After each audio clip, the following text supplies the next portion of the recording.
The story begins with a guy deciding to quit, but he should under no circumstances persuade anyone that he is his student.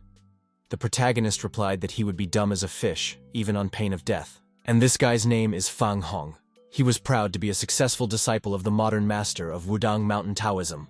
The teacher tossed him the pouch, asking about why he was still here. Perhaps because the others are jealous of him. The guy's reputation is so bad. He asked the teacher to take care of himself. He also said he'd be back in a day, after which he set off on his journey. Others rejoiced that at last they would have peace and quiet. The teacher has always lived by the principle of making every effort in pleasing the heavens. But unfortunately, his own disciple does not follow it. He asked this boy not to dishonor him. Fang Hong has a mission. He has to find one person, and that person is his fiancée. He's noticed the unkind looks of his older comrades, and that's because he's so damn talented. He's been waiting for this for a very long time. Soon he'll finally meet some city girls. Airport. Looking at these girls, he realized that everyone was so beautiful. It was worth it to come down the mountain. He also asked his older companions not to envy him, but suddenly, he smelled the odor of blood. Then Fang Hong heard the screams of a man who asked him to save his wife. He asked desperately if there was anyone who could save her. He tearfully begged me to help her, but everyone just kept quiet. And then a girl came up to him. She ripped the fabric off her shirt and tied an improvised tourniquet above the wound. First, we need to find a way to get the glass out of her leg. Fang Hong wondered if this was how she wanted to kill the injured woman. He noticed that the glass had nicked an artery. If you pull the glass out, she'll bleed out. That's very dangerous. So he decided to try to save her himself. She clearly didn't trust him very much. However, the guy reported that he was a doctor. Lives are at stake here, so we have to act fast. Fang Hong decided to use some of his techniques. The danger is now over. She could be safely transported to the hospital for further treatment. The man also noticed that the bleeding had stopped. His teacher is a Taoist master from Mount Wudang, who is also versed in traditional Chinese medicine. If the protagonist couldn't handle even such a small thing, he wouldn't deserve to be an expert in traditional medicine. She wondered how this man stopped the bleeding. This guy looked too young to be a doctor. There was a suspicious man behind her who pulled out a syringe, after which he wanted to inject something into her arm. However, the protagonist thwarted his plan and grabbed her in his arms. The girl was confused, for she didn't understand what he was doing or why. She was screaming to be let go now. Another girl with purple hair was watching this, saying it was quite interesting. And so they fled the scene. There were too many people there. And now that they were alone, he wondered if he could ask her a question. She inquired, and what he wanted to know from her. In response, Fang Hong asked if the girl was now interested in him. He also gushed that he wasn't even joking. She clearly hadn't expected such a question, then turned around to leave and called him crazy. He asked this girl to wait. It doesn't matter that this girl isn't interested in him right away. They could, after all, just exchange contact information and slowly develop their feelings. He described himself as a very capable and decent man. If the girl ignores him now, he will soon be surrounded by beauty and female attention, and then it will be too late. She turned around, after which she called him shameless. The girl also mentioned to him not to follow her and to stay away from her. This was clearly not the reaction he'd expected from her. Suddenly, Fang Hong fell directly onto her chest. Thanks to this situation, she realized that he was just a pervert, after which she kicked him. He felt a hell of a lot of pain. This witch has nothing but good looks, who even gave her the right to hit the most sensitive. Fang Hong remembered her. The guards arrived and asked the young mistress what was going on here. She replied that it was nothing serious, just a common pervert. If this man hadn't just saved a woman, he would have said goodbye to his little friend. She also added that he'd better stay out of her sight. It's not surprising that she's targeted by the assassin, since she's clearly from a wealthy family. But if it weren't for the protagonist, she would be dead by now. After which he began to get rid of the poison in his body. However, this small dose of poison can't hurt him much. Now it's time to get smart. After that, he pulled out a picture. The protagonist realized that he didn't even have a picture of his fiancée. How on earth is he supposed to recognize her? But this man is quite handsome. A little worse than Fang Rui, of course. But still, his daughter must be beautiful. Now it's time to go meet the Mrs. Hong Tu Corporation. There were two beautiful girls sitting at the front desk. Of course, the protagonist appreciated their beauty, but he shouldn't overreact to this beautiful view. The protagonist asked if the girl was free now, saying that he had a question. The girl, on the other hand, asked what he wanted to know, namely, whether his wife Jiang Shu works here with them. They obviously did not believe him, for they did not think it could be Vice President Zhana's husband. And this was the first time he'd heard she was vice president. The girl said she was their vice president. And this guy just said he's her husband. Then why is he pretending like he doesn't know about it? Fang Hong replied that of course he knows. He also identified himself as a childhood friend of the vice president. When they were little, they used to play and even go to the toilet together. It's been 20 years now. And then the vice president herself showed up and asked who he went to the bathroom with. And who was it that played him 20 years ago? He called her a shameless nutjob and asked her why she even cared who he played with and went to the bathroom with. He helped her pick up on the mental. She repaid with meanness. And her face is a block of ice. Even though it's beautiful, no man would ever go for it. She grabbed his clothes and asked him what he had just said. The guy remarked that she must have gotten an earful. Making such an icy grimace all day won't get her anything. So she's free to go play mahjong. Or maybe she's just trying to hide the fact that she's in a bad mood. This guy's too brave to tell her what to do. He must have lost all sense of fear. Harassing her at the airport, now he's coming to the office. How could he even say such a thing? But she tried to stay calm. No matter what he said, she didn't need to sink to his level. She ordered that scandalized man out of here. She also threatened to fire the guards if she saw him here again. They called the girl vice president and accepted her order. He clearly didn't think she was the vice president he was looking for. Memories from his childhood flashed through his mind. He wondered if she was the baby Shu. Jian Shu asked who gave him the right to call her that. After that, she told the guards to kick this guy out of here. They did her bidding. So, he decided to wait here. They must report to the president that young Fang Hong doesn't intend to wait any longer. If these guys don't go without delay, he won't even wait a second. They clearly didn't like this guy's sass, so they decided to teach him a lesson. However, it didn't work out for him. I mean, this guy was as unmovable as a rock. Another suggested using a taser on him. And just as they were about to do so, suddenly someone stopped them. There was a car parked there, and the president came out of it. As it turned out, it was John Muji. He also said that the old Taoist had sent instructions, and he had gone to the airport to meet the kid, but hadn't found him. The man hoped that the young Taoist wouldn't take offense that he had to travel all the way to the office by himself. They clearly didn't expect the president to treat him so well and respectfully. Fan Alive only glanced back with a sly look. If that man had come a second later, he would have already left. He ordered the two of them, as well as the girls who were at the reception desk, to go to the accounting department and get their paychecks. As of tomorrow, they may not come to work.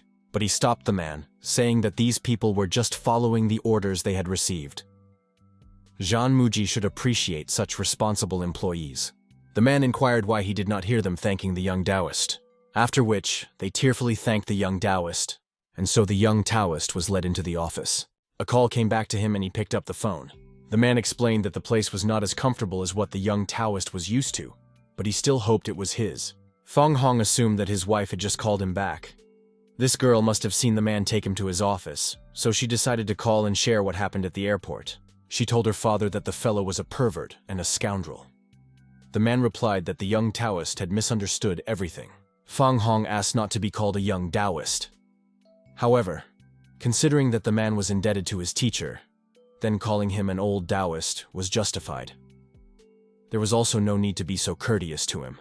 In that case, he would not speak super polite. The man also asked what he should call him. Fang Hong replied that he could just call him by his first name.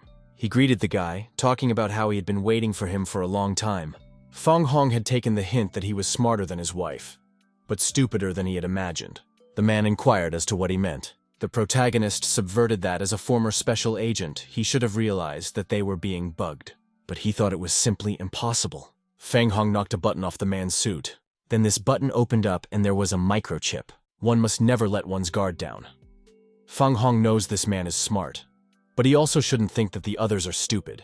He will figure out exactly what went wrong on his own, so the protagonist should never interfere again. This bug is the most advanced wiretap tool on the world market right now. It can't even be detected by a metal detector. So Jean Muji wondered how the guy knew about it. If he couldn't even do such a small thing, then he would be called a young Taoist for nothing. The man asked if the young fan could read his future destiny. Everything in this world has a price. If he reveals the secrets of Muji Heaven, his future generations will pay the price. Besides, the protagonist's life energy is weaker than that of an ordinary person. If he's so curious about the future, he'd better let him ask his teacher. You don't have to rely on predicting the future to solve his problem. There's a better way. The man inquired as to what he was proposing. It's quite simple. He should just transfer the responsibility for the treasure to Fang Hong. Then those people would stop hunting the man and his daughter. But that would mean that the guy wouldn't be able to see both of them while guarding the treasure. However, the reason he came down from the mountain is to find his wife. The teacher said that the John Corporation owns the treasure. Therefore, the disciple must protect it when he comes down from the mountain. Fang Hong suggested that there was no more time to waste. He should hand over the treasure faster, and then everything would be fine. However, the man replied that it would not be possible to take this treasure. The protagonist wondered if that meant he wasn't trustworthy, but that's not entirely true. It's not that he doesn't want to give up the treasure, it's just that there's no way to pick it up and carry it away, because the treasure is Jianshu. He thought it was just some kind of joke. Then he asked for an explanation of what was going on here. Once upon a time, an old Taoist discovered a recipe for a miracle cure.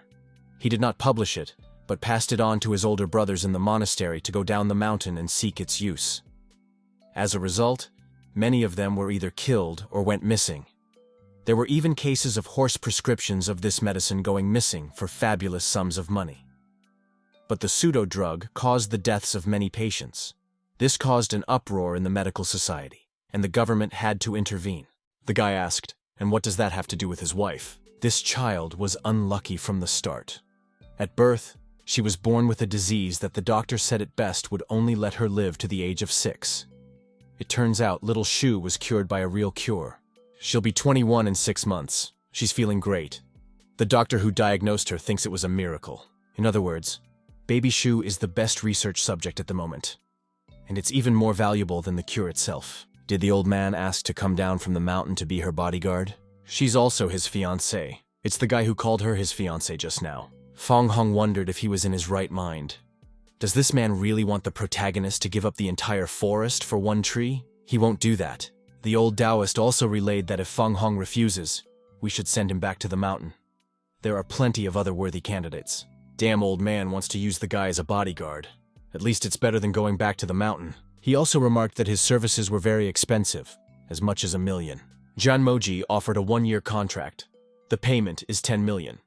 If Fang Hong needs finances during this period of time, let him go to him. He won't refuse. Jun Shu walked into them and asked her father if this was really a joke. How can he even sleep well knowing that she is being protected by this scumbag? The man replied that he knows about the incident at the airport. Fang Hong was only protecting her. But she thought that her father had just been tricked. After all, he was just an ordinary, unscrupulous asshole. He didn't want to hear any more, because he had made his decision. And it's not up for discussion. The girl walked away, talking about how this guy would only be able to approach her over her dead body. Fang Hong guessed that for 10 million, he would just be a scapegoat while he would remain a loving daddy. Pretty slick move. A girl called out to them by the principal walked in. Jian Muji wanted to introduce the guy to this woman. However, Fang Hong beat him to it. He introduced himself. The guy also mentioned that he was happy to meet her because she was simply enchanting. Xiao Ying, on the other hand, didn't understand what was going on here. The girl couldn't believe that just now her heart was beating fast. The man asked Uncle Cheng to take these guys to Shu Qi's house and prepare a room for Brother Fan. For now, Xiao Ying should take care of him while little Shu is still at work. He asked Ms. In how she manages to keep her skin in such great condition. He too wants to look as good as she does. The girl replied that he already looks very good. But he didn't believe it. Perhaps he should get rid of his clothes and compare in more detail. Xiao Ying replied that he was so young and already so vulgar. However, the guy was talking about just rolling up his sleeves. How could she think of anything else? They approached the driver, who apologized for the wait. Chen Bishi is honored to meet him. Also, the old man had heard that the young master could predict the future, so he humbly asked the young master to do so. Fang Hong replied that he was overpraised. It could be done by his teacher, but not him. He can just read people's aura.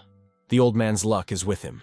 He won't know troubles and sicknesses for a long time to come. He was deeply grateful to the young gentleman. Afterwards, he asked them to get into the car. They rode out to Zhan Shu's house. Xiao Ying didn't even know that he could predict the future. Suddenly, he had to cover Xiao Ying from a bullet. The old man recognized that they were armor-piercing bullets. He also realized that it was an army-style weapon. After all, this car is armored, and the bullets are armor-piercing. He also reported that they were getting closer. Judging from the direction of the bullet, the sniper was shooting from the left, moving at a decent speed. So he asked Uncle Chen to follow his instructions. Have the motorcade car on the left temporarily block her view arrow. And on the right, too, just in case. He has to relay instructions to the motorcade drivers. The next thing to do is to find a way to distract the sniper. The old man asked how they would do that. The guy informed Xiao Ying that they would be moving to another car, and he thought this guy had a good plan. But he just wants to run away, leaving them like ducks in a shooting gallery. What kind of man protects a young mistress like that? Xiao Ying inquired, and how they would be able to do that. Have one of the cars coming alongside them roll down the window and they'll jump over. The girl thought it was a joke. She hoped it was. The guy pulled her against him, telling her that this was definitely not a joke, and she should hold on tight. If they didn't make it in time, a second bullet would come. After which they jumped out of the car. He praised her for doing the right thing. The old man recognized that this guy wasn't bad. He could hardly have done such a thing in another world, and he had a man in his arms. He asked me to tell Uncle Chen that if there was an intersection, the cars should rearrange themselves into formation 1, 1, 3. If there is no intersection, then formation 2, 3. And when they get to the intersection, then the first two cars will split into 1, 1. At least two cars should have a direct line to them. Afterward, he noticed the girl's condition and calmed the little girl in, saying that everything would be fine. Meanwhile, they were already being watched. Zhan Shu kept talking about how he was just a freak. Even in this situation, he is flirting. Zhan Muji told her to just shut up already. She is not a fool after all, and should realize that he is not doing this to flirt. This guy is an unusual young man. She will learn a lot from him in the future, and she should stop being prejudiced against him. What about the memories of childhood friendships? If her father reminded her of childhood friendship, she would get seriously angry. And why did Xiao Ying go with him? If he's that tough, he could have handled it himself. But if little Ying didn't go with him, they wouldn't have lured out those who are hunting Zhan Shu. Besides, if he agreed to the plan, the guy is confident that it's in his power to protect the girl. She could never trust him. The man noticed that something was wrong, for there had been no sign of movement since the first shot. They didn't seem to be following them. Then Uncle Chen ordered to check the car in which the little girl in. He's too arrogant to want to do it himself. We have to go back. They could be in danger. Judging from the lifeline on her hand, a long life awaits her. Also, the career line shows that her professional path will be long and trouble-free. The girl asked about this line, which was short. Fang Hong told me that this love line. It indicates that her soulmate is in close proximity. Xiao Ying thought it was all nonsense and of course didn't believe him. He also told her to remember to wear her seatbelt. She thanked him, but that belt was tight. Suddenly a truck was moving towards them. That truck pushed the car. At that moment, the girl had a thought that perhaps Fang Hong had foreseen the course of events. He told these two to stay in the car and protect Ms. In. They are not to leave the car under any circumstances. And he would take the enemies.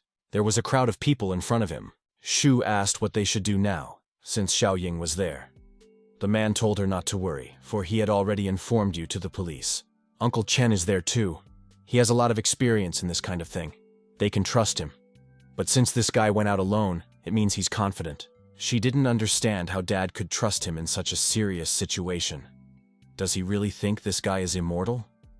If he wanted to die, she was fine with that. But why drag in along with him?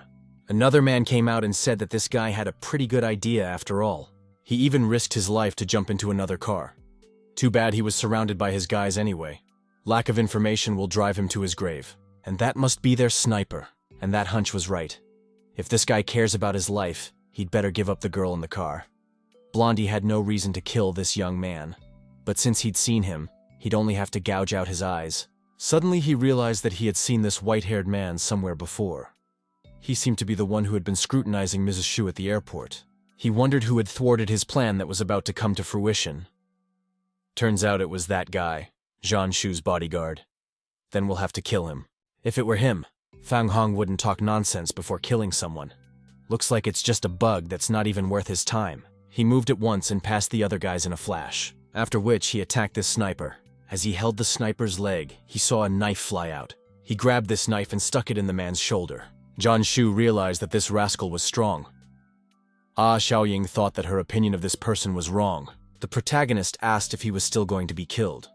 The blonde man responded by asking who he was, and why he had never heard of him before. But that was exactly what Fang Hong wanted to ask him. There were other people behind him as well. He started threatening that if anyone moved, that knife might accidentally stab their boss in the heart. The blonde man again said that his men had already retreated, so he didn't understand what he was going to do. But after all, Fang Hong had said that if any of them moved, he wouldn't be so polite. Suddenly they all heard the police siren and started running away. Old Man Chen recognized the 12th on the list of the world's most dangerous assassins. However, the protagonist hadn't heard of him. But if such a weakling made it to the 12th place, then this list is complete nonsense. This guy has a right to say that. If it was anyone else, he'd be laughed out of the room. This kid reminds the old man of the first guy on the list. He even wondered what would happen if their paths crossed, namely, who would prevail. He left the rest to Uncle Cheng. Fang Hong is not looking for trouble, nor is he looking for recognition. If there are complications, he asked for help to sort them out, and if any reward is due, Uncle Cheng can take it for himself. After which he decided to look at his sister's fate. First, she would read the palm of her hand, and then the lines of the foot. So he asked her to take off her shoes and stockings, because he wouldn't be able to see anything in them. And he was called a pervert again. He could foreshadow the path of young people who were dating. But there's no way he could nail this guy. Tenshu apartment. Xiaoying was very curious about what his real personality was. A constantly flirtatious ladies' man or a determined rescuer in a dangerous situation. The girl showed the room to the main character. Suddenly a call came back to him. He was told that the Zhan Corporation had just completed a big project, and there would be a celebration tonight to mark the occasion. He is to attend with little Ying's company. Once the fan brother is dressed appropriately for the event, then they will go to the celebration. Zhang Shu had already noticed that it was already 15 minutes past 8. If they wait for this guy to change his clothes, they will be late. Like her dad can keep guests waiting. If that's the case, they'd better go right away. Shu told In to get in the car and sit next to her so this guy wouldn't hit on her. But for some reason, she was even upset. If she was better off with this guy than with Shu. He told her not to get too upset because they would see each other soon anyway. Besides, Fang Hong would think of her, and she would think of him. But the girl shouted that no one wanted her. She really didn't like the scumbag's behavior. They arrived at the venue. They were met by another girl, after which they began to exchange pleasantries. Fang Hong also decided to introduce himself to his sister, saying that it was nice to meet him. She thought it was a bodyguard, but then discarded that thought, because he doesn't look like something. And he acts differently. The man moved his friend Fan Hoon. He also apologized for his bluntness, but the girl replied that it was no big deal. After which she introduced herself, saying that her name was Xu Xin. She is the organizer of this party. As soon as the girl asked them to move on, they followed her advice. Another man, on the other hand, offered to teach this insolent man a lesson, who allows himself a great deal. Xu Xin replied that this man must have had enough of life. He's John Muji's friend. You don't hear that from him very often. They entered the banquet hall. Of course, the main character's attention immediately fell on beautiful girls. The movie returned with a man who apologized for the long wait they had to endure. He had things to do, so he had to take care of them first. And the man next to him is Xiao Ke. He's an outstanding young man. They are collaborating and doing joint research in the pharmaceutical field. Soon, they will become the market wrestler from others to break into the wildest companies. The main partner of Zhan's CEO is Huan Pu Industrial. Also, the young man Mr. Xiao and Zhan Shu are friends. They are the perfect couple. The guy approached the girl talking about how they hadn't seen each other in a while. It's a shame they don't see each other more often. He would be glad if she supported his toast with a glass of wine. He wished for a long and fruitful cooperation of their company. She took a glass of wine, saying that she was not in the habit of drinking alcohol, but she would gladly support young Master Xiao's toast. As soon as she wanted to take a sip, the main character took the glass away from her, saying that little Shu is not feeling well today. Therefore, she shouldn't drink alcohol. So he decided to drink this glass on her behalf, namely as her fiancé. She didn't understand what the kid was doing. Others, however, were watching these guys closely. He wondered if this guy was telling the truth. Is even this worthless aunt allowed to marry her? The girl replied that it was all nonsense. He's the bodyguard her father hired. He's also a scoundrel and a shameless scoundrel. He didn't understand how a mere bodyguard could be a match for the charming Miss Zhan. But as a subordinate, he was crossing all limits, so he asked to get this guy out of here. Suddenly they heard a cry that a man was dying here. On the floor lay the girl. Her name is Jen Zhu. Shuxin tried to squeeze through to her. She turned her attention to the people who were standing nearby. The girl didn't understand how the niece of the deputy secretary Zhen Chunhua's niece ended up here. And who is the guy beside her? She asked Mrs. Shuxin to save her cousin. She was told not to panic and to tell Madame Shu what had happened to the girl. He said there was no point in finding out now. He had already called back the ambulance. He also asked them to call the hotel medical staff and stabilize the girl's condition until the ambulance arrived. If something happens to his sister because of their carelessness, they will not get away with it. If something happened to the deputy secretary's niece, there would be a big scandal. Not only her, but her whole family will feel his wrath. Fang Hong intervened, saying that their bickering would not improve the situation. If nothing is done, she will be dead by the time the ambulance arrives. He called him a stinking Taoist, asking what he was carrying. Shuxin said, "This guy should stay out of it, because if something happens, it will be Fang Hong's fault." A lung appeared in his hand. As soon as he inserted the needle into her chest, she started spitting up. He told you to keep that guy out of it. Then he asked if he'd be willing to take responsibility if something happened. But Fang Hong only told him to shut up. Zhan Shu wondered if it were her in that girl's place, if Fang Hong had helped her like he was helping Zhen Shui now. Afterward, the guy said to call the police because she'd been poisoned. The police have arrived and need to seal the place immediately.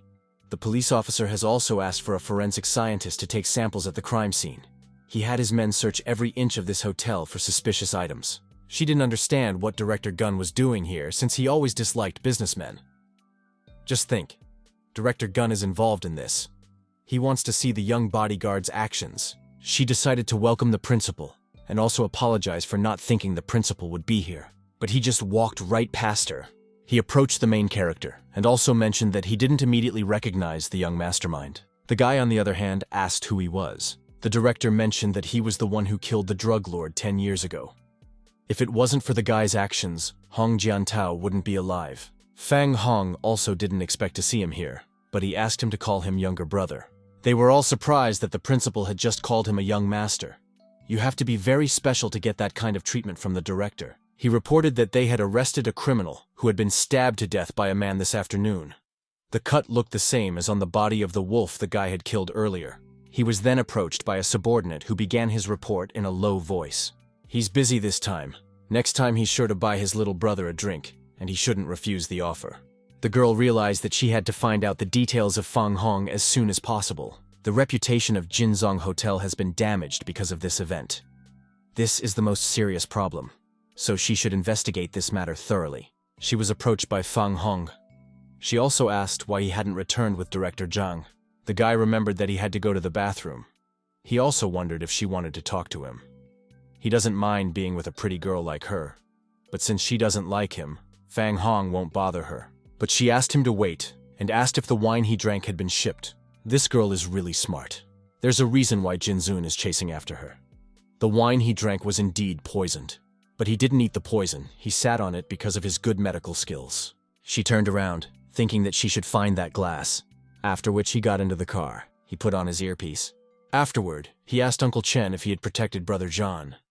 The old man replied that he was near his car and all instructions had been carried out. Now it's time to start the hunt. They reached the bridge. A man reported that there is a Ling Shui bridge ahead, which is not in the best condition, and it is extremely unsafe to cross it. However, Fang Hui said to drive forward.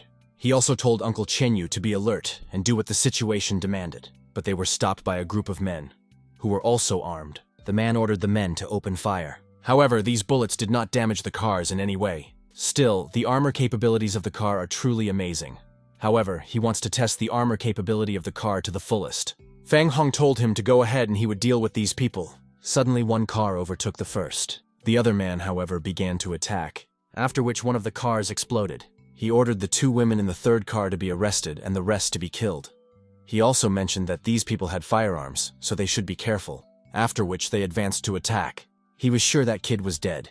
Then she told him to get it over with because the boss doesn't like surprises. Meanwhile, they were already in the water. These men are fierce like wild beasts. In that case, don't blame him for his cruelty. The driver told Uncle Chenyu to leave and they would cover him, but they don't have enough firepower to beat them. He told the boys to follow his orders.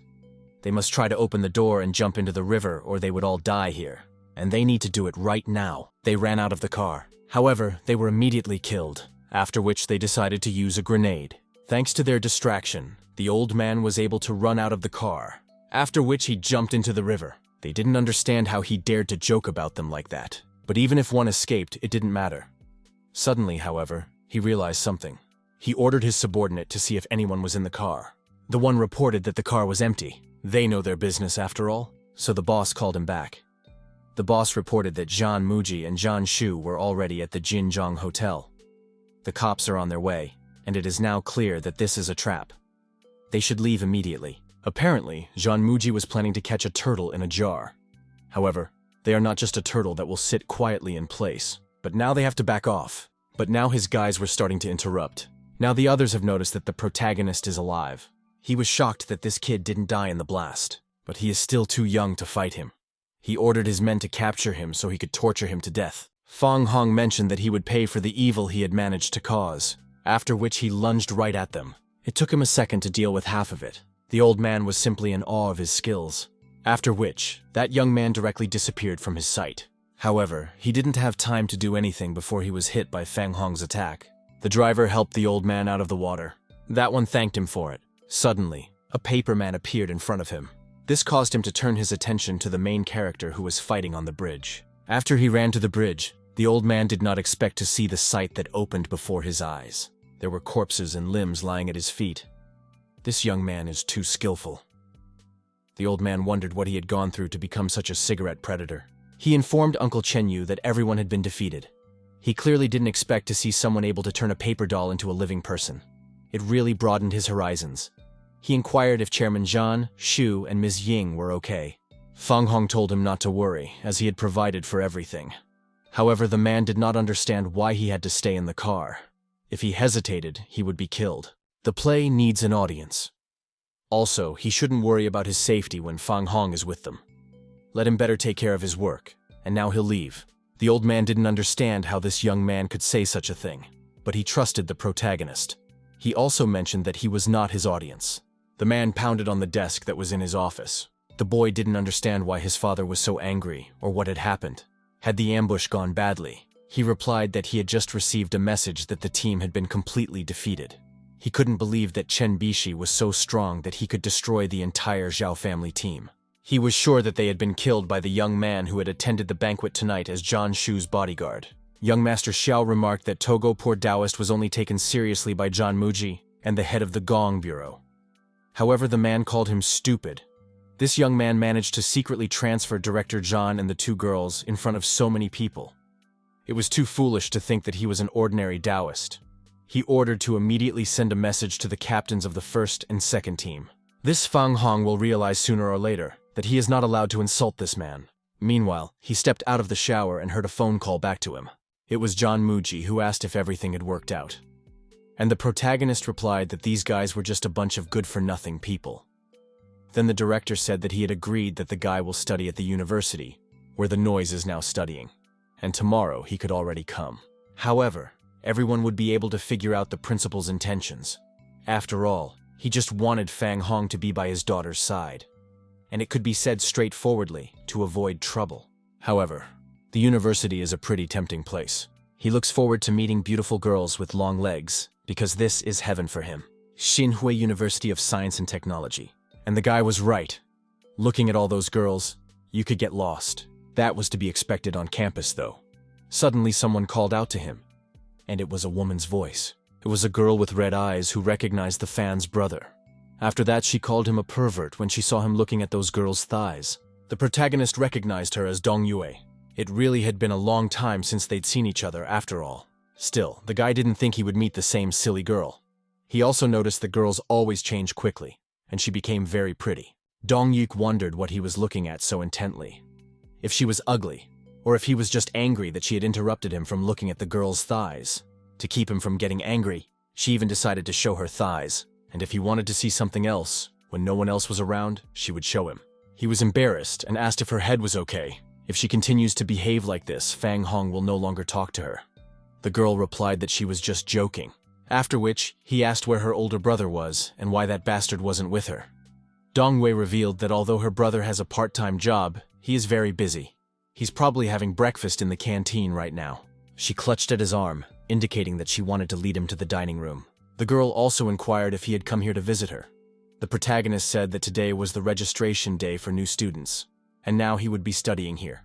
Thus, they would be able to see each other every day, which was very excusable for Dong Yue.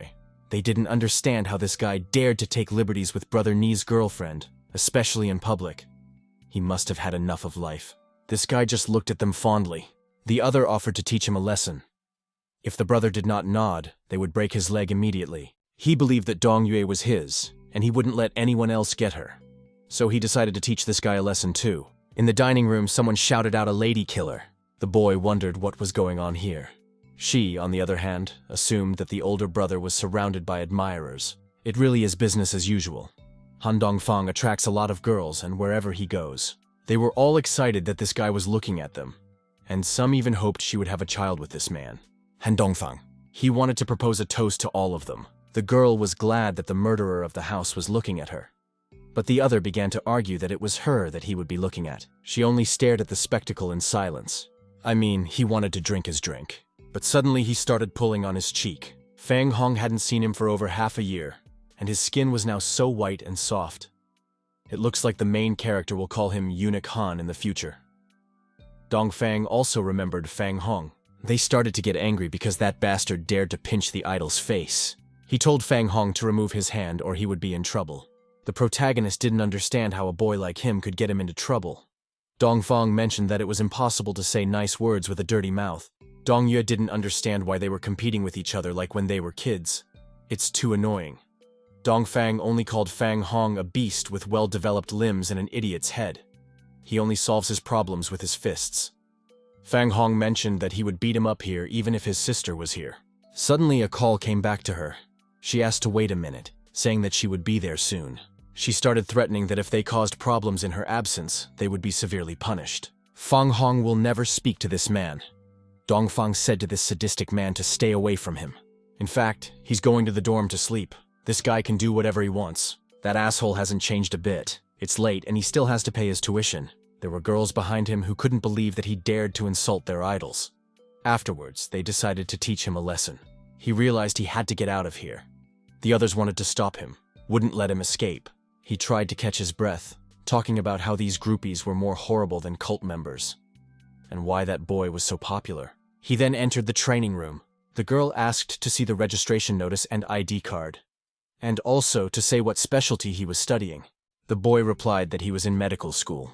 The other girl said that the tuition is 11,200 wen, then asked whether he would be paying in cash or by card. Fang Hong didn't like the price and asked his little sister for a discount. She replied that this was not a market and there was no haggling. If the amount is too large, he can take out a student loan, which he can repay after getting a permanent job after graduation. But the guy replied that he didn't need a student loan and would be paid off with a card. She asked this young man not to pretend to be rich when he has financial problems. There is no shame in being from a poor family. He mentioned again that he doesn't need a student loan. But a minute ago, this guy said the amount was too much, and now he wants to pay with a card. Young men always try to show their superiority. Still, she wanted to see what kind of confidence he would have. However, the terminal showed that the current balance was 5 million yuan. She questioned whether the card belonged to this young man. Fang Hong confirmed that it was indeed his card, then asked his sister what was wrong. She was angry that this young man was trying to play a joke on her. He has the whole 5 million yuan, so she didn't understand how he could complain about being poor. Let him just pay his tuition and leave. The girl wondered why the rich boy was pretending to be poor. Her good intentions were simply trampled on. After the main character came out, they all noticed him and wanted to stop him. Fang Hong asked the man where the freshman dormitory was. He was told to go ahead and turn left at the first corner, but he was stopped. They knew it was Fang Hong. In response, the guy inquired who they were. However, he said that this guy didn't need to know who they were. They just wanted to remind him to stay away from his sister, or he would get hurt. It's not like he didn't realize which little sister they were talking about, or when he had time to provoke them.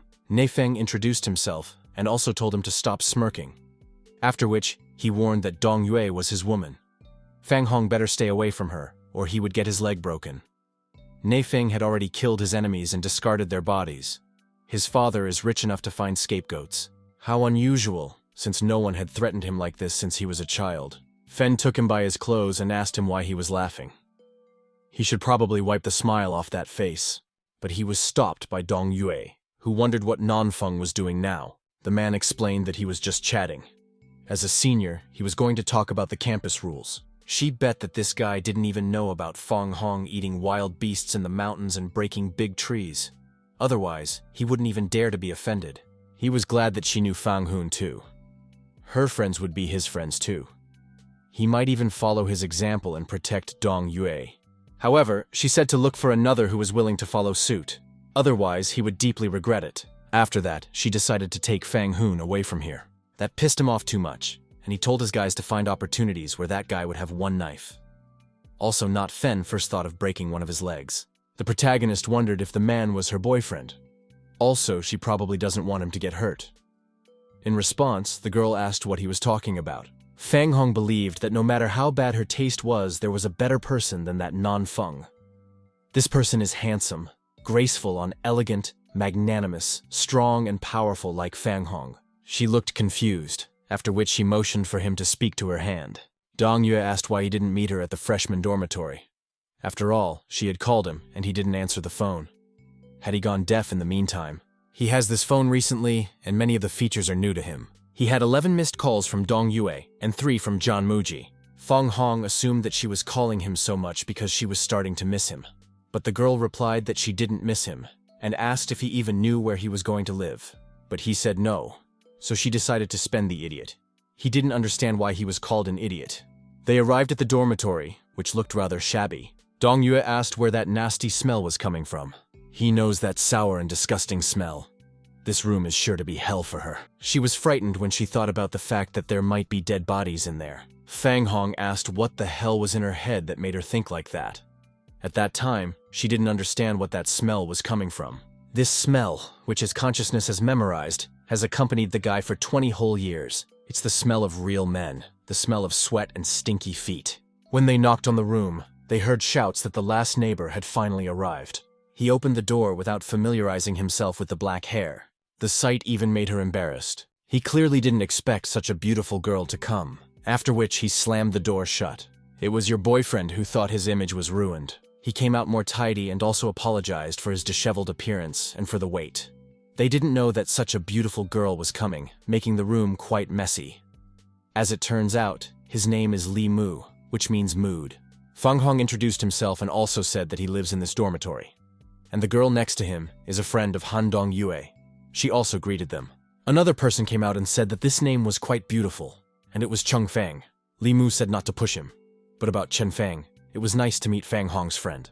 She was a little embarrassed. She was recognized as quite nice. Since they are now friends, he wanted to add her on WeChat. The guy with glasses didn't expect Chen Fang to be so enthusiastic about a friend's girlfriend. It was Jian Jinjie who, according to Chung Fang, is a nerd and doesn't know anything. And he's creating a circle of relationships. His goal this year is to find a girlfriend. After all, he doesn't want to be alone in his old age like Jinjie.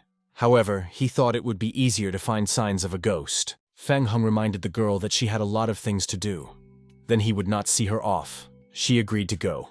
She also mentioned that the freshmen's meeting will be held at 7 in the evening. Therefore, they should not be late. Li Mu called her a beauty, saying that they would arrive on time. Chen Fan admired Brother Fan because he has such a beautiful girl. He also asked for advice on how to win the girl's heart. Fang Hong mentioned that if he acted this way, the girls would read him as an idiot. That being said, the main character was the #1 idiot himself. Furthermore, he mentioned that she is not his girlfriend, and she is a sophomore in college. Only a master could have a sophomore girlfriend in his freshman year. He asked to tell his secret. Fang Hong replied that he was asking the right person. Li Mu interrupted them and decided to suggest something. After the freshman reunion, they can find a place to have fun. This will be the first party in room 510. He also hopes they can celebrate his birthday together. Chen Fan didn't understand why he hadn't told him about it before, and was in complete agreement. He also asked if there would be girls. He replied that there would be many beautiful girls, and everything depended on whether they could win the hearts of the ladies too. Jinji replied that he only thinks about girls. He even suggested reading more books when he had time. Chen Fan told him to stop talking nonsense and asked if he would go. Jinji mentioned that the wise are those who can calculate time. Therefore, he would. His job is to defend Jianshu. and she's at the university now. Besides, Chen Bishi has set up a secret guard to protect her, so he must not be far away from this girl. But these guys, his new neighbors, he didn't want to disappoint them at all when they first met.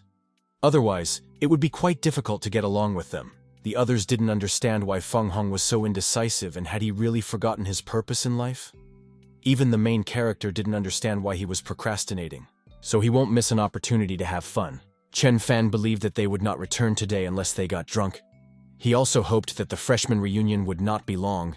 These guys are so easily satisfied. They then arrived at the building where the freshman reunion is being held. It was pretty noisy. Li Mu heard that Dean Zhou would personally host the freshman reunion.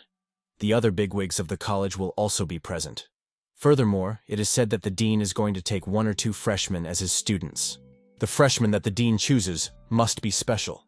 The protagonist assumed that this dean is a senior expert. He is an academician of the Huazia Academy of Sciences, and has been the chief physician of the neurology department at HU Du People's Hospital for more than 10 years. He is also a visiting professor at Yanchen University Medical School and Pre-Black Hospital. He is the best expert in cranial nerve and orthopedics in Huazia, and world-famous experts in acupuncture. Now the protagonist realized that he was an authority on bone marrow transplantation and acupuncture. He also asked what Dean Zhou's full name was. Jinji replied that the dean's name was Zhou Yucai, whereupon Li Mu reported that the dean had arrived. The one with the highest level of medical science stands in front of the freshman. Guy read that it was the old man who looked ordinary. His eyes can instantly pierce a person's heart like a sharp knife. He really is an unusual man. Yukai was happy to see so many new faces in the college. However, he said that they had no talent right now. They should treat this place as a starting point. It is better to put away pride and realize transmutation. Everyone started clapping for him. Afterward, the dean wondered who knew their university's motto. Half the people knew the motto of the university. He then asked if they knew the motto of the college. However, he even knew the motto of the university, but he didn't know the motto of the college. I guess they only got into this university because of its celebrity, since they don't even know the motto. After which, he decided to leave these guys to the vice dean. Suddenly, someone told him to wait. That was the main character. Others thought that perhaps he knew the college motto. She also had a question as to why exactly the rich kid knew that. He replied that honest friendship and good behavior. This is a motto from ancient prose. Its basic idea is that the standard for friendship should be based on moral level and not interests. They will always seek justice and ignore personal gain. Everyone was encouraged by this response. However, if he knew the answer, why didn't he raise his hand? Did he really want to flaunt his superiority? This college is a place that stands for courage, discretion, and cooperation. And I need individualists. After which he asked the guy to come out. If this old man wants to kick him out, then maybe the guy should start learning all about him. But Chung Fang stood up for him. He began to argue that they got into this college because they had passed the difficult entrance exam. So he can't just kick him out. It's inhumane. Li Mu didn't even expect that Jinji would also agree with this. Because of the fact that these guys are so protective of him, you could understand that they are close and friends. But a young man should think before he speaks. He asked what the number of their dormitory was. All people who live in that dormitory will be expelled from the college. They clearly did not expect this turn of events. After which he told the others to settle down. The protagonist starts to argue that these guys had nothing to do with it. It's his fault, so only he should be held responsible for it. He's going to get out of here immediately. The old man noticed that there was no excitement on his face at all. Moreover, his eyes were full of steadfastness and confidence. Fearlessness in the face of danger is exactly what is needed. He stopped this young man and asked if he wanted to learn traditional Chinese medicine or Western medicine. The main character emphasized on traditional Chinese medicine, but he didn't understand what the question was here for. No one expected this guy to act so arrogant in front of the dean himself. As a man who is good at managing consequences, he will punish those who make mistakes, and will reward those who do the right thing. As a reward for doing the right thing, he will take this young man as an apprentice. Now, in addition to the usual lectures, he will teach professional lessons. No one understood why the dean had chosen his student in this way, but the protagonist only apologized, saying that he could not accept the offer. Now, no one understood how this madman could refuse to be Dean Zhou's disciple. She didn't understand what was wrong with this guy either. Grandpa rarely took anyone on as an apprentice. How could he even refuse such an offer? Many people try their hardest to get this opportunity, because with this, they will have a lot of promising prospects and extensive connections. Perhaps this guy is just an idiot. However, this young man became increasingly interested in Yu Tsai. He asked the young man why he didn't want to be his student. Did he really think that the dean would not be able to teach him anything? Fang Hong replied that to some extent yes, but that is not the main reason. Chen Fan asked if he was a fool. Even he stood up for this idiot, and this is what he's doing now. This guy is only causing trouble. All young people are rather arrogant, but he'd better be told the main reason. He is honored to become an apprentice from a world-renowned specialist in bone marrow transplantation and acupuncture. But one must stick to the order of events, for he already has a master. Therefore, he cannot recognize someone else as his master. Even if he wants to, he has to get the master's permission first. Who could ever be more powerful than her grandfather? He will not. It forces this young man to become his disciple. In that case, he can become a temporary disciple. He also asked to be called grandfather like Kexin does. Looks like the dean of Zhou decided to take him on as a student after all. But what's so special about this guy anyway? She exclaimed, not realizing what Grandpa was saying. He asked Deputy Liu to speak about the rest of the speech. The deputy thanked the dean for the wonderful speech. He didn't expect to call someone Grandpa at all. Afterward, he called Zhang Muji back and asked why he had recommended this guy. The old man didn't look his best. In response, the man was asked, since when did he care? After which, the man inquired about Fang Hong's opinion. The old man replied that this guy suits him very well. After all, his insight is quite exceptional. He was glad that these guys weren't afraid and stood up for him in front of the dean. Fang Hong appreciates this friendship and loyalty. If they need help, they can safely count on the protagonist. In all seriousness, by refusing to become the dean's apprentice, he had missed an opportunity that not everyone gets. He wasn't sorry at all. Jenny didn't think he was sorry at all. But they also shouldn't forget that the dean talked about the fact that he could be called grandfather. This proves that the dean really wanted to replace Fang Hun with him. He doesn't know what the old man found in this guy, but he's jealous nonetheless. Fang Hong suggested that maybe it was because he was handsome, and the old man wanted to marry his granddaughter to him. Especially he knew that these guys are in charge of his good looks since it attracts so many girls. This guy is more unbreakable than a rocket. Chen Fan even wanted to bet who would pick up more girls tonight. After that, they drove the car. Chen Fanny was sure it was a very expensive car. Li Mu must be a major. Li Mu replied that he knew a lot about it. But the main thing today was not the car. Guys seem to have a passion for girls and cars in their blood. Too bad he doesn't even know what a driver's license looks like. Klapduda. There was a group of girls there. Did she notice if the Mu? He told his friends that when they saw the girls, they should try not to drop their jaw. She replied that he should have a glass for being late. Otherwise, he and the girls would leave. Li Mu can't refuse such a beautiful lady. They clearly didn't expect this kind of behavior from the guy. Li Mu told the guys not to stand in a pole and have a drink with the girls. Fang Hong greeted them and also introduced himself. Suddenly he noticed familiar people. It was Xiao Ying and Shu. Fang Hong didn't understand at all why Uncle Chen let them go to a place where dubious individuals were loitering. He offered Zhang Shu a drink. It would be easier to walk to the moon than to cross paths with them at work. Xiao Ying mentioned that Shu had too much to drink and besides, it was getting late. It's time for them to go home. It's not yet 12, so he thinks it's early. The cooked duck can't fly away. Shu's had a hard enough time getting out to this corporate event as it is. So it would be rude to leave now. She replied that everything was on Shu's dime today, so she had already paid for everything. After which she asked if it would be so polite and if they could leave. He replied that she could go, but that Shu would stay here. She's a classmate of theirs, and they've agreed to drink and have fun. She had to stay with them tonight. Xiaoying didn't understand why they had to do that. The guy replied that it was because he had money. He's paying for everything today, so she's not taking Shu anywhere. Looks like they're in trouble. How dare that guy bother her in a place like this? He must have had enough of life. But suddenly a man came up behind him, after which he felled the annoying man. He asked who he was. He also asked not to be forced to use force. But suddenly the bodyguard broke his bone. He cried out in pain. The bald man revealed that if he made one more sound, his legs would be next in line. He asked Mrs. Ying to take young Miss Zhang away from here to Uncle Chenyu, who was waiting outside in the car.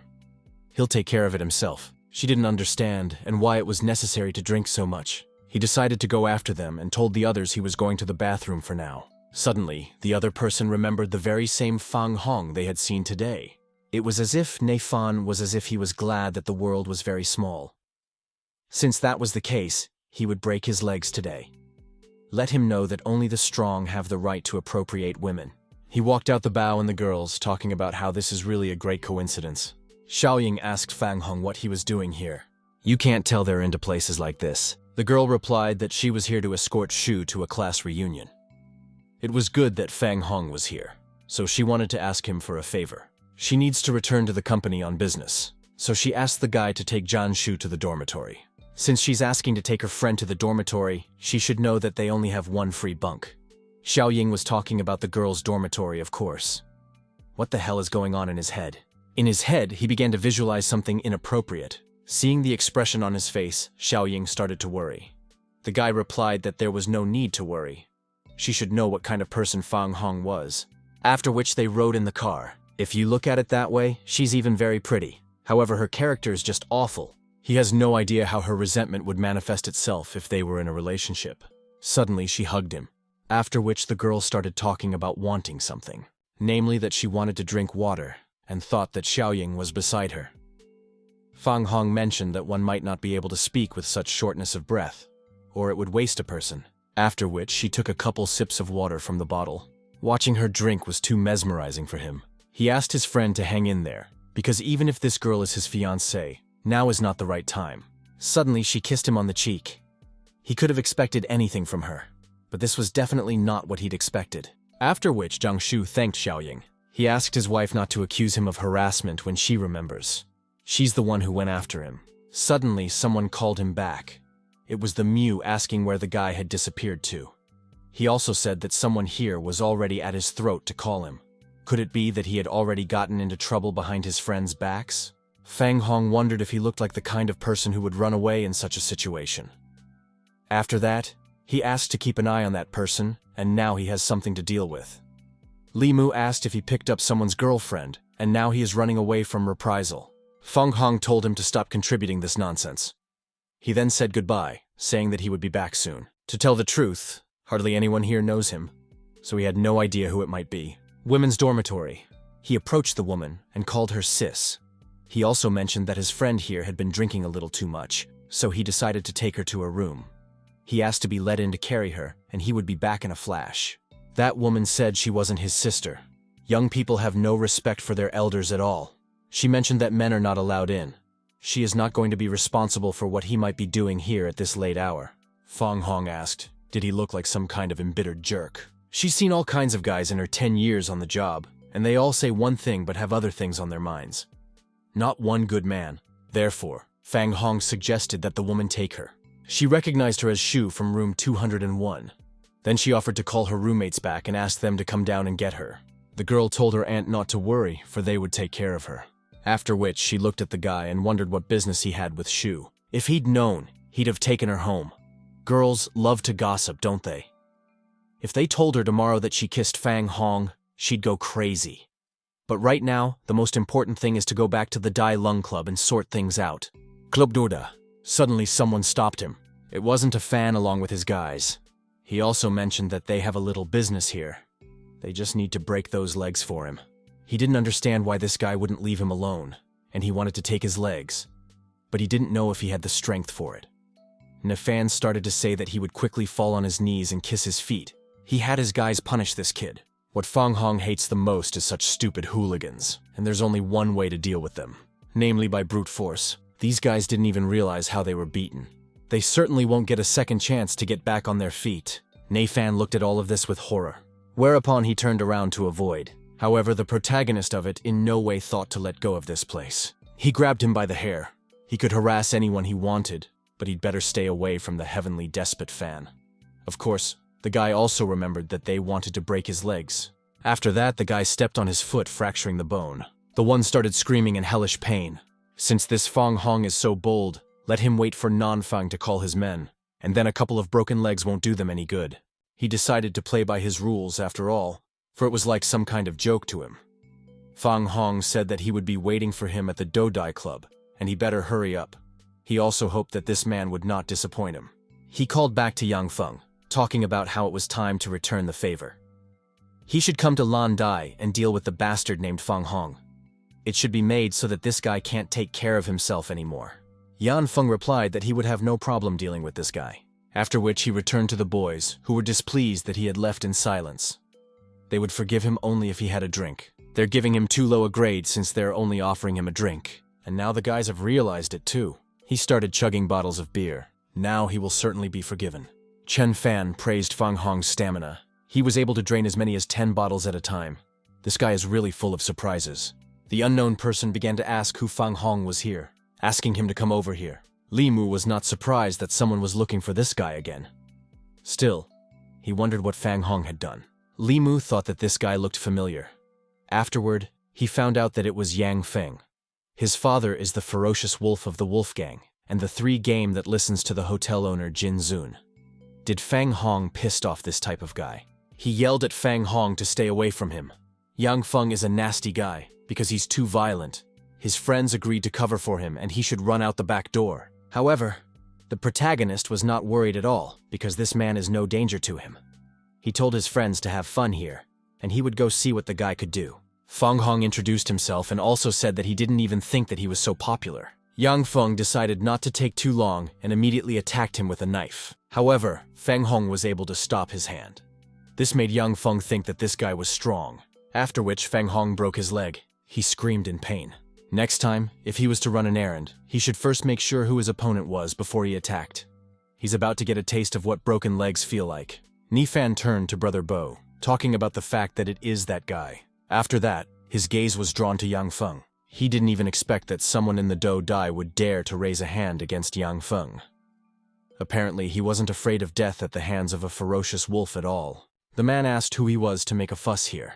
He must have no idea what this place is all about. Fang Hong replied that of course he was aware of the fact that it was a Do Dai club. If he understands it correctly, the club is somehow related to the Jinzun Hotel. But it was Fang Hong that no one seemed to have heard anything about. However, no one had ever dared to behave so brazenly in his own territory. The consequences for this young man would be too heavy. Now Li Mu has intervened, saying that his friend should be forgiven. If this guy has done something wrong, Li Mu asks for forgiveness from him. He also hopes that Brother Jiang is not offended. He mentioned that this friend was too willful. He even dared to break the leg of the son of a ferocious wolf, and no one has ever dared to lay a finger on him. He's not offended, but the ferocious wolf won't let it go. Li Mu didn't understand why this guy was so bold. He could pick a fight with anyone. Ni Fan mentioned that this guy should have his legs broken and his tendon ripped out. Only then will he realize that pathetic insects will always remain pathetic insects. However, Fang Hong approached him. The one told the protagonist to only try to touch him in front of Bo's brother, after which he was immediately punched in the face. Everyone looked at this picture with astonishment and misunderstanding. Some even thought that this guy was some kind of animal. These guys are too kind to themselves. To offend others they will gladly do, but here they will not tolerate if someone offends them. When the main character approached him, he started apologizing. The guy also mentioned that he would never dare to do that again. Fang Hong saw the pathetic look of this guy. His humble look alone makes the protagonist feel like a scumbag who has no forgiveness. He also hopes that this little guy has learned his lesson. Next time, he'd better think it over carefully before messing with Fang Hong. He also warned that Dong Yue was his girlfriend, and if he did any dirty deeds to her, Fang Hong would just tear off his arms and break his legs. He promised he wouldn't lay a finger on her. Then he wished the reverse fan a good journey, but suddenly he was stopped by a man. He doesn't care about his relationship with Non Feng. However, Fang Hong has to explain himself for his deed with Yang Feng. Fang Hong stated that he didn't hit the guy. He was walking and twisted his leg himself, so the guy had nothing to do with it. But he can be good and heal him. He's a healer. As soon as the latter saw Fang Hong approaching him, he told him to stop where he was. However, the protagonist didn't listen to him and started treating his leg. He had expected more hellish pain, but his leg did not hurt now. And now, there was suddenly an extraordinary feeling of comfort. He accounted for curing this guy and asked if he could go now. Yang Feng turned to him. He inquired what Fang Hong had just done to him. He too has the technique to set bones and put joints back together. But what this guy did was clearly not that simple. Shu Xin came to them and inquired about what had happened here. He clearly did not expect to see the hotel owner Jin Zun here. She also noticed Fang Hong, talking about how they hadn't seen each other in a long time. Fang Hong wondered how Sis Shu knew he was here. It turns out she came here on purpose to visit him. Didn't she miss him? They just saw each other yesterday. But they didn't see each other yesterday. Fang Hong couldn't believe that Shu's little sister could forget about seeing them in her dreams. She also made sure that the idiot was still as straightforward as ever. Turns out this guy knows Shu's sister. I can see why he had the nerve to make a fuss here. Shusin offered to go with her to a private room and talk to her there. He asked if they would just sit there or do something else.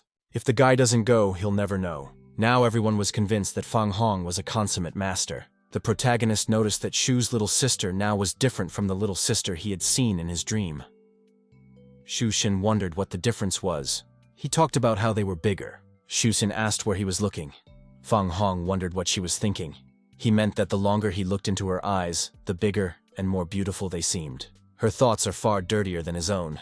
But now they're here alone. Since she decided to show up this late, she must have noticed something.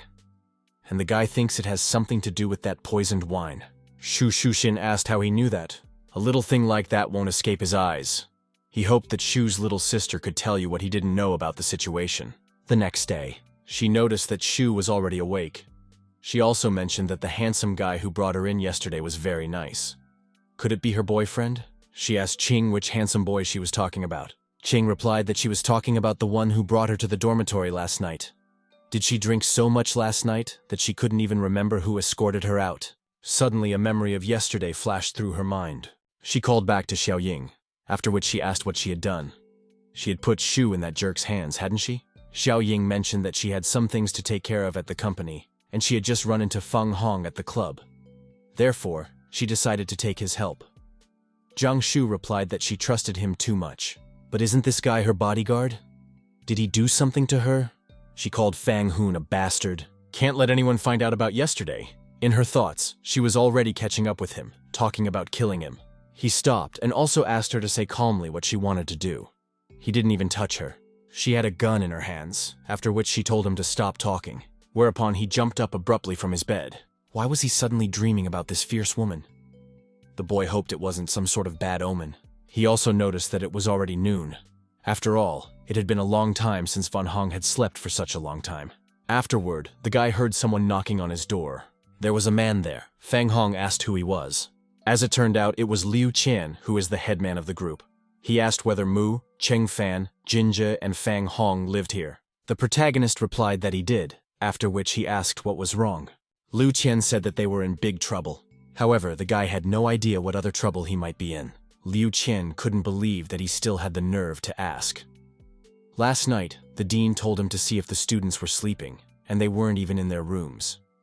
They weren't at the performance review meeting either. Because of this, the group was reprimanded. So, he came to tell them to show up to the group meeting today, and not to make trouble again. He mentioned that having parasites like these guys in the group was just humiliating. He apologized to the headman for his time, but they would not be able to attend the meeting today. He also asked him to tell the group leader that they would apologize in person if they could carve out the time, after which the doors were closed in front of him.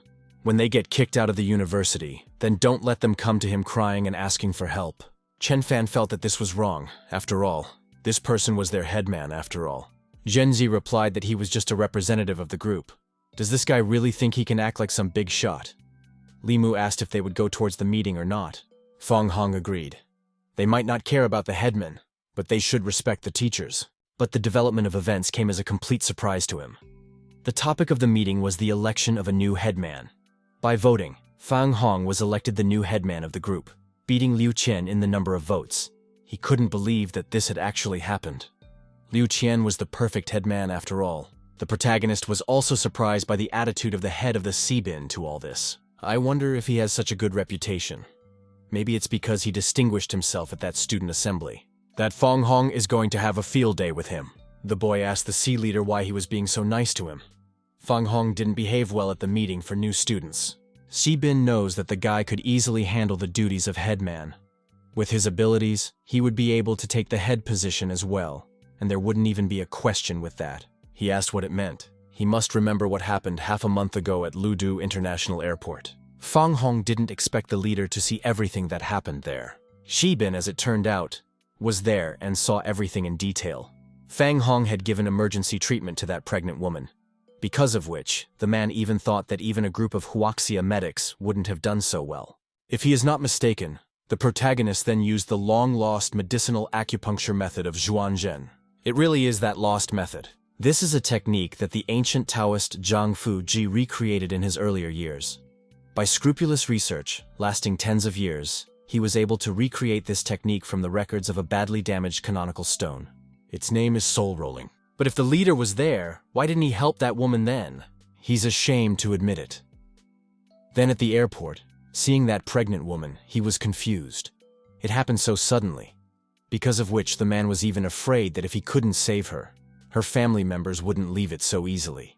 But because of his doubts, the main character was able to get ahead of the leader, and Sebin was able to see the pinnacle of acupuncture skill. He admires this guy. He didn't even know what to say to that.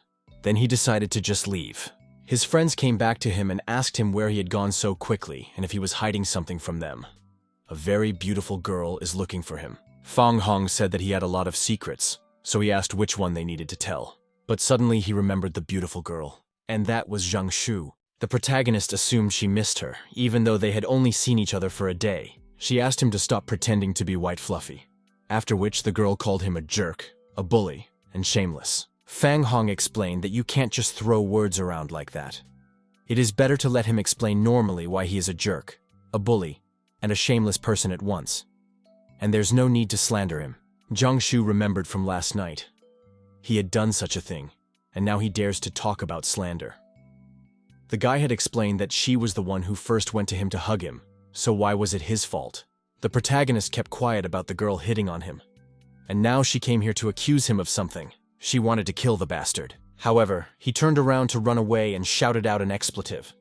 The master still had business to attend to, so he would leave it at that. His friends also misunderstood everything. They thought that Fang Hong had decided to get his paws on such a nice girl. That womanizer even denies what he did. Zhang Shu swore she wouldn't sleep tonight until she caught that jerk. But he's not a fool to stop to get beaten up. If she just wanted to chase after him, she should just say so. She's his future wife, so it's okay. The girl screamed that she wasn't his wife. He realized that everything was happening just like in his dream tonight. And it's very strange. Suddenly he heard a scream. She fell and stamped her foot. She stopped abruptly. That little fool really thought she could catch up to him. He held out his hand to her and asked if she could stand up. He then wanted to look at her injury. However, this was her cunning plan. She caught his arm, talking about how she wanted to watch him run away now, but he only smirked. A stick of wood appeared in her hand, and the main character was behind her, who reiterated that he wasn't that easy to catch. She didn't realize that how this guy was able to disappear, since she had grabbed his wrist. How could he even do that? If he couldn't do such simple things, would he then be able to become her bodyguard? He apologized. However, the guy really can't stay here. However, as it turned out, her leg was injured after all. He thought she was faking it at first. It looked like the girl had really hurt herself. But something's not right here. This wound looks like a bite. Zhang Shu didn't care, after which she said to just leave her. Suddenly a snake crawled out. The protagonist guessed that it was a Kufia Steiniger. Its venom is extremely dangerous. How could such a snake have gotten here in the first place? A needle appeared in his hand, after which he used this needle to get rid of the snake. He carried her in his arms to the roof of the building. No one will disturb her here, so he can safely remove the poison. He doesn't even know if she was lucky or not. But usually people don't live longer than 10 minutes after being bitten by this snake. However, Fang Hong is with her. The girl began to complain that she was hot. He was confused at first, but he tried to rid himself of any thoughts. The most important thing now was to save her. After which he took off his t-shirt and tied a t-shirt around her leg. Fang Hong began to claim that today she would find out how cool her future husband was. Suddenly a brick flew into his head. Her friends showed up there and started to worry about Shu. One of them started yelling about there being a pervert here. He told them to just shut up and also mentioned that he was saving her actually. Of course they didn't believe what he said. After all, why save her with no shirt at all? So the kid had to throw them all a snake. They were scared at first, but then Fang Hong mentioned that she was dead. Shu was bitten by a poisonous snake. If he didn't hurry, even a celestial wouldn't save him. So he asked to be quiet.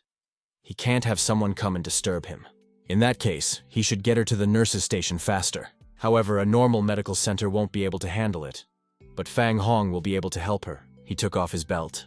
After that, the guy took her leg. The main character started using acupuncture techniques on her. A silver ball appeared in his hand, and after a few seconds, it started to break apart. Some kind of liquid was near the girl's leg. That's how he was able to extract the poison. The girls began to discuss what he had just done. But the truth was that they didn't understand anything. Why it didn't feel at all like saving a person. The main character even admitted that she had very nice legs. Now the last part is left. The girls thought it was time to call the police. This guy's a real perv. Fang Hong explained that he was doing this just in case, since there were no medicinal herbs here. Therefore it would have to be this way. He's been tasting this many healing injuries since childhood, and his saliva can dissolve poison and eliminate pain. But the girls were curious about his lips. The guy explained that the venom was just left on them. He also warned that if they were bitten by a snake, they should never try to suck the poison out. After all, one could die that way. Afterward, he left the shoe on them. Zhang Shu finally started to open her eyes. They were happy that their friend was finally awake. They also inquired about her well-being. She learned about her friends, whose names are Qing and Wan. Zhang Shu wondered what they were doing here. Qing explained that it was just two lonely girls who decided to sit on the roof. Where would they go for their friend's popularity? Wan replied that they came and suddenly met these guys. She didn't understand what she was doing here and where Fang Hong had gone. The girl wondered where the guy who was with her had gone, and if he had done anything to her. Wan said that he had already left, and said that she had been bitten by a poisonous snake. He took Zhang Shu here to save her and took the snake with him. She also noticed that her boyfriend was so caring, handsome, also a doctor. Wan was very jealous of Shu. She really wanted a boyfriend like that for herself. Qing was already tired of hearing the same thing. However, these girls were mistaken, for he is not her boyfriend, and this man selflessly saved her life anyway. This guy's definitely not bad. The moment he concentrated, his face became like a dumpling. Meanwhile, Fang Hong had found the snake rock. It is also called a poison-sucking stone. It is very poisonous, but it can also suck out dangerous poisons on its own. This kind of thing is very hard to find. Today, he's definitely in luck. He decided to test the miraculousness of this stone, as they say about it. Thanks to that, the guy noticed that this stone of theirs momentarily absorbed the poison. That's even better than his technique. After which he decided to roast it into a snake. It's been a long time since Fang Hong ate game. It smells pretty good. As soon as he took a bite from the finished snake, he felt something, and it was a tracking device. Suddenly a man appeared behind him and told this young man that you can't eat everything. The protagonist immediately took notice of him. The suspicious man said it could kill you. Fang Hong asked if he wanted to try it, because it was so delicious. It's just a pity that a pinch of cumin is missing. But he only guessed that this guy was Zhang Shu's bodyguard. For eating his snake, the man threatened to skin him alive. The protagonist queried if he was sure of his decision, and definitely didn't want to try a slice. There would be no other chance. But he began to argue that this young man didn't stand a chance. He began to be attacked by many snakes. He was frustrated that he couldn't eat them all, because there were so many of them. This guy is already on death's doorstep, so he shouldn't show off.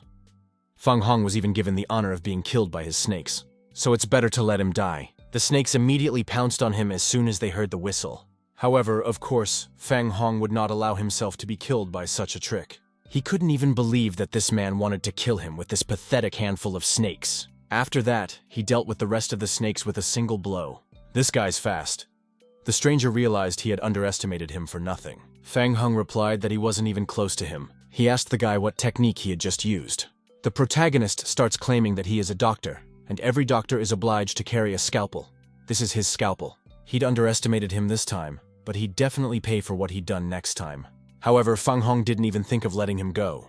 He appeared in front of them with a threatening face, asking if he had authorized this stranger to leave. But he decided to try to escape anyway. Therefore, Fang Hong pulled the string. It was the thread that tied his legs together, causing the man to fall. He didn't understand what it was at all. Afterwards, the man asked with horror what he was going to do. In response, the protagonist replied that he just wanted to have fun.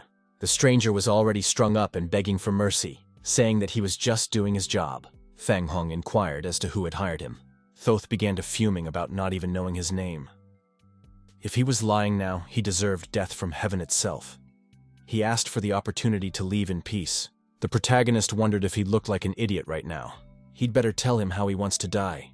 He has 365 ways to ensure a quick and painful death. Suddenly, Uncle Chen and the others arrived, who asked Fang Hong what had happened here.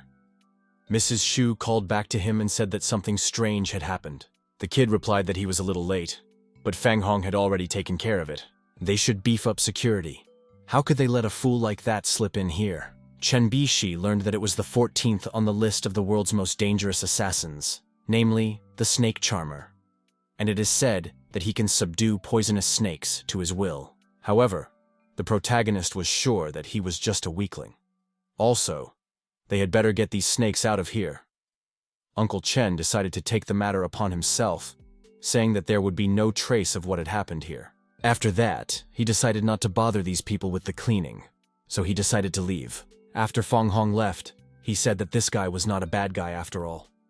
This young man even made him humiliate himself, after which he called Uncle Chenya Shadow, talking about how they haven't seen each other in a long time. The shadow plays so well that he almost believed it. From now on, he is obliged to shadow life. The man will come back and ask you to treat him leniently and to forgive him this time. I don't think this man understood something. The one inquired as to what he meant. In just a second, Uncle Chen was able to decapitate this stranger. He wasn't even going to let this man go. The thing is, he wanted to kill him with his own hands. Men's dormitory. Chen Fan didn't understand why Fang Hong hadn't come back yet. Genja replied that who knows what he was doing there with that girl. Fang Hong came in and replied that he had only stepped away for a minute and they had already missed him. Just a handsome guy like him who is popular with girls, and guys is an object of envy. Li Mu asked to be honest about what kind of relationship he is in with that girl. Chen Fan asked why he knows so many beauties and they are still single guys. He started explaining again that there was really nothing between them. Quite frankly, she hired him for a specific job. Junji of course didn't believe it. With one hand he is cuddling with Handong Yue, and with the other hand he is luring someone else's girl. Whatever Fang Hong said, but he definitely had some bedroom story, and he doesn't want to share such an event with his friends. Suddenly their lights are off. It's because the university is saving electricity, but now they have to go to bed early because they have to go to military training tomorrow. The next day, Chen Fan asked his friend, what if the instructor of this group might be a beautiful girl? But for some reason, his intuition told him that the instructor would probably not be a woman. A girl appeared and asked what that even meant. Did he dare to somehow underestimate women? All of them were happy to see such a gorgeous lady. Genja even wanted to marry her. She mentioned that there was no whispering in the ranks. If she saw it again, they would have to run 5 laps as punishment. They only stared at her in silence. She asked again, wondering if they hadn't heard her. If they understood everything, they should answer immediately. They quietly replied to the instructor that they understood. It looks like they didn't eat much this morning since she can't even hear them. Afterwards, everyone shouted loudly about what they heard the instructor say. She also turned her attention to the protagonist, who was silent for some reason. Fang Hong didn't understand. Did he have to be so loud? He was afraid that she wouldn't be able to stand it. If he understood everything, he should answer immediately. She repeated her words again, after which he yelled out that he understood the instructor, which even made her faint. Fang Hong had said that she wouldn't stand for it, but he was still forced to shout. Now he's going to be in trouble. Some covered their ears, and some just didn't realize what had just happened. Zhenji almost went deaf because of Fang Hong. Does he really have a loudspeaker located in his city? Even the instructor has fainted, and she now needs to be taken to the infirmary sooner rather than later. But why would they need an infirmary when they have Fang Hong on hand? He's guaranteed to bring her back to consciousness in no time. He touched her forehead. Others didn't realize what he was doing. Whereupon the instructor woke up, and the main character said she'd wake up right away. The instructor asked what he had just done to her. The guy explained that he was just following her orders. The instructor, on the other hand, fainted from the sound of it, so she shouldn't blame him. Suddenly, Uncle Chen called back to him. He picked up the phone to find out what had happened. The instructor, however, mentioned that it was not allowed to use the telephone during military training. Chen Bishi said that he was at the entrance of the university. Therefore, the guy should approach him as soon as possible. He apologized, however he urgently needed to leave for a short while. He was tried to be stopped by the instructor, who did not even give him permission to leave. However, she had no choice but to let him go. After which, she yelled out that she remembered him. Fang Hong replied that he would be honored to stay in the heart of a beautiful girl like her. After which, he walked over to Uncle Chenyu. The protagonist inquired as to what had happened since he had called back so suddenly.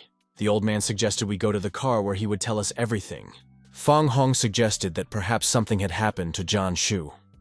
Chen Bishi replied that it was indeed something to do with her. The city government wants to auction off a piece of land at the Jinzun Hotel.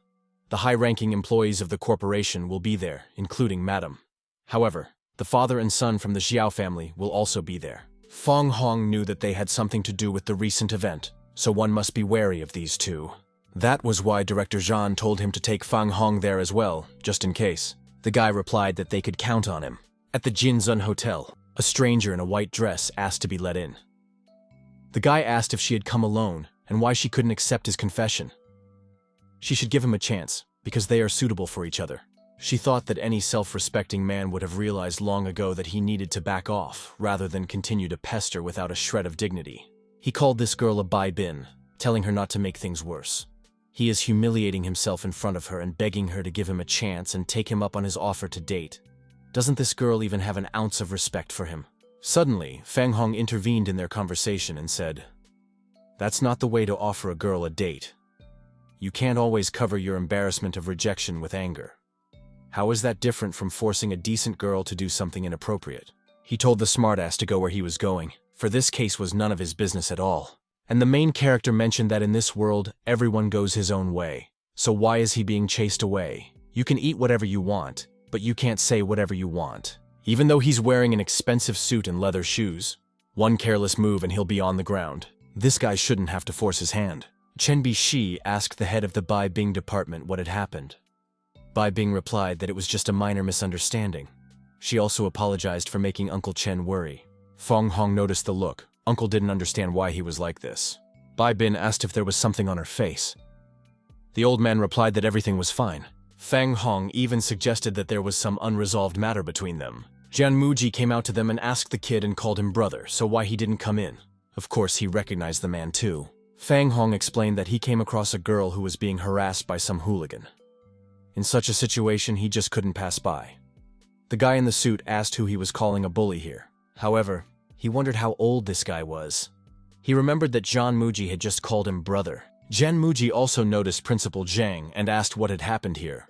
He replied that there had been a misunderstanding. He wanted to invite the esteemed department head for a cup of coffee, but she had no free time. He had some work-related things to discuss, so he apologized for leaving them first. Jiang Peng believed that there was still no girl he couldn't get. Therefore, Bai Bing would soon be his. Jian Muji decided to introduce Ms. Bai, the head of the corporate finance department, to Fang Hong. She is the most valuable person in the finance department. Bai Bin greeted the guy and also thanked him for his help. Fang Hong introduced himself and also mentioned that it was his honor to relieve a beautiful girl of a problem, after which they went inside the building. His gaze immediately fell on Zhan Shu. Of course, the girl noticed him too. The protagonist was surprised that she was quickly back to normal. Throne wonders what this guy is doing here. Fang Hong mentioned that he didn't even think she would be here. His treatment technique is certainly good, but it is far from perfect. She shouldn't have gone back to business so soon and better get more rest. Shu replied that she was already fine, after which she even thanked him. Fang Hong couldn't even believe that Zhan Shu herself was saying thank you. Xiao Ying, who didn't even think that Fang Hong would be here too, walked over to them. Afterward, the girl noticed that the military uniform suited him. Shu decided to leave so as not to interfere with the two of them strengthening their relationship. However, these two didn't understand anything. Jian Shu didn't understand why she felt uneasy when she saw them together. Did she really like this guy? Jian Muji decided to introduce Brother Fang's rights to the assistant secretary of the town committee. Specifically, Huang Hua Huan. Hua Huang recognized that he was indeed a young genius. No wonder the secretary repeatedly told him to personally thank him. But the guy doesn't know him. After that, he decided to remember about the girl who was poisoned in the Jinzun Hotel. It was the secretary's niece. The secretary had originally planned to personally thank the guy today, but he was very busy and couldn't do anything about it. Therefore, he told Hua Huan to convey his thanks. When Fang Hong saved this girl, he didn't care whose niece she was. He was simply following the call of his heart, which believed in the equality of all people in the face of life. He was delighted that this guy saved a man from danger and didn't even get a thank you. Now he's not even worried about it. He really is an honest man. After which, a familiar man appeared. He asked Mr. Huang and Director Zhan what had amused them so much. Mr. Xiao asked if he could join in their fun. Hua Huang assumed that Principal Xiao must have been there and witnessed this young man's act. He recalls that on that day, a young man had saved the niece of the secretary of the town committee. However, there were many people at the time, and he was only watching from afar, so he didn't even see the young man's face. This man was involved in a chase that took place after a meeting at that hotel, and now he's decided to play a joke. What's this old fox trying to pull? Hua Huang introduced a young man named Fang Hong who had saved the girl back then. It turns out it's the doubt they were talking about. Recently, Mr. Xiao went to the hospital to visit the secretary's niece. The local doctors said that the one who saved her is a certain genius who has a great future. Fang Hong replied that he was just performing the duties of a doctor. Unlike some people who only want to get their own way by any means necessary, dooming themselves to end their lineage. He shouted for Fang Hong not to dare accuse everyone else, but he was talking about some people after all. So he didn't understand why young Master Xiao was reacting like this. Seeing the young master's mood, the guy replied that he was just joking. Since he didn't like Fang Hong's jokes, he would probably leave this place. This guy is getting closer and closer to the path of death. Meanwhile, she was on the phone, but suddenly a car stopped in front of her. Two men ran out of there. They put a bag over his head and threw him into the car, after which these men left. Fortunately, Uncle Chen saw the Bai Bing kidnapped, after which he saw Fang Hong had already started chasing after them. He decided to call the guy back.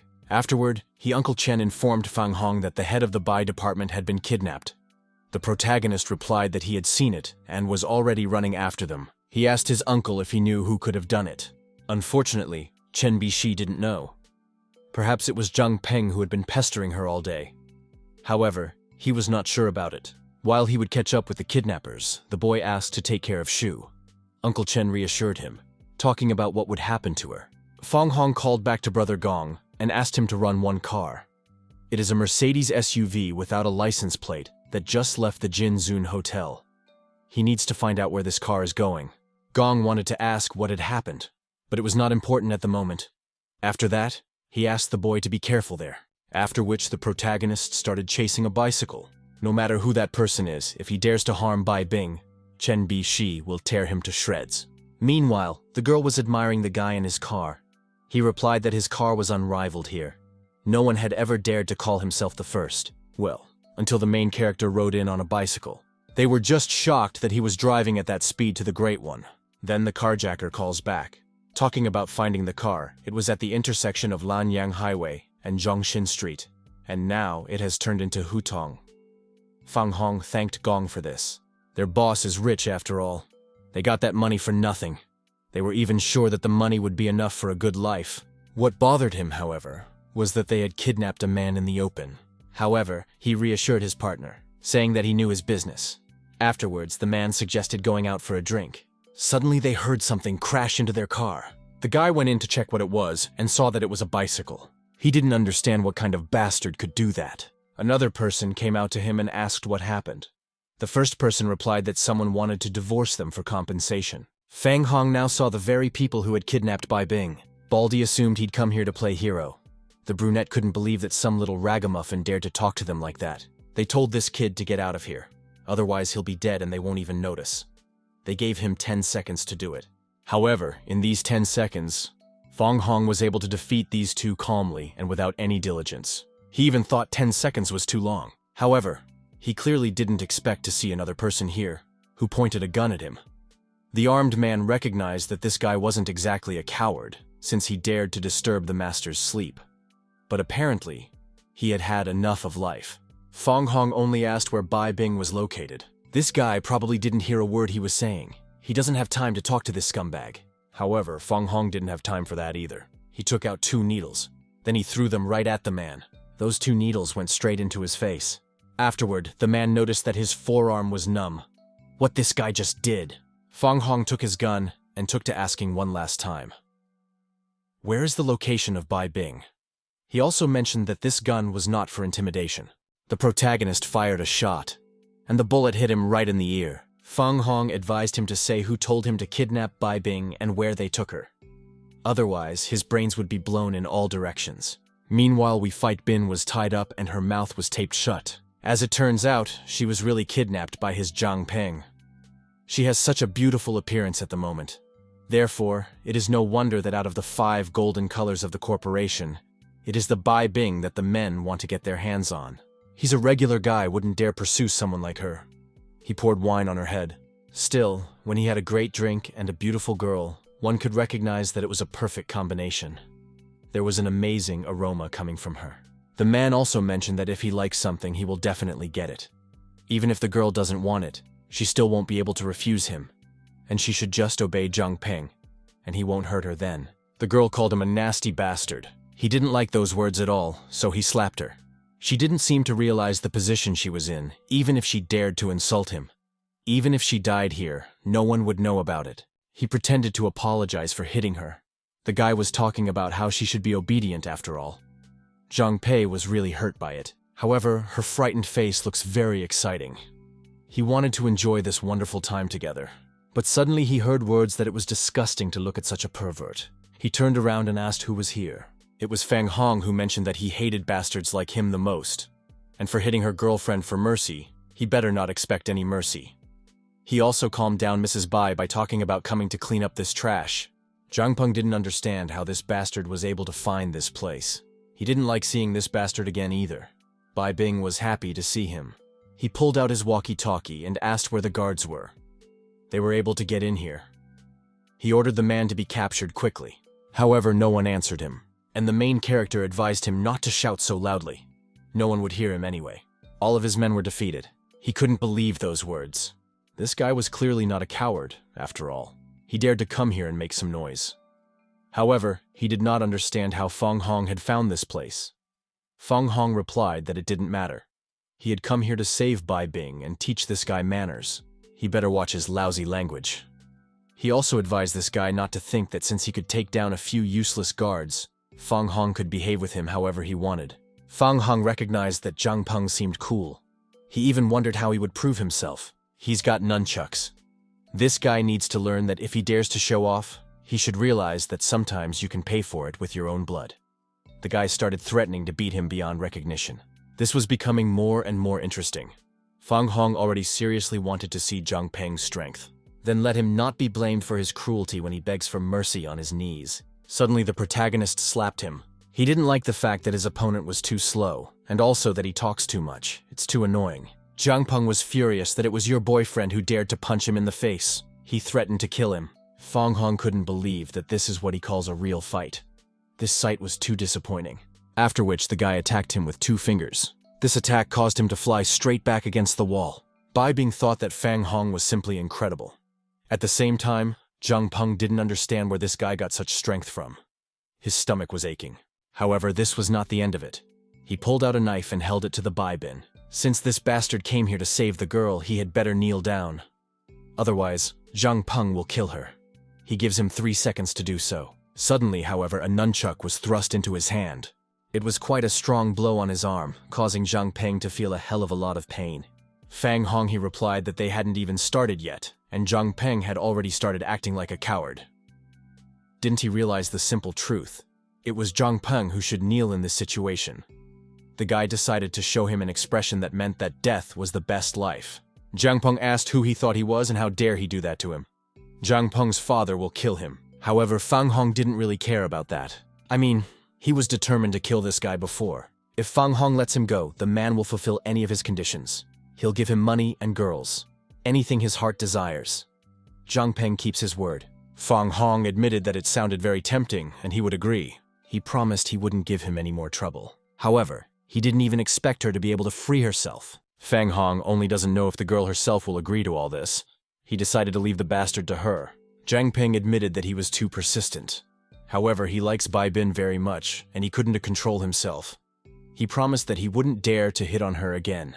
The same guy hoped she'd forgive him. However, she had other plans. The impact caused him to lose consciousness. Fang Hong admitted that it was indeed impressive. He also mentioned that he was definitely left without grandchildren after such a blow.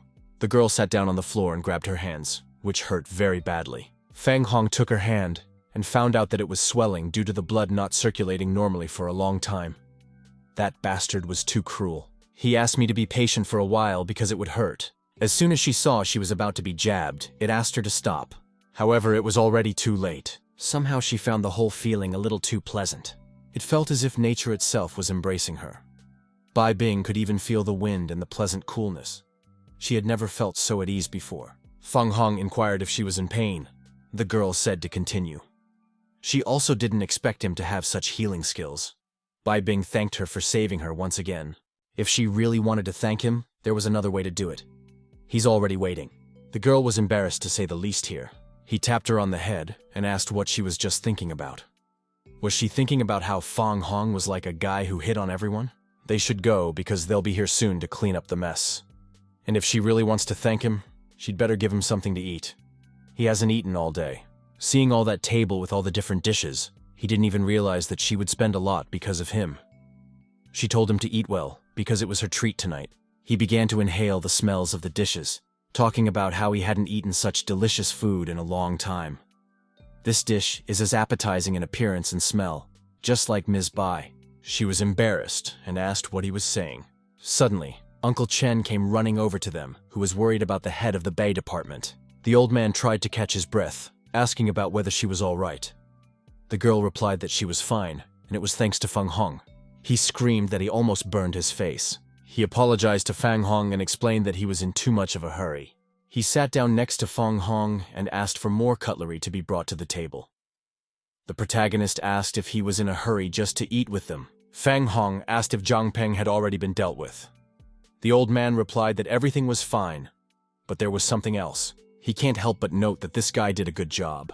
Fang Hong assumed that the old man was so worried about Miss Bai. Could it be that there was some special relationship between them? Chen Bishi told him not to make up such nonsense.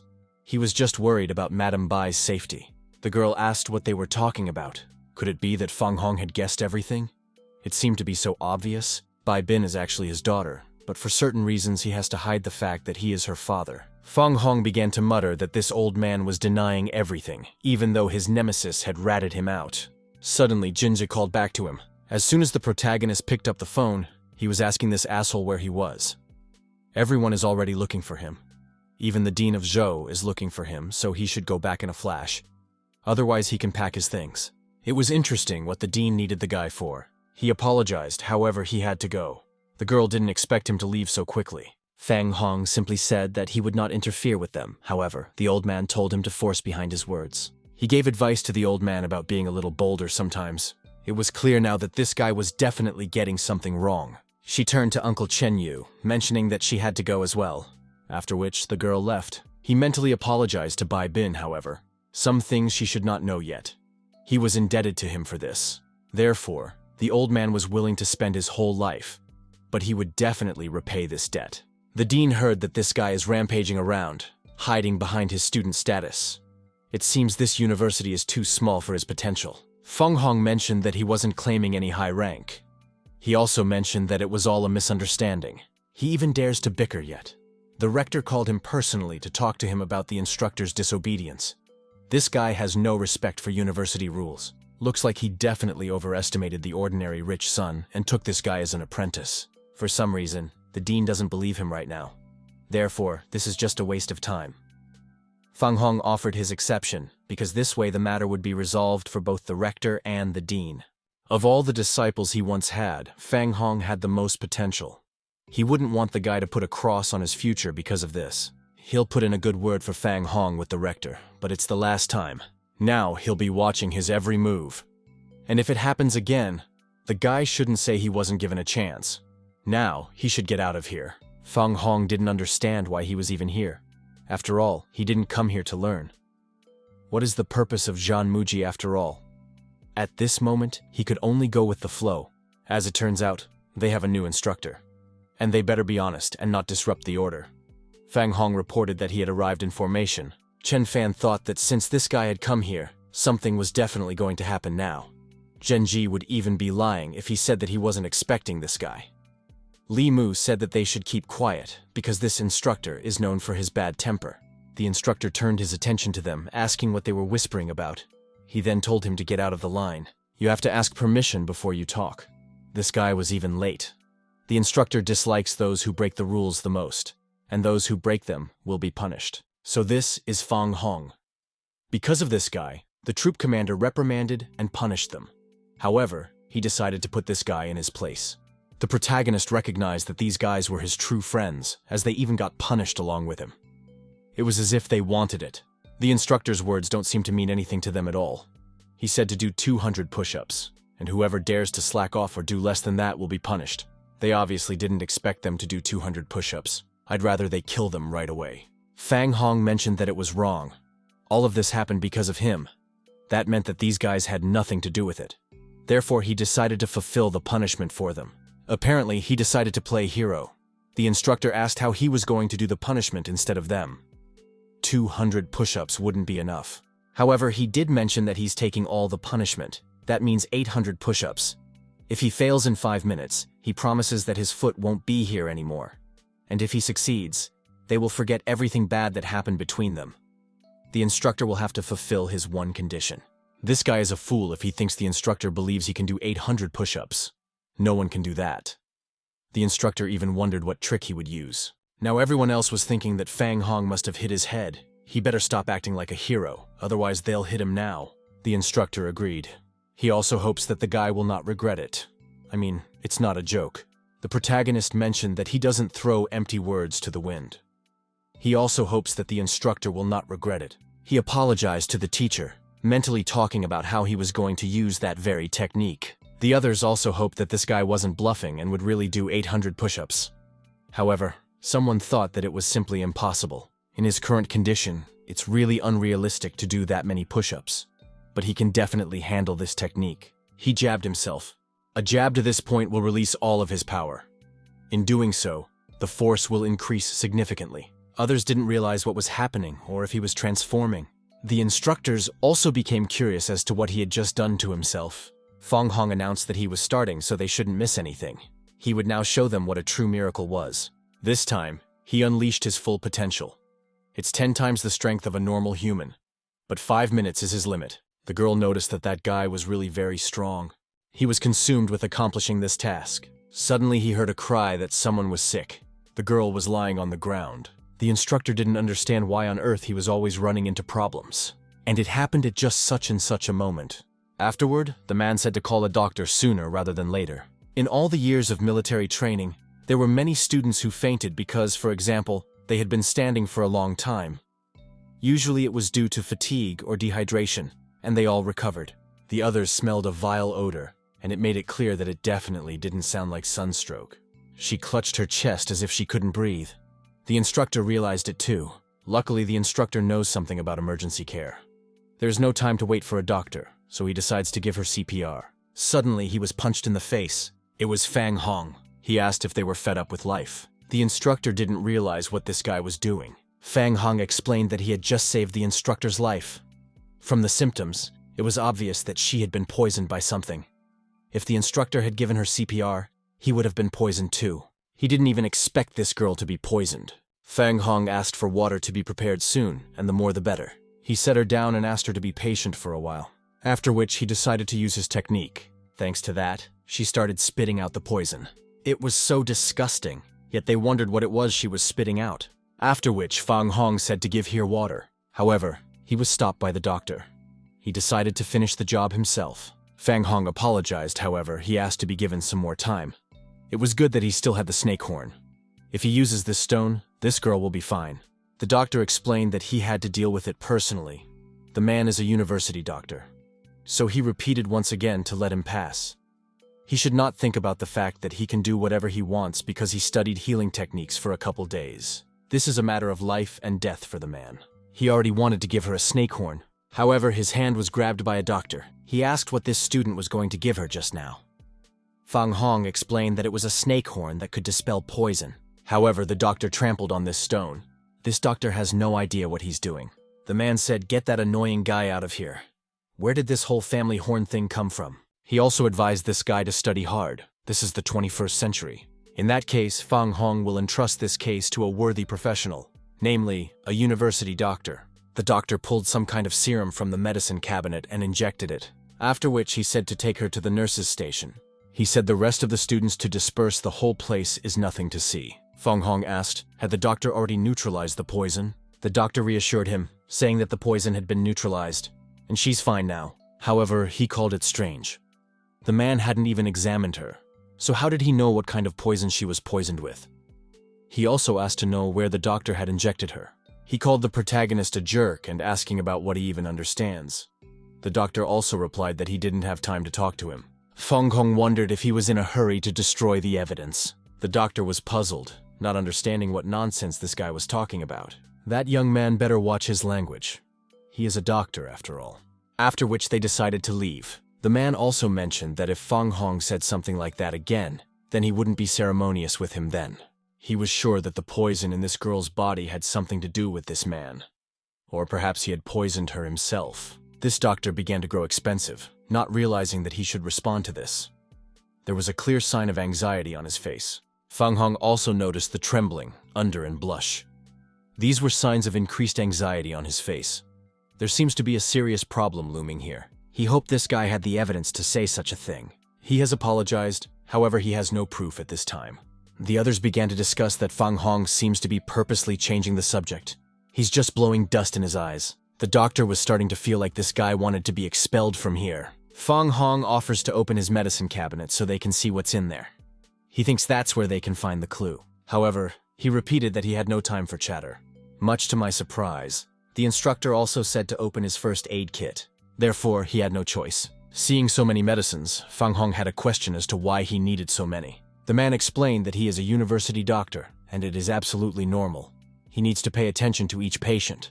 Fang Hong asked, wondering if he meant to poison someone else. He couldn't believe how this creep dared to cast aspersions on his good deeds. He tried to stop himself from using his fists. He only laughed, saying that this guy has been revisiting the movies a bit. Suddenly, some kind of pill popped into his mouth. He asked what the pill was. The protagonist replied that it was a poison pill. It may not be fatal, but it's gonna make this guy suffer a lot. So he better tell me what he did to that girl. That kid forced himself on him. He threw 3 syringes at him, wishing him dead. However, all of these syringes were fought off by one man, and it was the instructor. He told this guy not to yawn. The protagonist praised the instructor's good response, whereupon the instructor stated that he would deal with the man. Let the doctor show his strength. However, the doctor immediately gave up. He recognized the unevenness to this instructor. He knelt down, as did his assistant, who said he knew nothing. He was just a doctor's errand boy. If it's really as the guy said, then the other students are in danger. However, there's no need to worry because Fang Hong is here, so they'll be fine. He wanted to deal with this one himself. The dean didn't understand how this bastard dared to do such a thing. Then he asked the protagonist where the doctor was now. Fang Hong revealed that he was already in custody. Afterward, the dean asked if the poisoned student was okay. The guy reported that the student sent in is fine. But apparently there are other poisoned students who have not yet developed symptoms. After which he showed the antidote. The dean asked what this substance was, and the protagonist explained that it was a proven antidote. However, he also mentioned that he would need the dean's help in one matter. Since it is impossible to know which students have been poisoned, the antidote must be divided among all the students. All the students are tired after class, so they will just pour the antidote into a water bottle for everyone. After that, he asked how many people there were at the university. Yukai was happy to see that that guy had thought it over carefully. Fang Hong must make sure that no one was in danger, so he asked to entrust the matter to him. He thanked his student. Had it not been for him, the university would have faced fateful events. They have to keep an eye on the suspect to make sure he doesn't do anything. However, the guards were not worried, because there was only one way out, so nothing would happen. The doctor mumbled something about the show starting soon, after which he laughed like a madman. He was told to shut up or security would come in and hit him. He should not worry, for the doctor will keep quiet. However, the truth about him is that he does not throw words to the wind. The man will just wait, because he personally wanted to hear them scream in despair. Suddenly, the main character fell to his knees. The dean noticed his condition and asked what was wrong with him. Fang Hong replied that it was fine. He just went a little overboard with showing off. Yucai was ready to take care of the rest, and this guy should rest for now. Still, Fang Hong is rarely given time to rest. He even thought about being like other people. Meanwhile, in the bathroom, for some reason, the tap water started leaking. This jet of water was moving straight towards the protagonist. A jet of water hovered over Fang Hong. Suddenly he heard someone calling his name. He didn't even expect it to be a teacher. The teacher asked what was wrong with this guy and why he looked so lethargic. He replied that he had just returned from military training, so he sat down to rest. Fang Hong decided to change the subject and asked what the teacher was doing here. If the teacher finds out that he used a secret technique, he's finished. The teacher suddenly remembered about him that the boy even assumed that he was starting to be missed. However, the old man told him not to talk nonsense. The teacher sensed that his student was going to be in trouble today and decided to see if he was okay. I think he was just imagining things. And the main character wondered who was so brave that would get him in trouble. The teacher insisted that he shouldn't get into trouble all the time. He must not forget what he was here for. He should be careful. After that, the teacher decided to transform.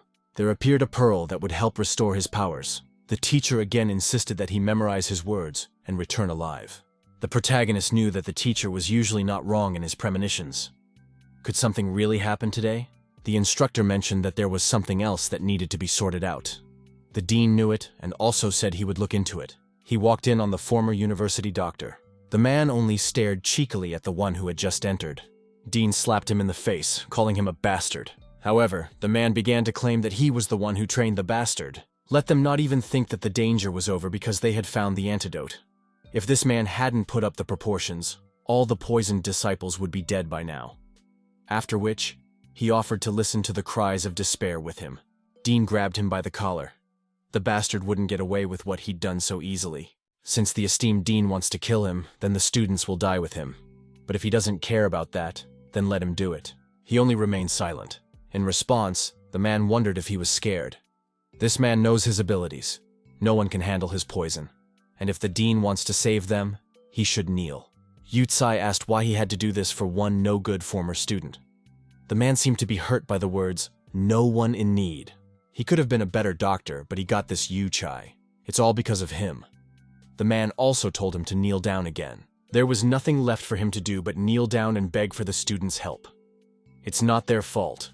All this man needs is a dean. And he liked to see how pathetic the much-respected Dean Zhou Yutai was. He should just help the students, for which the dean will fulfill any condition of his. From suddenly behind him came the main character, who laughed at the whole expression about the best doctor. He knocked that doctor to the floor. It was pretty ridiculous to hear words about him wanting to become a top doctor at a time when this man doesn't even know what it is to honor life. That bastard has no right to call himself that. It made him angry to see the same guy again, whereupon he said to hit him. If he dared to do that really, let him beat him to death and then the other students will know despair. Suddenly the main character really hit him. The impact caused the man to crash into the wall, leaving a mark there. Fang Hong doesn't understand why so many people are asking to hit them. But it's better to fulfill their wishes. The dean mentioned that this man knows how to neutralize any poison. Adding or lacking a drop of some substance to the poison will ruin everything. They need time to make an antidote. Fang Hong asked, did the dean really think that this man was going to help those students? After all, he was only going to hurt them more. Since they don't know the proportions of this poison, they'll use another method, namely Chinese medicine. A subordinate arrived and informed the dean that many students were feeling nauseous. Upon hearing this news, he only laughed. The man reported that they had less than half an hour left in them. He was anxious to see how they would get rid of the poison. However, he was stepped on his face, so the man just shut up. The main character mentioned that he should have known that there would always be someone better than him. He suggested that the dean go with him to do something. Yutsai asked what he needed. Fang Hong will deal with the poison, but first he needs to be led to a room with Chinese medicine. He needs something to neutralize the poison. The boy saw that there were a lot of medicines here. Even in the air, one could smell the odor of the medicines. All the medicines of the Institute of Chinese Medicine are stored here. Therefore, he can use any medicine he wants. He took off his sweatshirt, talking about how they would now start making medicine. The dean inquired what he was going to do. Fang Hong told this old man not to ask to be a disciple later. He just wants to see this guy make an antidote. He brought what the two men asked for. Afterward, they lit the fire. The dean didn't understand what Fang Hong was doing after all. This way, he was just transferring medicines. In his long life, this is the first time he has seen such a way of making medicine. However, the guy said the fire wasn't strong enough. We need to throw another table in there. They obviously didn't expect such a statement from the guy. And now it's time to make the drug. He added his blood to the substance. It seems that the trouble the teacher was talking about was most likely that Fang Hong had to use his blood today. It looked like nothing could escape his eye. The dean reiterated that in all his years of life studying medicine, he had never once seen a medicine manufactured in this way. The instructor inquired as to why the guy was adding drugs to his blood. He said only that it would take a long time to explain. So he decided to explain to her briefly that his blood was a precious thing. Now the drug was ready. Both men covered their noses, not realizing what the stench was. The instructor even asked the protagonist if he was sure it was the exact medicine. The one explained that there is a good phrase. Good medicine is bitter in the mouth. And this was his special medicine. After that, the guy decided to leave the rest to these two. Dean decided to give this drug a try. Suddenly, he felt a pleasant feeling, as if an invisible force was overflowing his body. It was as if his body was ready to burst into flames, and he even felt the power of youth. Just a drop of this medicine helped cure him of all his long-standing ailments. It really is a miracle. He wondered where this guy had come from. Meanwhile, doctors worked up a sweat to help their students. The girl with pink hair told the two of them to move and not to stand on a pole. They felt as if this chimera was about to explode. That's why it was better not to make her angry. She didn't understand what was going on, or why more and more students were being brought in. So far, they were students who were undergoing military training. A man came running in shouting joyfully that the antidote had arrived. No need to give it to the students sooner rather than later. She closed her eyes too, her nose not realizing what the stench was. The man explained that it was an antidote made by the Dean of Zhou. A little while later, all the students felt better. The strength seemed to overflow from this guy's body. She hadn't even expected the effects of the antidote to show up so quickly. I guess that was to be expected from the Dean. She wondered what this miracle cure was, so she decided to give it a try too. The woman felt as if a strong and powerful arm was holding her to her chest, and she cannot get out of this embrace. It's the first time they've seen that look on their chimera's face, after which she yelled for everyone else to get to work. The instructor even praised the protagonist. The protagonist replied that it was nothing to him. Only thing is, he didn't do the right amount of push-ups. Looks like it's time for him to leave this dangerous place. The instructor didn't understand how he could still say all for those push-ups. This guy had saved the lives of many students. The university would definitely thank him. Afterward, the instructor asked if the man had learned any martial arts. The man's face was still sore from being punched by the protagonist. He also mentioned that when this guy punched him in front of all the students, he got more than a little angry. This guy attacked him too suddenly. And if they had fought fair, then maybe the instructor wouldn't have lost. So he offered to fight sometime. However, Fang Hong didn't think it was worth doing. Even though he was training, he was also strengthening his body and increasing his physical strength while fighting. He shouldn't be allowed to fight, much less train with humans. When he hit the instructor, he just chose an opportune occasion. It wasn't serious. His strength is not suitable for fighting ordinary people. In such a battle, there is only one outcome. That is the death of his opponent. However, the instructor was still indebted to him, so let him come forward if he needed anything. After that, the protagonist left. The instructor noticed that this young man was talented beyond his years and had boundless strength. He has no idea what Fang Hong will become in the future. Office of Dinshou Yutsai. The dean noticed that he even had an increase in his dice. It really is a miracle cure. But suddenly he noticed something. Afterward, he returned to his normal form again. Looks like the effects of the medication have worn off, and his legs weren't obeying him again. If only one sip had that effect. He wondered what would happen if he drank more. He should ask to keep some of the medicine for himself. Suddenly, his granddaughter arrived to inform him that there was trouble. She inquired what had happened to Grandpa. Yu Kai replied that he was fine and inquired about what had happened. She, on the other hand, said that the students had been poisoned, so they should come to their aid sooner rather than later. The old man replied that they were all right now, for he had already dealt with everything. She didn't understand how it could have happened so quickly. Afterward, the girl helped him up, saying that this was to be expected of a grandfather. She also stated that it was probably the pranks of that guy named Fang Hong. That idiot can only cause trouble for the others. She even heard that he hit the instructor. However, it was quite the opposite. This time it was this guy who should be thanked. He also mentioned that his granddaughter thankfully doesn't have a boyfriend yet. She was confused and didn't understand why Grandpa was suddenly talking about it. She didn't have time to think about it at all. He told me that Fang Hong was a good guy, so he wanted his granddaughter to meet him. She only walked away, not realizing what she was saying Grandpa. For some reason, all of a sudden, Grandpa started talking about it. So she wondered what Grandpa had found in this Fan Hoon. The protagonist was resting peacefully on the roof of a building while his phone rang. It was Uncle Chen, and the boy asked what was wrong. The old man reported that John Shu had been kidnapped. He didn't expect that the girl could be kidnapped while the old man was with her. Moreover, she was surrounded by many guards, so it was unclear how she had managed to be kidnapped. Chen Bishi said that these people kidnapped her without thinking of the consequences. They also lost a lot of people. Afterward, the guy asked who did it. The man said he needed 100 million in cash and had 2 hours to do it. If the money was not forthcoming, they could say goodbye to this girl. He also told that guy named Fang Hong to come here personally. He knows that those people have already informed the police about it. So afterward, they will warn the police not to interfere. That Fang Hong took away his arm, so this time he came for this guy's life. He was informed that Scorpius had escaped from prison. Uncle Chen read that he must have been helped by some organization. They know from the scene that he had a new arm made. He realized that he'd had a new arm made to replace the one he'd cut off himself. It looked like he had done some serious preparation this time. He wants Fang Hong to personally bring him the money, so the uncle asked what he would do. The protagonist realized that this guy has a grudge against him. Then it will be as he wants it to be. Uncle Chen will be near the university now, after which they will talk on the road. Some people just like to find trouble for themselves. He better learn a good lesson from the past event. Also, Fang Hong hopes that this guy won't regret his decision. A gun was pointed at him. The man said that if he dared to harm the bait, he would be killed. Scorpius hadn't even expected this man to be so nervous. Afterward, he said he wouldn't touch her. As it turned out, behind him stood number 10 on the list of the world's most dangerous assassins, namely, the skillful sniper Troy. Scorpius wondered if he really never misses. That's pretty amazing. He also didn't think the trio would have high-degree myopia.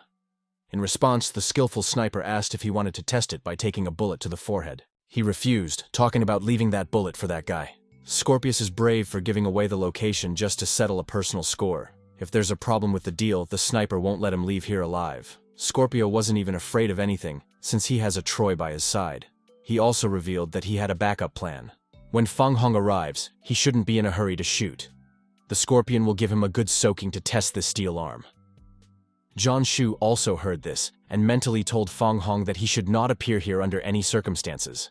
Uncle Chen said that they demanded a ransom of 100 million, but Director John could only raise 60. He said to take this suitcase to them and buy some time. The old man also mentioned that he knew what the guy was capable of. However, one should not underestimate the opponent. Do they really want to give them the ransom? Such brutal killers think about killing Fang Hong after they escape. John Shu is just a bait and they won't do anything to her. In that case, he definitely needed to be even more careful. According to their coordinates, they were far from the city, so there was no way to ambush them. These people are well prepared. The old man Chen really hoped that these people would disappoint this time. He also noticed that the main character wasn't worried at all. Is he really that capable? He also asked to wear this just in case. Fang Hong saw that Uncle Chen was very caring. They noticed that a car with Fang Hong in it had arrived. Troy was glad that here comes the hare. However, he only sees one car. There is no one nearby, so it is safe to act. Scorpius even admired this guy's courage, for he was clearly not a coward. Then he told his boys that it was time. Fang Hong really is a real jerk. He arrived in this trap anyway. The protagonist was already standing in front of the gate. Uncle Chen asked him to be careful and not to get in the way so as not to spook the enemy. In response, Fang Hong told me to keep my head down and wait for his command, whereupon he entered the building. Scorpius was sickeningly happy to see the little asshole. In response, Fang Hong only wondered where she was. Scorpius replied that she was safe for now. But if he starts showing off, they'll just rip her belly open. Scorpius noticed that he was demanding 100 million, and this suitcase clearly had less than that. Fang Hong replied that since he wasn't allowed to see the girl in person, he couldn't give the full amount. Scorpius is not completely brainless after all, so he must realize that 100 million in cash will not appear in such a short time. Here is $1 million and this prepayment. When he sees the mortgage, he'll give the rest of the money. However, Scorpius punched him right in the stomach and talking about just shutting up. He shouted that it wasn't over yet, after which he used his hand to strike again. He jumped right up to the main character talking about killing him today. The man smacked the protagonist right into the ground. After that, he left with a smirk on his face, saying that the bastard would not come to his senses soon. He ordered his men to tie him up so he could torture him. The man didn't even expect that he was even alive after such blows. Even so, if he wasn't dead, he was definitely badly injured. However, they didn't expect this guy to be on his phone at all. Scorpius too turned around in disbelief at what they were saying. He informed Uncle Chenyu that he was inside and everything was fine. He is safe too, so he told his uncle to take care of himself. He also asked him to prepare something tasty and preferably spicy. He thought they would be done here soon. I can't believe this guy's made of iron. How come he doesn't have a scratch on him at all? Fang Hong was able to anger him. He would now experience the power of the full firepower mode. The protagonist stood up and admitted that this hand was very impressive. And for that hand, Scorpius should even be grateful to him. Scorpions refused to shove that gratitude far away. He had made this hand on purpose to repay Fang Hong. The man declared that he had become 1,000 times stronger. Therefore, the kid shouldn't even think about leaving here alive. Fang Hong noticed that judging from his pale face, his blood circulation and stomach function had deteriorated recently due to the hatred that overwhelmed him. He must even be constipated. I could see why his mouth smelled so badly. This guy had even started to get snide before he died. Now Scorpius was determined to kill him for sure. As soon as he attacked him, Fang Hong easily returned from that blow. Scorpius, on the other hand, decided to hit him with his fist. However, that fist didn't reach the guy's face either. He jumped away from his opponent to increase the distance. Scorpius didn't understand why this asshole was so fast. Fang Hong inquired, wondering if he was still playing around. Troy offered his help. In one shot, he would end the whole affair. However, Scorpius replied that that wasn't all he could do, nor is he going to hide like a sniper. Scorpio wants to show who the real man is here. He started to claim he was just warming up.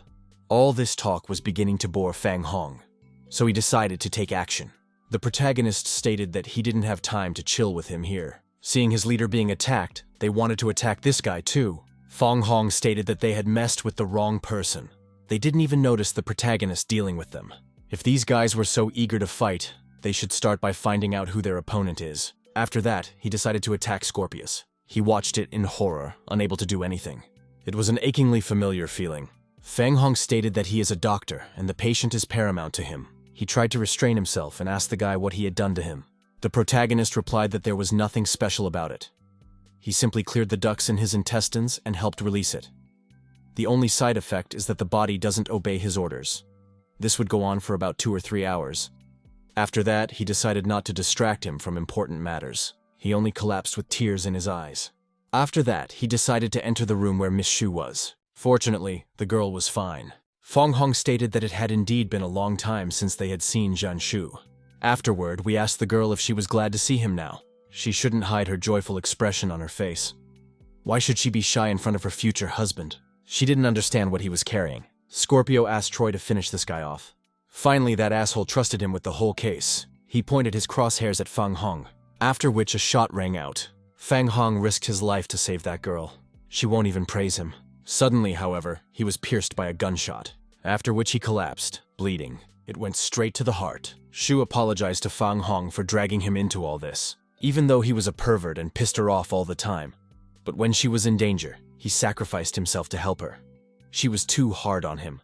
Tears came to her eyes and she thoughtfully asked for his forgiveness. Fang Hong must get up. After all, he's the strongest person she knows. The sniper appears, talking about how it's a pity he won't have the chance to be a hero and save the beautiful lady. The one he shoots at is definitely no longer alive. This guy may be dead, but he decided to tell him something. He should never stand with his back to the enemy. Zhan Shu shouted that since this bastard was so brave, let him just kill her. He touched her hair, telling her that she would live for now. However, Fang Hong was already behind him and informed him that he had to follow his own words. As soon as the sniper turned to him, the protagonist punched him in the face. That blow threw him right back against the wall. He pointed the gun at him, not understanding how that was possible.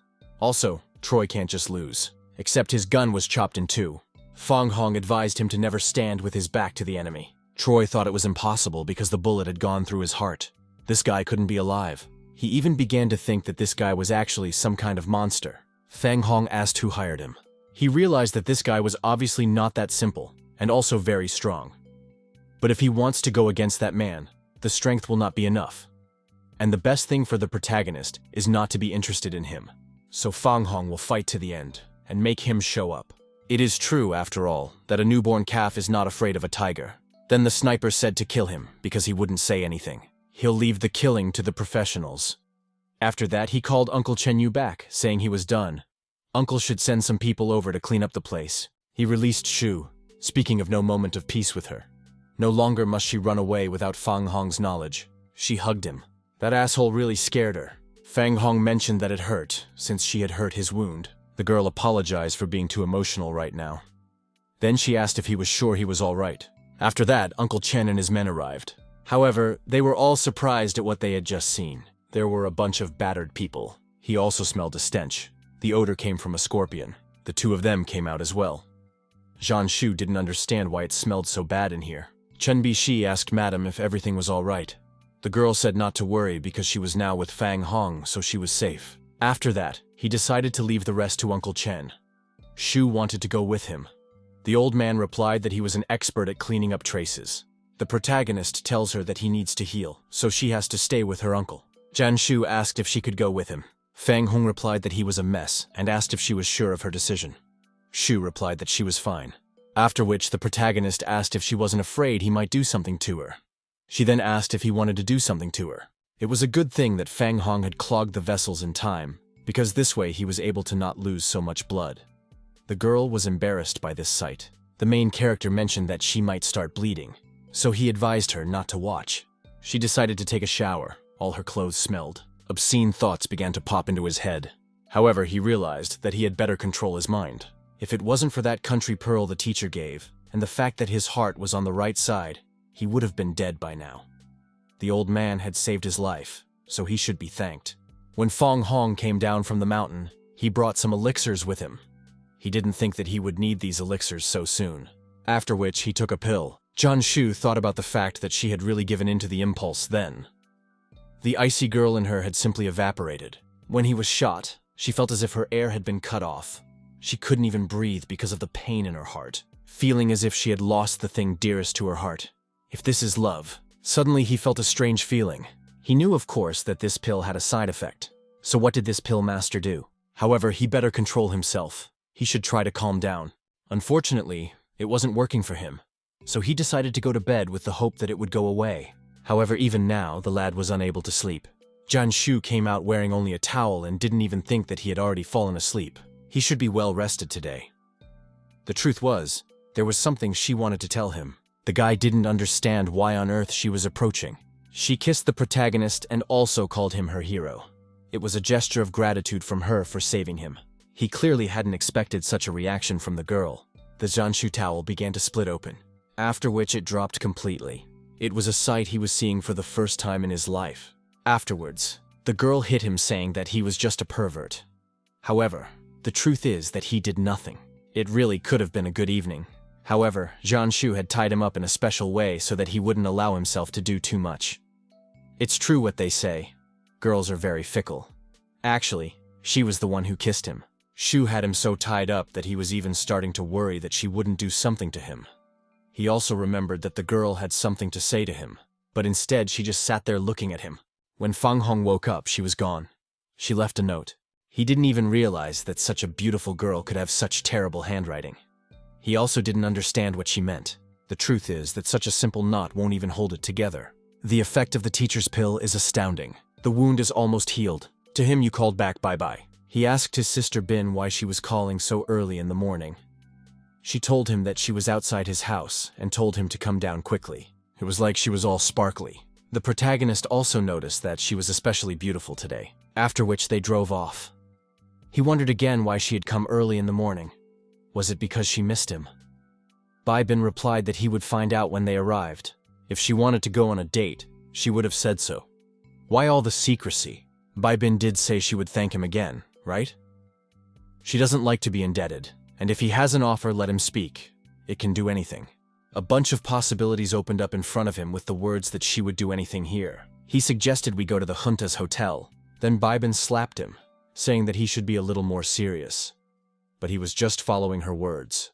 She knew that Fang Hong was not from around here, so she told him to follow her so he wouldn't get lost. The main character offered to hold hands. She told him to shut up. The big city in all its glory, his eyes were just running wild. Bai Bing told him that this was the most luxurious shopping area. He could take whatever he liked. Bai Bing would pay for it. And others also spotted the head of the Bai Bin department. Director Jean mentioned that the head of the department is unapproachable. She doesn't usually hang out with any guys. He didn't think she'd turn out to be in female form. Turns out she just likes younger guys. The girl told the director to watch her words or they'd be accused of spreading rumors. Bai Bing mentioned that her business didn't concern these people. After which she suggested that Fang Hong leave. The girl explained that romances with young men have long been not uncommon.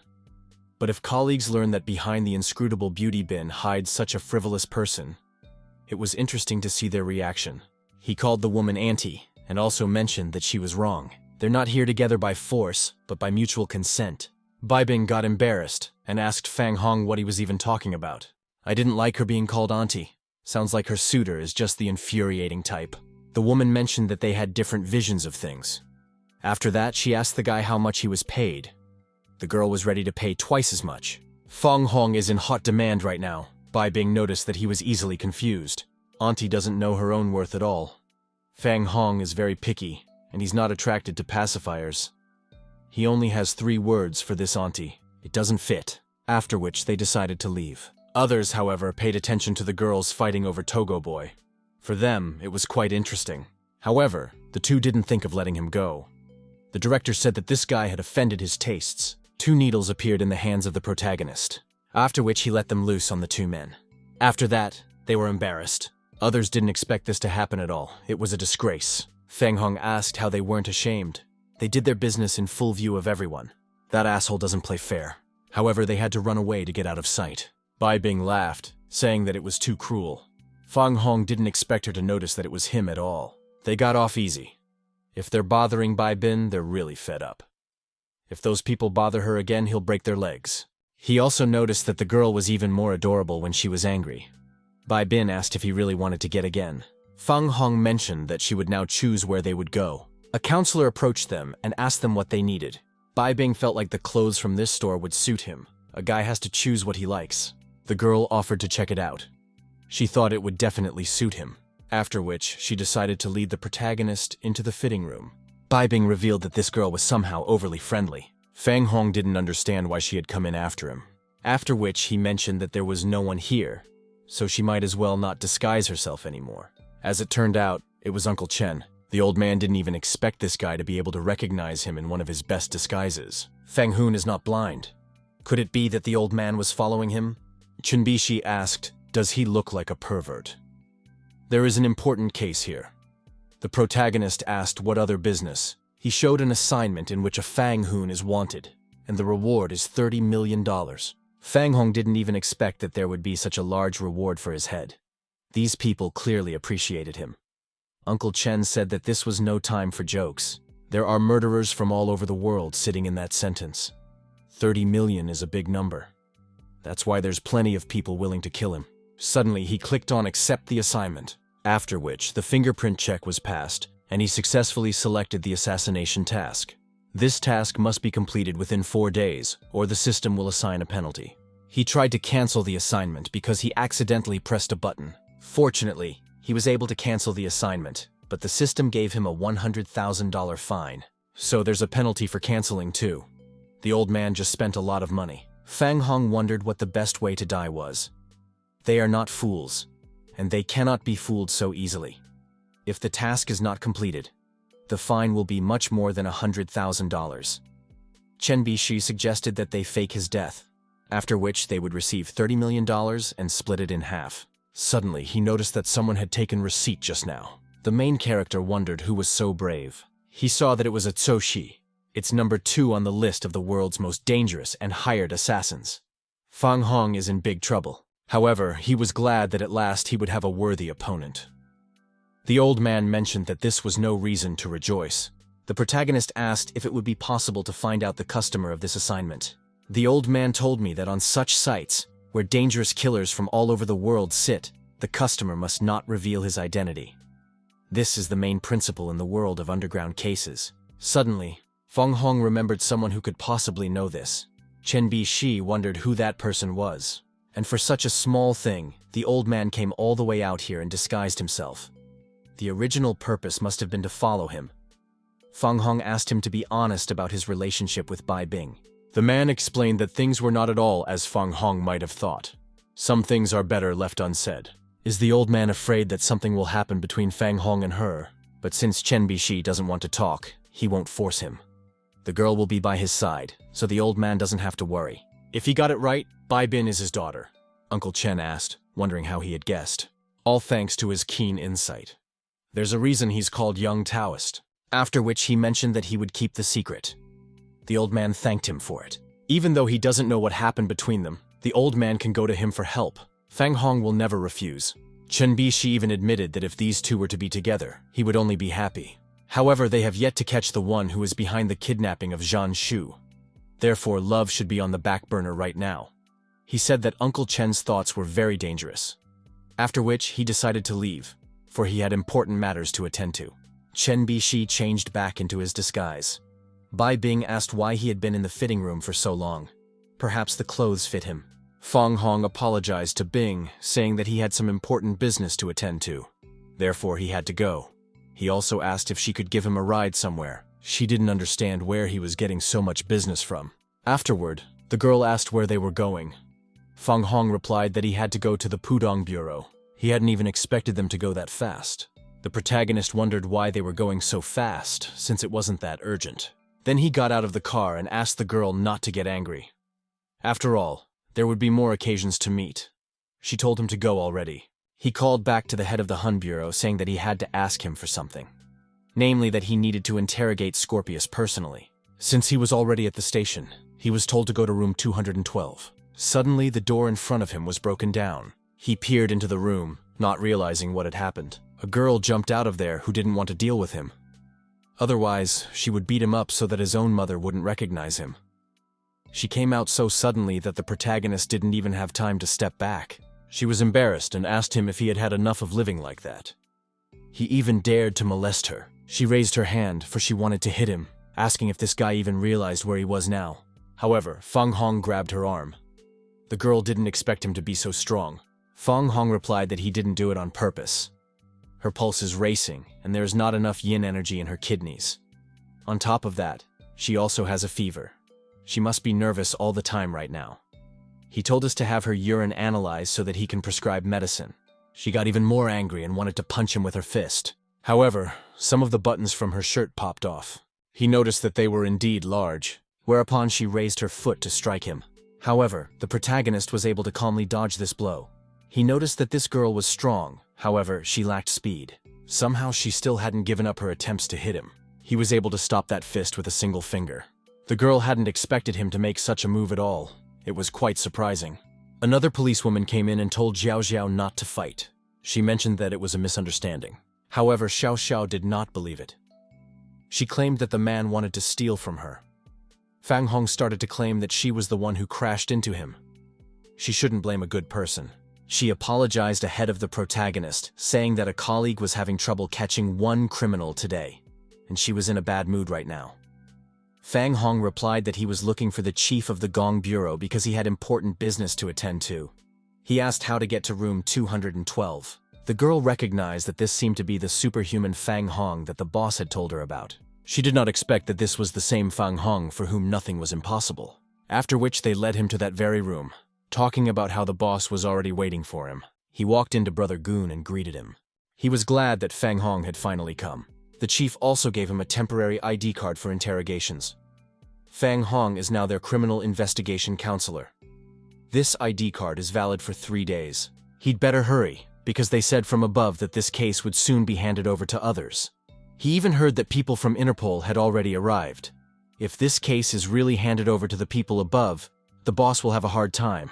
Fang Hong should be able to understand it himself. However, there is no need to worry. It will not be 3 days before they will have good fortune. He said he didn't know anything, so why interrogate him? Besides, Scorpio's an invalid now. They can keep him here till he dies if they want. Fang Hong opened the door with his foot, saying that it was stupid. Scorpius hadn't expected to see this guy again. The protagonist wondered if he was scared. The truth is, Scorpius hates him for not killing him. If it wasn't for this guy, he wouldn't be this way right now. It's good to be a villain. Not only is it easy to shirk responsibility, but they're also easy victims. He doesn't understand how people like that have so much courage. Scorpius advised to keep his cool. The bastard mustn't think Scorpius doesn't know why on earth he's here. If he understood correctly, this Fang Hong had come here because a new assassin was looking for him. Since he's so worried and angry, he definitely wants to know something. Scorpius assumed that someone extremely dangerous was looking for him this time. He even speculated that it was possibly a scorpion fish, a tsushi, or even a green dragon. Fang Hong recognized that Scorpius was right after all and someone was looking for him. Besides, he was being offered $30 million. If Scorpius was offered $30 million, he probably wouldn't have the right to do such an assignment. He even thought a scorpioness was looking for him, and now this guy is definitely dead. He can even start making funeral arrangements. Since they're two scorpions, they're apparently connected. So the second most dangerous assassin in the world is a scorpioness. But since it is number 2, it is by any measure a Zushi. Fang Hong noticed the trembling on his body and asked if he was scared. But in reality, Scorpio was happy. He can't even contain his emotions. Now this guy doesn't even have time to prepare his funeral. If his killer is Zhu Shi, he's already dead. Fang Hong thanked for his honesty, but he's not really afraid. Scorpius must know why he's here after all. He didn't think to say anything anyway, and besides, he didn't know anything. If you waste energy, you'll die even faster. The protagonist will not beg him. Pretty soon, Scorpius himself will be asking to be allowed to tell everything. If it comes to that, Fang Hong won't even give him the opportunity. That's why he offered to tell everything in person one last time. The man became anxious, not realizing what he was about to do. He told this guy to stay away, and also said again that he didn't know anything. What happens is his own fault. The needle went right through his head. Scorpius began to feel as if there were a multitude of ants crawling on his arm. He started screaming in terror as all those ants started filling him up. Suddenly he was in a place. Fang Hong came by and inquired about the feeling and being bitten by his bugs. He also welcomed Scorpio to the punishment area. He thought he was imagining things. Does the guy really think he's going to say anything because of this nonsense? However, the protagonist mentioned that this was still flowers. Soon he would experience hell to the fullest, after which a new picture appeared before him. Scorpius fell into the abyss and still screamed, "Does the asshole think he was scared? He's not afraid of death at all." However, his facial expression said otherwise. It's too early to say that he's not afraid of death because they've just started. Fang Hong also mentioned that this is an unusual illusion. All the painful sensations he will experience in reality. With a look of horror on her face, he managed to somehow wake up. Fang Hong wondered what it would feel like to be stabbed through. He still had plenty of ways to make Scorpius want to die as soon as possible. At this point, he would lose all hope. Scorpius asked to be released. Fang Hong replied that this was just the beginning, so there was no need to hurry. He called the protagonist a demon and a freak. Then he decided to tell everything, just to be released. Fang Hong mentioned, for people like Scorpius to repay in full, he would need to be scarier than the demon himself. He was ready to tell everything and asked what the guy wanted to know. I wish he'd done it all at once. Scorpius felt the same feeling return. He also assumed it was hypnosis. This guy really is scary. After 10 minutes, Fang Hong came out to see the supervisor. The man asked if he had learned anything. He told the chief of the goon that he needed men now, because he'd untied that asshole's tongue. What they find out is up to them. The supervisor asked what Fang Hong had done to him. He also heard that man screaming. He seemed to be badly hurt. However, there is no need to worry, because the protagonist did not harm him. As for his methods, he can't reveal his secrets. After which he said goodbye. As it turned out, Bai Bin was still waiting for him. Because of the fact that she was waiting for him here, the guy thought she was very caring. Bai Bin was just afraid he'd get lost. Then she asked him where they were going. He asked for a ride to the Junta Corporation. Since the girl was waiting for him, she wanted to treat her to something. However, Bai Bin refused. He didn't like that she had become too cold. Fang Hong must have done something to hurt her. Suddenly a motorcyclist passed by there, and he had a gun in his hand, which he aimed at Fang Hong. As soon as he started shooting, the protagonist shouted, "Bai Bin, lie down." This event caused the car to crash into a tree. He asked the girl if she was okay. Bai Bin replied that she was fine. He told her to hide and not come out until he said so. She asked to be careful. If Fang Hong did not defeat these people, he would not be called a young Taoist. What he hates the most are the assholes who attack unexpectedly. It's so hard to have a normal fight. There were 4 people in front of him. Since there were so many of these people, they must have had a good appreciation for his fighting ability. After which they were ready to open fire. They started shooting. Fang Hong had to dodge, and also 3 needles appeared in his hand. He threw the needle at his attacker, but it bounced off because of his helmet. The man in the helmet told the others to be careful because the guy was using needles. The second man wondered if the needles would outrun his bullets. He didn't think these people would show up so quickly. Besides, he'd used all the needles. They started approaching the tree, saying that this guy had no chance of escape. After that, the 2 decided to surround him. However, they didn't even expect this guy to disappear somewhere. He heard some sound and thought the guy was upstairs. After which they started shooting at that place. I wonder if he imagined it. Fang Hong appeared behind them and replied that running was not his style at all. These people wanted them to catch him off guard, but now he'll show who's the pro here. The other 2 people were focused on the ones that had just fallen. The man didn't even notice that the protagonist was already near him. Then he was punched. The remaining man turned the gun toward his partner and asked what had happened. However, from behind, Fang Hong touched his shoulder, saying that he was looking at the wrong place. Now he'd better sit down. Fang Hong pressed on his shoulder, causing the man to sit up. His bones were broken because of such force, which caused him to start screaming in pain. Fang Hong inquired as to who they were working for. However, suddenly there was a woman who had no idea that this guy would turn out to be so strong. Only she doesn't even know if his life is worth 30 million. The protagonist assumed that this was the Tzu Shi. To her, it sounded like this guy underestimated girls. Did he always judge people that way? Looks can be deceiving after all. Her boyfriend's not that great. She called him petty and pathetic. Sis is gonna make him run now. The protagonist recognized that this girl was opinionated, after which, Tzu Shi rushed from her seat, and in a flash, Oka appeared in front of Fang Hong. She used her technique to deal with him with a single blow. However, the protagonist managed to duck. After that, he decided to counterattack her. Unfortunately, her reflexes were also excellent, so she managed to dodge the lunge. It was at this point that she decided to increase the distance between them. He decided to grab her leg. However, she used some technique unknown to him and wrapped her arms around him. She appeared from behind his back, indicating that she had finally caught him. This girl was like a snake that trapped its prey. He learned that it was a jujitsu technique, which made him realize that it was also from Hua Asia. What can I say? This guy's smart. He should be honored to die at her hands. She said she'd give this guy a dance. Then, Zui Shu started saying that he was overrated. 30 million for him is a lot. In response to Fang Hong, he began to argue that she was too chatty for an assassin. She heard too much boldness in his voice. Apparently, he's not an easy mark. After that, the girl mentioned that she had memorized Fang Hong. Now he would hear the beautiful sound of bones breaking. It will be music to her. Fang Hong mentioned that as an assassin, she had made a huge mistake, namely, showing her strength to the enemy too early. She must have heard that there will always be someone better than you. Suddenly she heard a sound. He was able to free himself from her grip, after which he touched her arm. With his other hand, he wanted to get rid of her. However, she was able to react in time. So the bastards got jujitsu too. Fang Hong stated that she dishonored the art of their ancestors. There are always underachievers who fail. I think she underestimated this guy, but now he has to pay attention too. She even decided to take back her words that this guy would dance from her. After which we immediately rushed out to attack him. And the main disadvantage of using jujitsu is that it requires you to move into close combat. If you don't do that, you can't hurt your opponent. So he was very interested to see what kind of ace she had up her sleeve.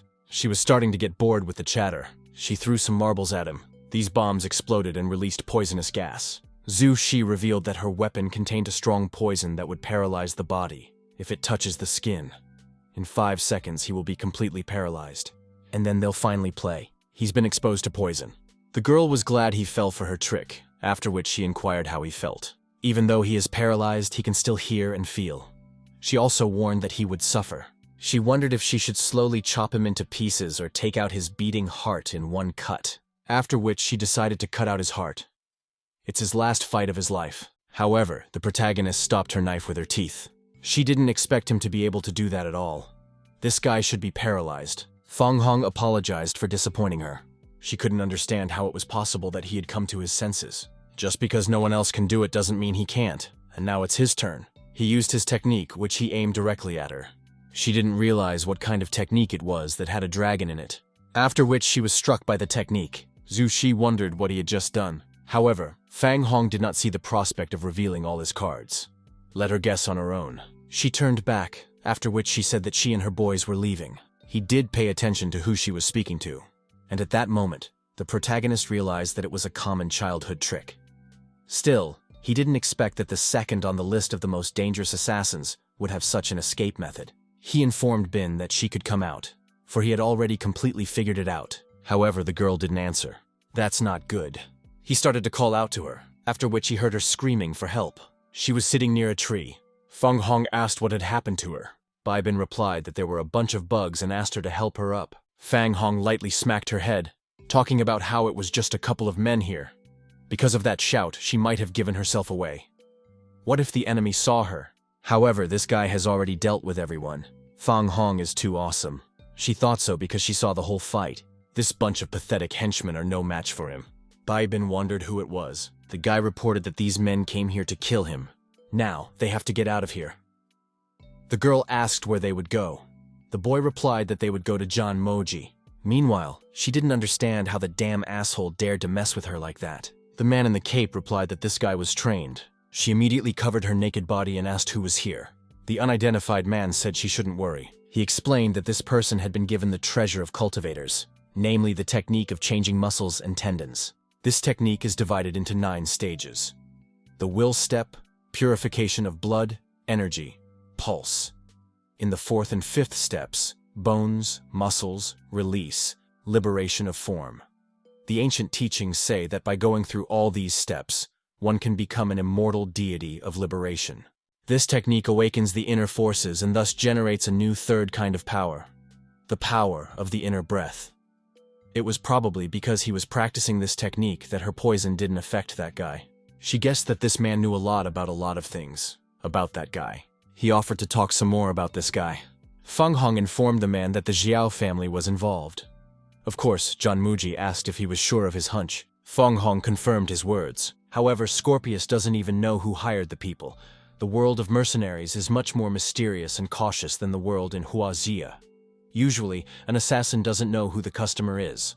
Uncle Chen was probably telling this. Is it possible the Scorpions just lied to them? However, the protagonist vouched that all the words Scorpius said were true. He understands their concerns, so he has checked everything. The Xiao family's position among all the companies is pretty clear, and their capital is huge. They clearly had a goal to take over Shu. Uncle Chen has not fully understood what Zhan Shu means for pharmaceutical financial groups. Interests are the soil for the growth of evil. In the world of medicine, cancer has long been a concern of experts. The existence of Zhan Shu is tantamount to an indulgence of salvation. Even ordinary people will want to get their hands on it, let alone huge corporations. While he's sure that Scorpius didn't lie to them, there's no guarantee that he just wasn't used. The Xiao family is probably really living up to their fame. In this world, it can happen that a spoonful of tar can spoil a whole barrel of honey. The man inquired what Fang Hong was going to do. He thought it was time to get rid of the weeds. Jian Muji wondered what to do about the assassin who wanted to massacre the guy for a bounty. It shouldn't be underestimated. But you shouldn't worry too much. They obviously didn't expect him to say that. It's the killer who's after the protagonist. Zhu Shi is 2nd on the list of the world's most dangerous assassins. Fang Hong doesn't have a scratch on his body. I wonder if he's already dealt with her. The old man asked if he had dealt with that murderer. The protagonist replied that he had been careless at the time, which had caused her to escape, after which he decided to leave them. This guy easily handled the 2nd on the list of the world's most dangerous assassins, and came out of the fight unscathed. Uncle Chen didn't understand who this guy was after all. Bai Ming mentioned that she hadn't thanked this guy yet, so she offered to go to her place if he wasn't busy. Fang Hong said that this girl is playing with fire, single guy and girl in the same apartment. Isn't she at all afraid that he might do something to her?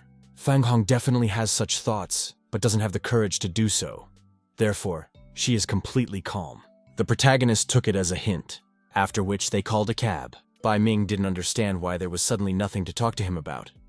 Fang Hong also wanted to think of a topic it was awkward to just sit there and be silent. There was a rock in the road, which caused the Baimin to fall on him. Such an act made her blush.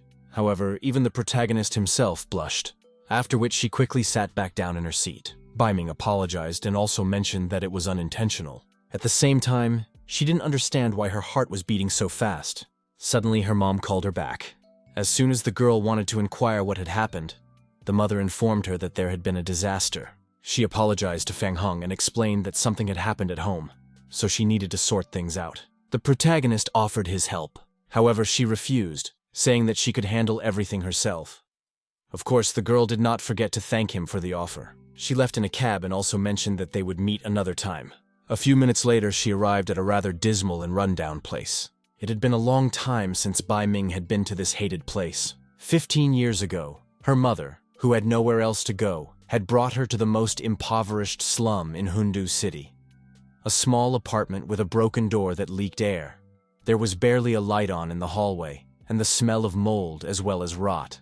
Even though everything was terrible, the girl noticed a smile appearing on her mom's face that she hadn't seen in a very long time. This house was not in the best condition.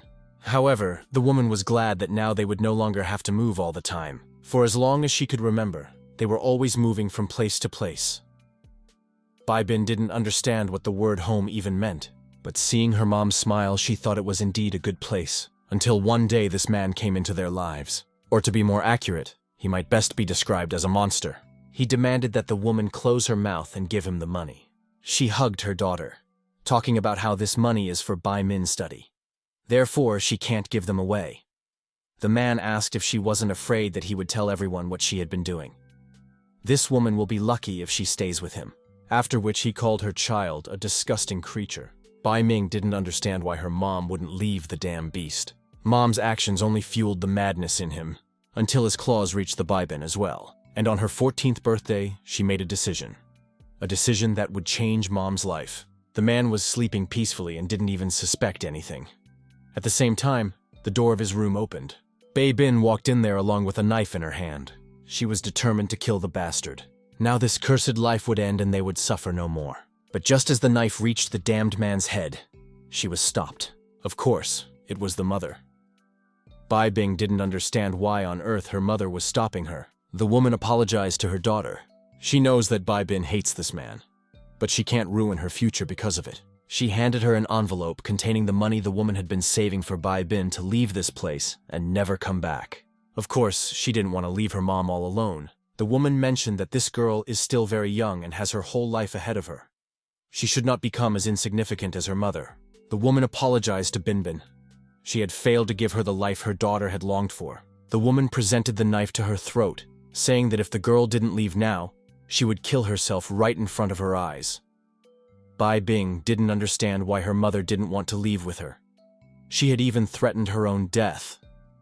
It was only later that she realized why Mom was pushing her so hard. However, a man appeared behind her and kindly inquired as to what they were discussing here, and whether it was possible to decide such matters without his opinion. He demanded that this money be given to him. Bai Bin bit him. He didn't understand how the little one dared to bite him. She asked her mom to come along with her sooner rather than later. However, he didn't even think of letting anyone leave here today. The woman said to stay away or she would kill herself. The man couldn't even think that she would dare threaten him. Whereupon she told her daughter and to get out of here quickly. Bai Bin jumped out of the window. After she ran away, a whole new life began. No one mocked her or scolded her. Even living alone was fine with her. It wasn't until later that she realized why her mother had done it. She was afraid that because of her work on the Bai Bin, she would be laughed at and shunned. It was a shame she realized it so late. No matter what, she's taking her mom out of here today. Meanwhile, a couple of men came to the woman's apartment. The man explained that her husband owed money, so he asked what she would do. If there was no money today, they could say goodbye to the good life. The woman replied that they were mistaken and she did not have a husband, whereupon the man ordered him to be brought in. He was beaten and tied up. He looked at the woman and began to ask for her help. However, his face was stepped on. She explained that she and this man had long been estranged. Therefore, she would not repay his debts. The man didn't understand why he had only kept her all these years. Would she really leave him to die? He mentioned that he didn't come here to watch snotty dramas. If the money wasn't here in 10 minutes, he didn't promise they'd leave here alive. He started claiming that this woman has money, and he's not even lying. Her daughter is a big shot in Hongdu. Let him look for this girl and then everyone will know. And this is rather unexpected, so he ordered a search of the place. A Bai Bin appeared behind them and told them to stop. She didn't expect Bin Bin to come here at all. She took her mom's hand, talking about getting out of here. Then Bai Bin started claiming that they don't know the bastard. Let them demand money from him, since they have nothing to do with him. And if they're sure they want trouble, she can make more than enough of it. This girl just got here, and she's already threatening him. He's shaking with these threats. That such a daughter was born to a family of a gambler and a prostitute is worthy of respect. It's a pretty extraordinary story. You might even tell it to someone. For 500,000 yen, he won't touch those guys. The man will even pretend he didn't hear anything. Bai Bing replied that he wouldn't get a yuan from her either. She doesn't care what others think, so they are leaving. However, a knife flew near her. If he doesn't get his money, no one leaves here alive. He noticed that this girl was quite attractive, so he ordered her to be tied up. If they want trouble that badly, let them try to get closer. They noticed that Bai Bin is quite attractive when she's angry. She had a broom in her hands. With the aid of a wretched broomstick, she contrived to resist. He even offered to vent his anger on this little brother, because he is very generous. She did, though. The girl hit him with the broom, whereupon he fell. Bai Bing didn't even realize where she got such strength from. Could it really be after Fang Hong's acupuncture? After that, people started approaching her. She swung her broom to fend the man off. However, she was punched in the stomach, after which the girl fell down and was grabbed. She's got a good figure. She couldn't let her daughter be touched by those bastards. However, he removed the woman, talking about not disturbing her. Meanwhile, the man was able to untie himself. After that, he wanted to run away. However, he noticed that there seemed to be someone there. Before he could do anything, however, he was kicked in the face. It was Fang Hong. The man flew right back to the others. Fang Hong said to let the girl go. He was already thinking about who had come here. It was a pathetic kid who came here to save his pathetic girl. Looks like he just wants to be a hero. He was beginning to respect him for his courage. Well, now that he's here, he's not leaving so easily. However, their mistake was that they underestimated Fang Hong. He clearly couldn't believe this kid would have that much strength. After which, the protagonist hit him too. He came here to avoid talking to them, didn't he? The man advised this boy to watch the bazaar. It's impressive that he moves so fast. But a couple of pathetic tricks certainly wouldn't save him. He decided to show me how it's done. After which, he attacked Fang Hong with his knives. However, the protagonist was able to catch them without much effort. He clearly couldn't believe he would have such skills. Fang Hong wanted to take these good daggers for himself. After which, he inquired if he had any other good weapons. Let him show and don't even be shy, he would accept anything. However, don't underestimate him. The man didn't want to attack at full strength, but this kid forced him to. And for nothing, he awakened the bloodthirsty demon in him. None of them living today will leave this place. They noticed that their boss was getting a little pissed off. Let them watch closely, for he will show what her cruelty is. The man began to claim that he had already killed 5 people. If all his power came out, even he wouldn't be able to control it.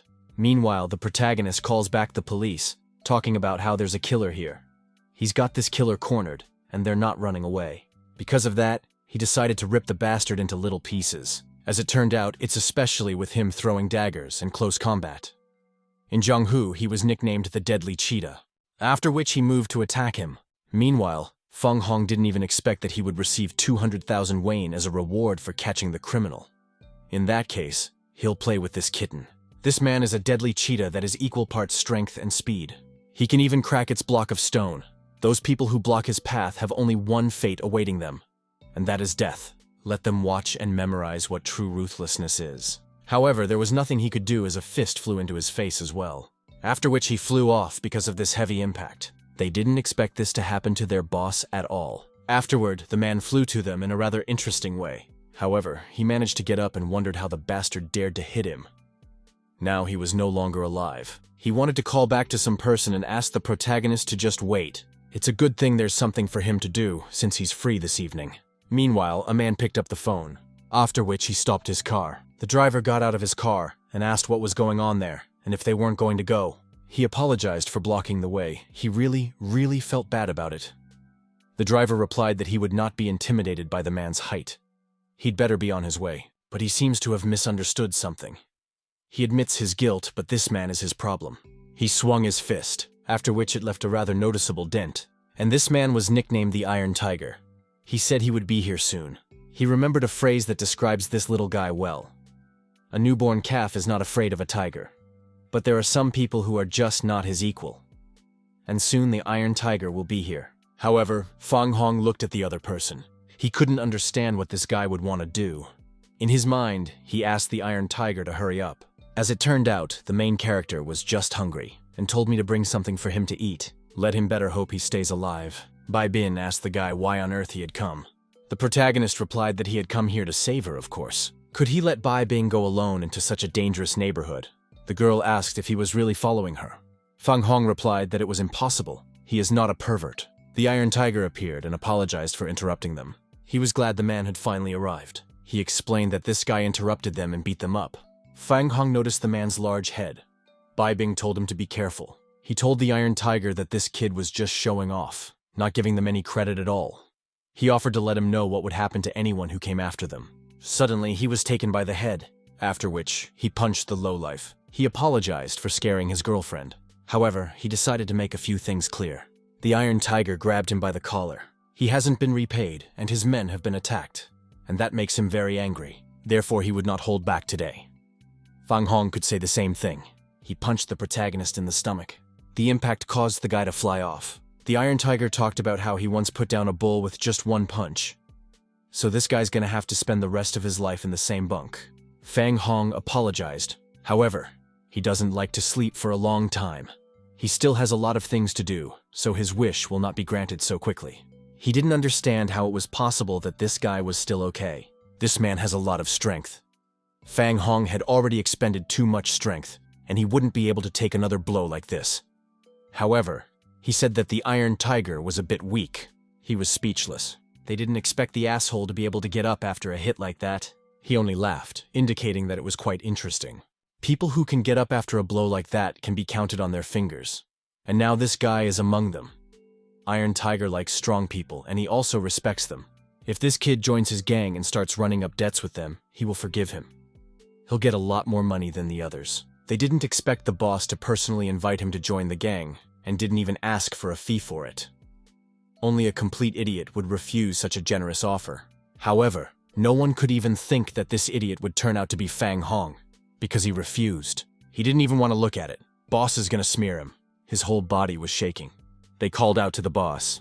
The one turned to them with tears in his eyes. They couldn't believe the Iron Tiger was crying.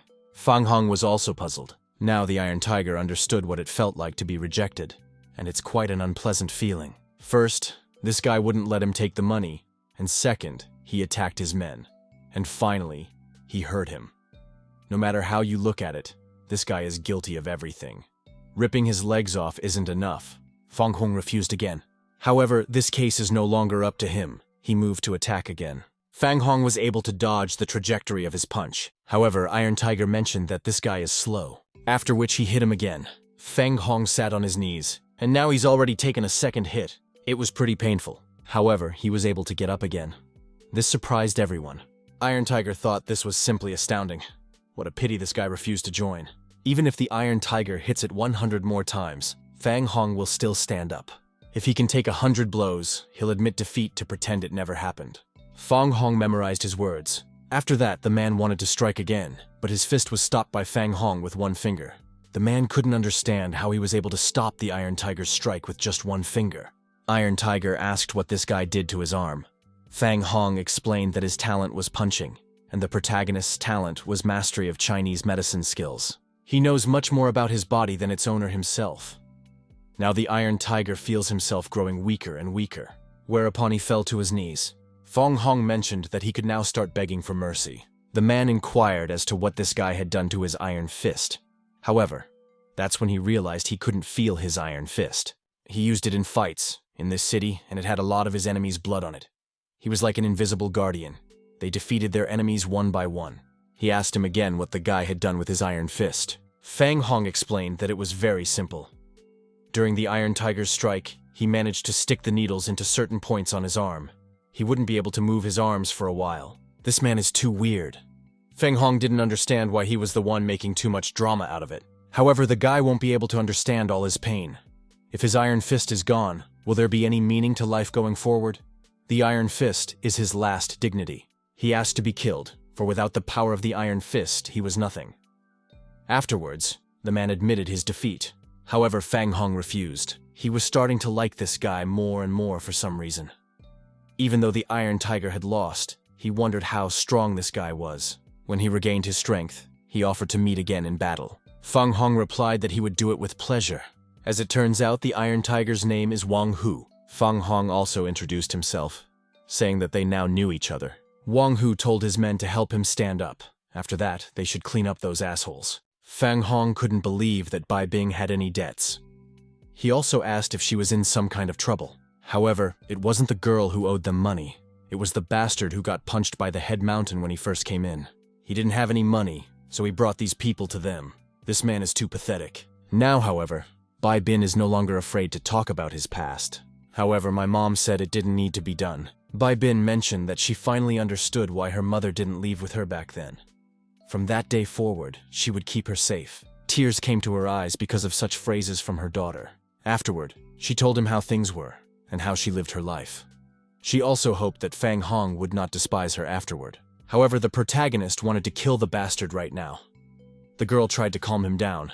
He was approached by Van Hu, who called him Bro-fan. He wanted to handle it all himself. It was his specialty after all. He apologized for everything that happened. It was all his fault. They couldn't believe that the boss had decided to apologize. I don't know why, but they were very touched by it. After all, their boss is a real man. He knows how to behave in any situation. after which they decided to leave. Also, Wang Hu hoped that Fang Hong would not forget their promise today. However, he was stopped. He wanted this guy to be left to him. After all, Fang Hong has some things to clear up. Wang Hu gave his okay for the guy to deal with this trash. Afterward, he bid him farewell. Bean didn't understand why, whenever she got into trouble, the guy always ended up here. She doesn't even know how she should thank him. Fang Hong replied that it was nothing. The woman also thanked Fang Hong. If it wasn't for this guy, she doesn't even know what would have to be done. The protagonist called her auntie, talking about how it's not difficult for him. She also inquired if he had a girlfriend. If not, then let him look out for a buy bin. If she was with this guy, the woman would be at ease. They were both confused, not sure what the woman was talking about. Director Gunn arrived with his men, talking about getting everyone out of here. The police officer arrested the man, telling him not to do anything. The protagonist didn't expect the Hun personal to come here. He praised Fang Hong for his good work, also suggested him to join the department. Fang Hong apologized, however, he would rather be a free bird, but if anything happened, the principal could safely turn to him. He had noticed that this guy had done 2 good deeds in one day, so he had no idea how he should be thanked. Fang Hong said, "Just don't forget about the reward for the guy with the hand. The director will arrange everything, so he shouldn't worry." He also asked if Brother Fan really lived here. He didn't even realize that the Juntu Corporation was so stingy. The kid replied that of course not. His friend was in trouble, so he came here to help her. Uncle Chen called back to him then. He told me that Bai Bing was in trouble. But even so, Chen Bishi would not be able to help her, so he wanted to ask that Fang Hong do it. After which he sent him the address. If he knew the area better, he would have come much sooner. Since Fan's brother is his friend, he can safely speak up if anything happens. The protagonist's reply that he has already completely figured it out.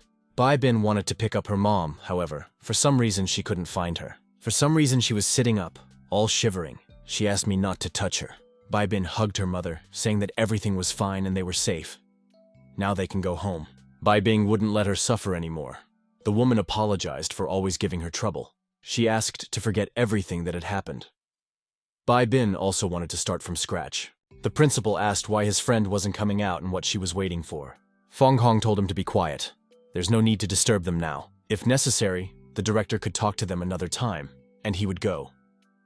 Gong offered to let him down, but Fang Hong refused. The protagonist can cure all diseases, but when it comes to a mental wound, he doesn't know how to help.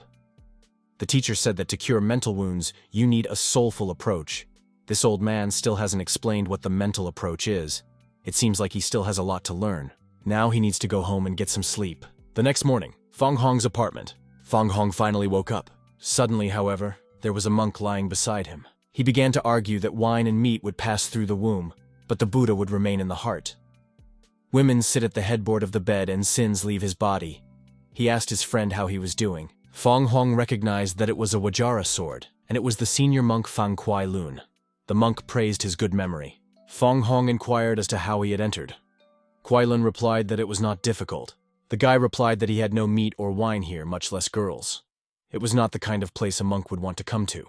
However, he believed the kid was lying. Fang Hong asked in what way. He sees for himself that there is no wine and no meat.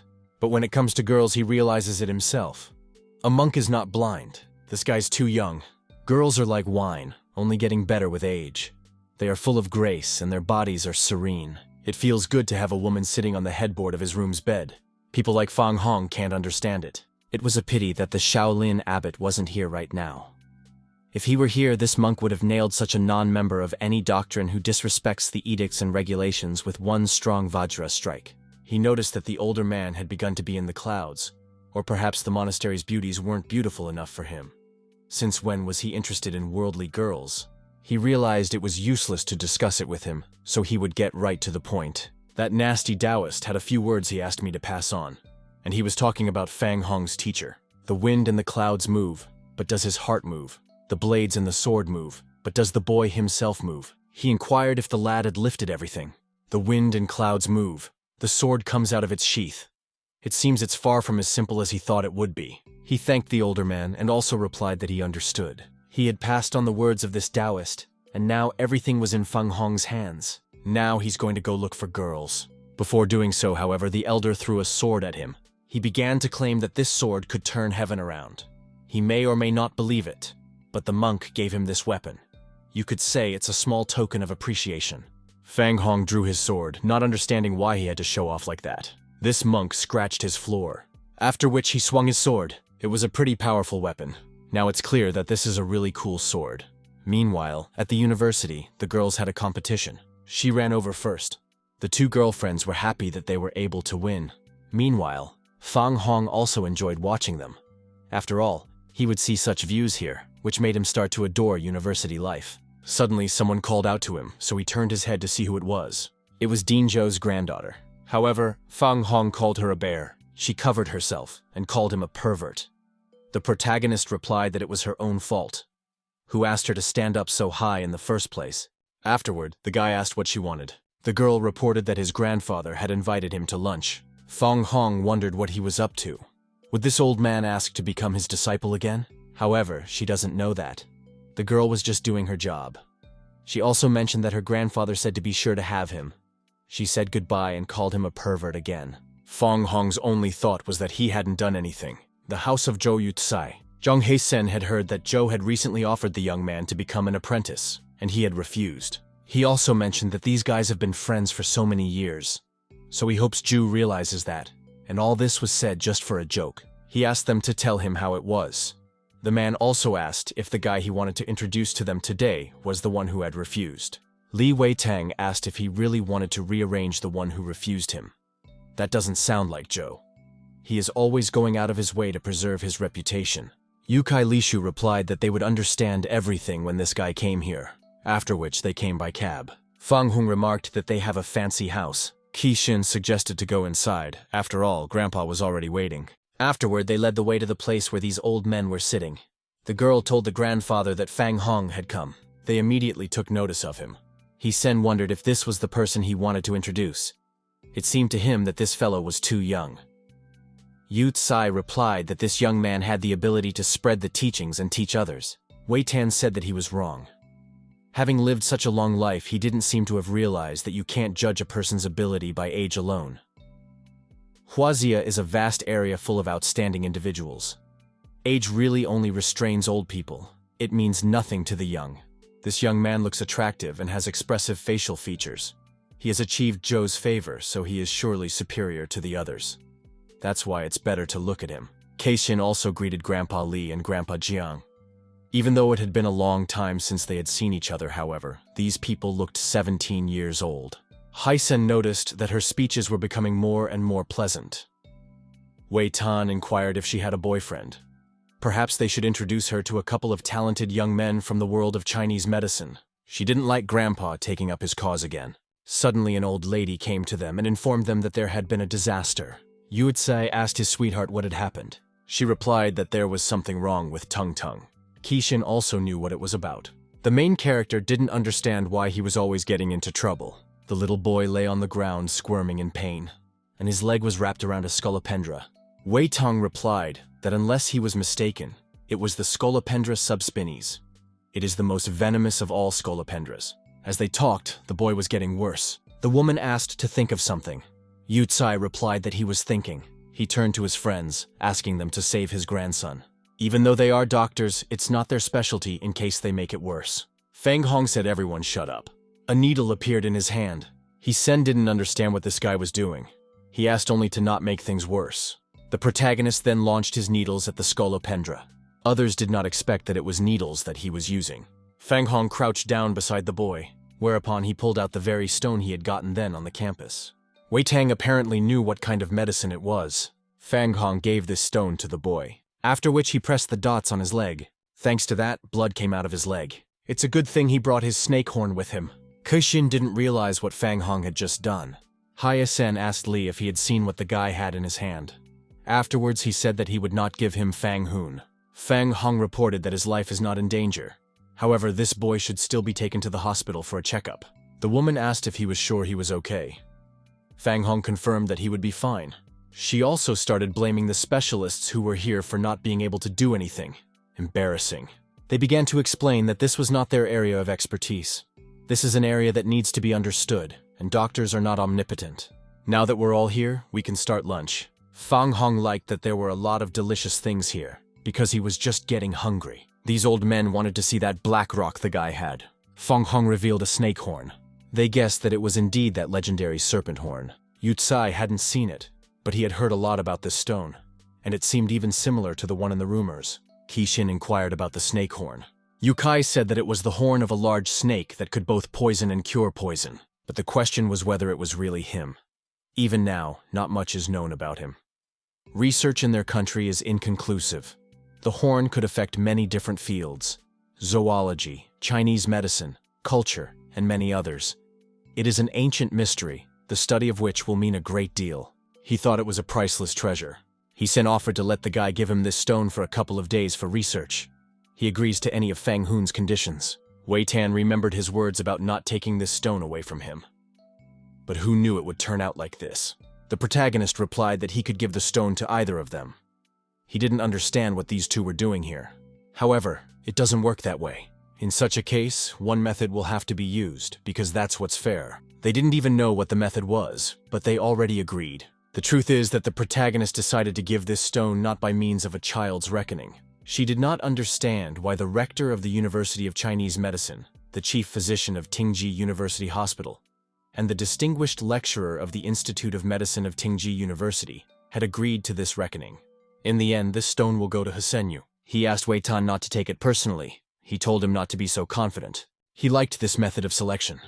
The younger generation is indeed quite different, so he suggested that he teach Ludu at the University of Chinese Medicine. Wei Tan asked if he really wanted to reveal all the cards right away. He then replied that he just liked promising young people. In a job like this, he would be able to develop.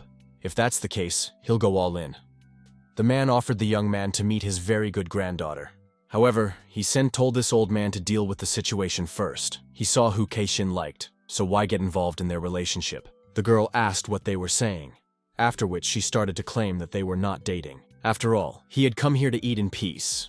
Fang Hong didn't know what the hell he was dealing with. He again offered the young man to become a lecturer at his university. The protagonist did not understand why exactly he was offered a teaching position. Yuzai told Fang Hong not to be so cavalier. This old man didn't have time to introduce the protagonist to his guests, so he decided to do it right now. Zhang He-sen is the rector of Ludu University of Medicine. He is as much as half a step higher in status than the dean of the Institute of Medicine. And this is Li Wei-tang, the chief physician of Tangji University Hospital and a lecturer at the Institute of Medicine at the same university. He specializes in acupuncture and is known in the world of Huazia medicine for his hot play method, which warms people up in no time. Ordinary people can't meet them, let alone a personal recommendation from Rector Jiang. If Fang Hong accepts this offer, he has a great future ahead of him. As soon as he saw these people, he immediately realized that they were far from ordinary people. However, he liked freedom more, so he would refuse Rector Jiang's offer. He thanked them for valuing his abilities so highly. This guy is too young to be dealing with such serious matters. If this guy doesn't have a girlfriend, he might look into university. He's known for smart and beautiful girls. As soon as he heard about the girls, he asked when he should go to work. Qixin realized how simple this guy was, because he immediately heard about the girls and changed his mind. Ludu University of Medicine, Professional Development Cabinet. The girl had heard that a new teacher was coming in today. And after all, this was the third one for the semester. She hoped that he would not be the same as the last one. After all, that one had diagnosed even worse students. If he was bad, they would just kick him out and find a normal one. Zhou Qi didn't understand why the university couldn't find a young, handsome, talented, and moral outstanding diagnosis teacher. The guy asked what her criteria for finding a faculty member was. It was more like her criteria for finding a husband. It pleased him to have their teacher be a mature cold beauty with white skin, long legs, and a white blouse with a black bra. Rector Jiang told Fang Hong that he had assigned this guy to a far from the best group. They're a headache for him. I mean, these guys have already pissed off so many teachers. So he came up with something. It turns out that's why the rector wanted to use Fang Hun. After all, young people understand each other better. Plus, he's capable. He doesn't know about the others, but he can put the bullies in their place. They don't call him the devil in human form for nothing. He didn't expect to have such a nickname at all. It made the rector worried. There were two girls walking in front of the protagonist. He realized that this place was really all about the hotties. He turned to one girl. She turned around and asked what was wrong.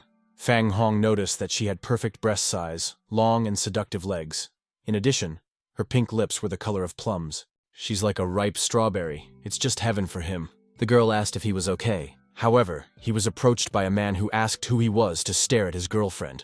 He seemed to want to say goodbye to his eyes. If they haven't seen him before, it must be the new guy. Then I can see why he doesn't know about their rules. The other guy told the Zhao brother that there was no need to treat him with ceremony, and that it would be better to beat him right away. She started claiming she wasn't his girlfriend. How dare she turn him down? She better not take that risk. She only walked away, not realizing what kind of person this was. However, Zhao grabbed her arm. She asked rudely what the bastard wanted, whereupon he swung around to hit her, not realizing how dare she refuse him. However, his hand was stopped by Fang Hong. This guy apparently decided to play the hero. Zhao replied that it was none of his business how he treated his girlfriend. This kid's new. They even volunteered to deal with him. However, he wanted to settle the matter himself. The man punched him in the face. Truth is, he didn't expect this guy to even budge at all. Fang Hong wondered if his punch was too soft as well. So he decided to show himself what a real punch meant. His fist didn't even reach the student's face as he was already starting to panic. At the very last moment, the protagonist stopped. Fang Hong wondered why a weakling like him would show off and embarrass himself. He asked the girl where the advanced training office was located. She decided to take him there. The others smelled some kind of stench. As it turned out, Zhao peed his pants out of fear. They clearly didn't expect him to do that. He mentally said that he had memorized the bastard. So let him just wait. She led him to the advanced training room. If he were to look for this office himself, it would take all day. He thanked her for her help. She still had to thank him for his help. However, he should be careful from now on. This guy is definitely not going to reconcile. He has his own gang of students, and no one dares to mess with them. If this guy meets with Fang Hong again, that's when he will be on the path of truth. He will show him that this guy is still too weak to have that kind of power. After that, he went on a steam. It's crowded after all. Suddenly, he heard someone call out to him. Fang Hong didn't even expect anyone to know him. As it turned out, it was Zhan Shu's roommate. Exactly whether the Vanier. The girl replied that the place was vacant, so he could sit down. However, the truth is that it already has its place, and his place is at the faculty table. The girl didn't understand how this could be his place. After all, it was a teacher's place. The truth is, he is the new teacher. She hadn't expected this news at all, after which Fang Hong told everyone to make silence. They didn't understand why this guy was suddenly behind the pulpit, after which Fang Hong wrote his name on the board. Von Hoon introduced himself. Fong as in the word honest, and Hoon as in the word gravity. And as of today, he is their new teacher. Of course, they didn't expect this guy to not be a teacher. They didn't believe him at all. If this guy is a teacher, then he is the rector. It seems like he hasn't woken up yet, but he'd better come down to earth. After which they started laughing. Fang Hong also mentioned that it would be quite interesting. They all thought this guy was usually a show-off. After which they told him to just get out of here. After which chalk flew into his forehead, and Fang Hong did it. He lost consciousness and collapsed on the table. Fang Hong didn't understand how such an ill-mannered disciple could be allowed here. The girl asked why he was hitting people. Fang Hong inquired who she was. As it turns out, it's Gutung, and she's the group leader. He should stop doing whatever he wants. It's a shame he's got such an inconsiderate headman. She didn't like those words. Everyone was yelling for him to get out of here. If she were this guy, she'd be in a corner somewhere. He doesn't know what he's doing. That's why he should leave, because he's just disrupting class. He noticed that this girl's skin has darkened and age spots have gathered on her skin. She seems to be going through her critical days painfully. If she doesn't mind, he can help with that. She was a little embarrassed by those words. Fang Hong likes to back up his words with actions, so he'll start with her first. He took the Gutung in his arms. Fang Hong said he'd help her, right? Gutung asked what he was going to do to her. He told her not to move, after which he pressed a point on her stomach. The girl felt as if her mother was hugging her. It was so warm. After which she cried. He didn't even expect the group leader to suddenly cry. Gutung said that she had such a good feeling, so she feels much better. She apologized for being rude to the guy. The girl really is a bad person. There's only one type of person for Fang Hoon, and that's patience. The man told Zhao that he saw that guy wanting to go to the advanced training room. He's gonna make him shit his pants tonight. He asked others if they had any objections. They were all in favor of kicking this guy's ass. Fang Hong asked who else wanted to test his skills. He will be happy to give them a checkup. The one checked that the teacher wasn't there. In that case, they should start. However, he said to stop. Zhao asked what was wrong. He told me that this door can't be kicked in. After all, it is worth at least 3,000 yuan. With their financial condition, they will not be able to make amends. No matter what you say, they're really broke. Jay replied that he had certainly chosen his time to strike a sore spot. However, he was just speaking matter-of-factly. After all, he did not want to go begging afterwards. He offered to come in to deal with the cretin. If anything happened, they'd just be moonlighting in the cafeteria. Whereupon they entered. Others noticed that it was a gang of Zhao. However, the students did not understand why they were here. Yes, the man with glasses asked why he was so scared and who the man was. The other was surprised that he had not heard of the five. As it happens, the man with glasses rarely goes to university, so they don't know anything about them. The gang is led by Zhao Tuanjie, and this gang is called the Fierce Five because their favorite thing to do is to bully others. The five of them beat up the Taekwondo club captain for looking at them the wrong way. And since then, no one dares go near them. He doesn't even know who the lucky guy they came to is. Tuanji declared to Fang Hong that he had come for him. Fang Hong didn't expect him to come again at all. He's gonna make this guy shit his pants tonight. It looked like he hadn't had enough Togo times, so he decided to change his pants and come for a new batch. Fang Hong noticed that he had a 5-point fever, reddened cheekbones, wobbly teeth, a red tongue, and his mouth lacked liquid. He has a deficiency of yin energy in his kidneys. In simple terms, he has an overabundance of desire. Looks like his buddy's in a bad way. They noticed that his face really wasn't very good right now. He ordered that the creep be captured quickly. Zhao admitted that he did have such a problem. As it turns out, he comes from a poor country. 1 meal a day in the countryside was already a luxury. This way of life was the norm. No one even thought that it shouldn't be like this. He'd had enough of this life. There was only one thing on his mind, and that was that he had to change his life. The boy left his village and moved to a big city he had never even dreamed of before. He knew that the day would come when he would be able to make it in the world. But in reality, it wasn't like that. He was ashamed. Even before this, he had never experienced this feeling. The boy was constantly haunted by scorn and ridicule. In their eyes, he was just a useless lowlife. That was until he went to university. The local girls seemed to be interested in him. Zhao never thought that he would be able to please them so much. In this place, he was able to recover his spirits. From now on, he will not let anyone trample his dignity into the dirt. Fang Hong noticed that his lips were cracked, his tongue was sore, and he had a sickly appearance. He is malnourished, so he needs to get rid of the habit of eating little. The other fellow, on the other hand, asked what he should do. He asked his gang what they were doing. They explained that this guy was smart. He could tell from one look what was bothering them. Zhao mentioned that they didn't come here to inspect. After which, he ordered for him to be captured. Fang Hong said to take the medicine according to this prescription and the disease would go away. The man thanked him for it, and his own people began to ignore him. That made him even angrier. So he attacked the protagonist to kill him. Fang Hong asked him to be quiet. The others also confirmed his words. He stopped, not realizing what he should do in such a situation. He had treated these people so well, and they had betrayed him. What did he even feel when he thought about it? He told them to just get the hell out of here. After which, he got to the main character. The guy mentioned that there's actually a line. Plus, he knows what's bothering this guy. His buddy's pretty weak, so it would bother anyone.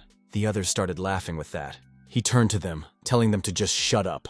Fang Hong mentioned that if something was bothering him, he needed to be treated. He got tired of this guy bullshitting him, so he decided to see what this guy could do.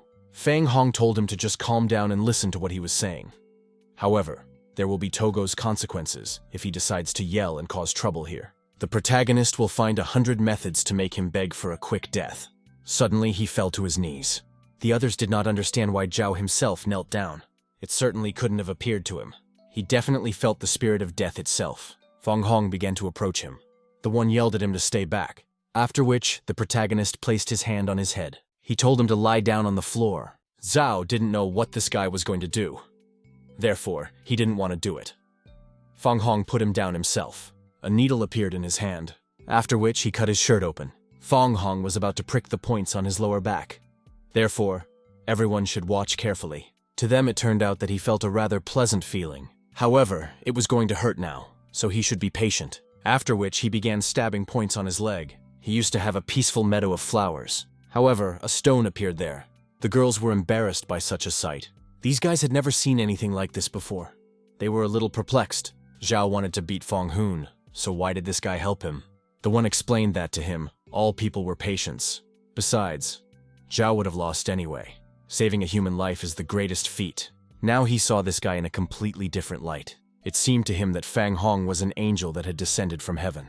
He promised that from this day forward, no one would dare touch this guy. He would protect him. However, Zhao is still not strong enough to defend himself. Fang Hong began to threaten that if he offended anyone, the protagonist would make sure that he couldn't even raise his head. He realized that all these threats were true, so he only had to obey. He asked why they were standing in a pole. Let them get out of here. But before they do, they must help him up because he can't even move. They lifted him up, talking about not letting his brother fall. Now it was time to go wash their plates. One student volunteered to learn how to do this. Fang Hong explained that this was only the top of the list. Then he asked if they wanted to know more secrets of the human body. Afterward, they all shouted that they wanted to learn from him. Lee Wonner didn't even think he was that cool. You can't tell that from him right away. The guy told me it wasn't that hard. Afterward, the girl said she was looking forward to the next lesson. He said she would definitely be impressed. Suddenly, Zhan Shu called back to him. He asked Mrs. Zhan what was wrong. In response, she asked where Fang Hong was. The main character told me that he had become a teacher, and his first pair had just finished. Zhan Shu said that she would come to pick him up now. Afterward, he noticed we had a hang-up. If something important had happened, she would have been better off saying it on the phone instead of driving here. Afterward, the students all said goodbye to the teacher. The girls admitted that this teacher is very handsome. Besides, he is so young. After that, a car drove up there. It was Zhan Shu who told him to get in. He'd never seen her drive like that. She told him to stop talking and finally get in the car, after which she decided to turn around. That was quite a turnaround for him. The girls noticed that it was a cool car. They seemed to begin to realize that commoners like them didn't stand a chance. Fang Hong inquired what was wrong, what was causing her to be in such a hurry. The girl held out her phone for him to see for himself. The report said that 9 adults and 13 newborns are in critical condition. They have been in this condition since yesterday. All this time, they have been finding for the private hospital Yukiki near where it is located. Yesterday afternoon, adult patients developed headache, nausea, vomiting, mental confusion, occipital rigidity, and other symptoms of meningitis. However, after treatment, the symptoms did not go away, but instead developed even more. In addition, newborns do not fall from high fever and show signs of influenza. Newborns are increasingly showing heart and lung failure. They are on the brink of death. At this time, they do not have information from the hospital to state whether the adult and newborn patients' illnesses are related. The hospital has stated that they need to wait for lab results to find out the cause of the disease. According to leaked information from authoritative sources, the disease may be similar to SARS. He asked to be rushed to this hospital. In that case, he'd better buckle up. John Muji claimed that the media wants to stir up a panic and is talking nonsense. It is very easy to raise panic from which they generally conclude that it is SARS. He inquired about what the health department was saying. He was informed that the head of the Xiao department was helping them. As early as last night, he had called an emergency meeting about it. Very soon, he would be assembling an emergency team to help them deal with it. The man ordered that all the specialists in the office be notified. We must find the cause of the illness as soon as possible. They must do everything in their power. He also said that he had sent one talented person to them who would definitely help. But all of their experts were already there, so it was unclear who the director had sent to them. This man will be with them shortly. Yuki Hospital. Everyone here was aware of what had happened. All those gathered here are reputable experts in their field. He thanked them for coming to help save the lives of 20 people. It's their responsibility to save patients. Time is short and every second counts. So let everyone give their opinion so that they understand what they are dealing with. They can't come up with a cure until they have definitive results about the virus. Right now, they don't even know the cause of the disease. How can they do anything about it? In adults, fever persists, pneumonia. Infants have mental lethargy, isolated staring. Sounds like meningitis. But after the cure, the signs didn't disappear, but developed. It's a real puzzle. After which, Zhan Shu and Fang Hong walked over to them. Fang Hong apologized for being late. Wei Tan didn't understand what Fang Hong was doing here. The man asked who was even allowed to come in here. Tell him to get out of here. They have an important meeting here. He inquired as to what had happened at Shu's and why she had come. He didn't even realize it was Zhan Shu. He didn't even see the girl at all afterwards. He asked her not to be angry. She nominated Fang Hong, talking about bringing him to the rescue. Could it be that this kid is the talented person that Director Zhan was talking about? She confirmed that this guy is no slouch at all. The old man asked Madame Zhan what it meant. Does she think that these old men are good for nothing? In that case, he won't be a part of it. The man won't be participating either. This guy is not even 20 years old. So why is Director Zhan praising his talent so much? If he hadn't heard the principal's words himself, he wouldn't have believed it either. Fang Hong explained that he wasn't here to fight with them. He was here to save people. Then he asked where the patients were. It doesn't matter who the person is visiting. He doesn't have a doctor's license, so why should they believe him? The protagonist has been waiting for these words. He doesn't even know whether the distinguished people present have even heard of such a technique as Zhuan Zhen. After which he took off his sweatshirt. They wondered what this guy was going to do. Fang Hong asked Shu to help him take it off. The girl didn't understand what kind of clothes it was that he was asking for help. There was his set of needles. He then asked for a spirit lamp. They didn't expect that guy to be carrying needles at all. He began heating the needle in an alcohol lamp. After which, he threw that needle right into the table. The old man felt it was cold. The needle should have been heated by the lamp, so why is its temperature so low? The needle was heated with steam, and then the guy cooled it down. Keeping the needle steamed is a supreme skill. Is this technique really the famous Zhuan Zhen technique? He was glad that at least someone knew about it, and it was true. If they continued to delay, the consequences would be irreversible. If there are no objections, they will proceed with the treatment. This meeting is now adjourned. It's time to save the patients. Shall family home. The man told everyone to disperse. Whereupon he stormed into his father's office. He informed his father that things were pretty bad. Therefore, he is willing to be punished. He taught his son. When one becomes a shareholder, one must be prepared to take risks, and risk is inevitable. If the company he has invested in for a long time is not making a profit, he should stop buying shares. It's good to have a plan, but you should never be in a hurry. They'd use all means to fight until they were outnumbered. He's not so easy to deal with. Young Master Xiao asked what he should do. He only smiled, saying that the answer sometimes came to mind on its own. Fang Hong is a pretty capable guy. It's just a shame he didn't want to work for them. In that case, we'll have to kill him. The protagonist woke up in an unfamiliar place. He also noticed that his hands were chained. There were 3 orbs, one of which wanted to crush the main character. After that, he woke up abruptly. In the ward was Zhan Shu, who had finally waited for him to awaken. He felt pain.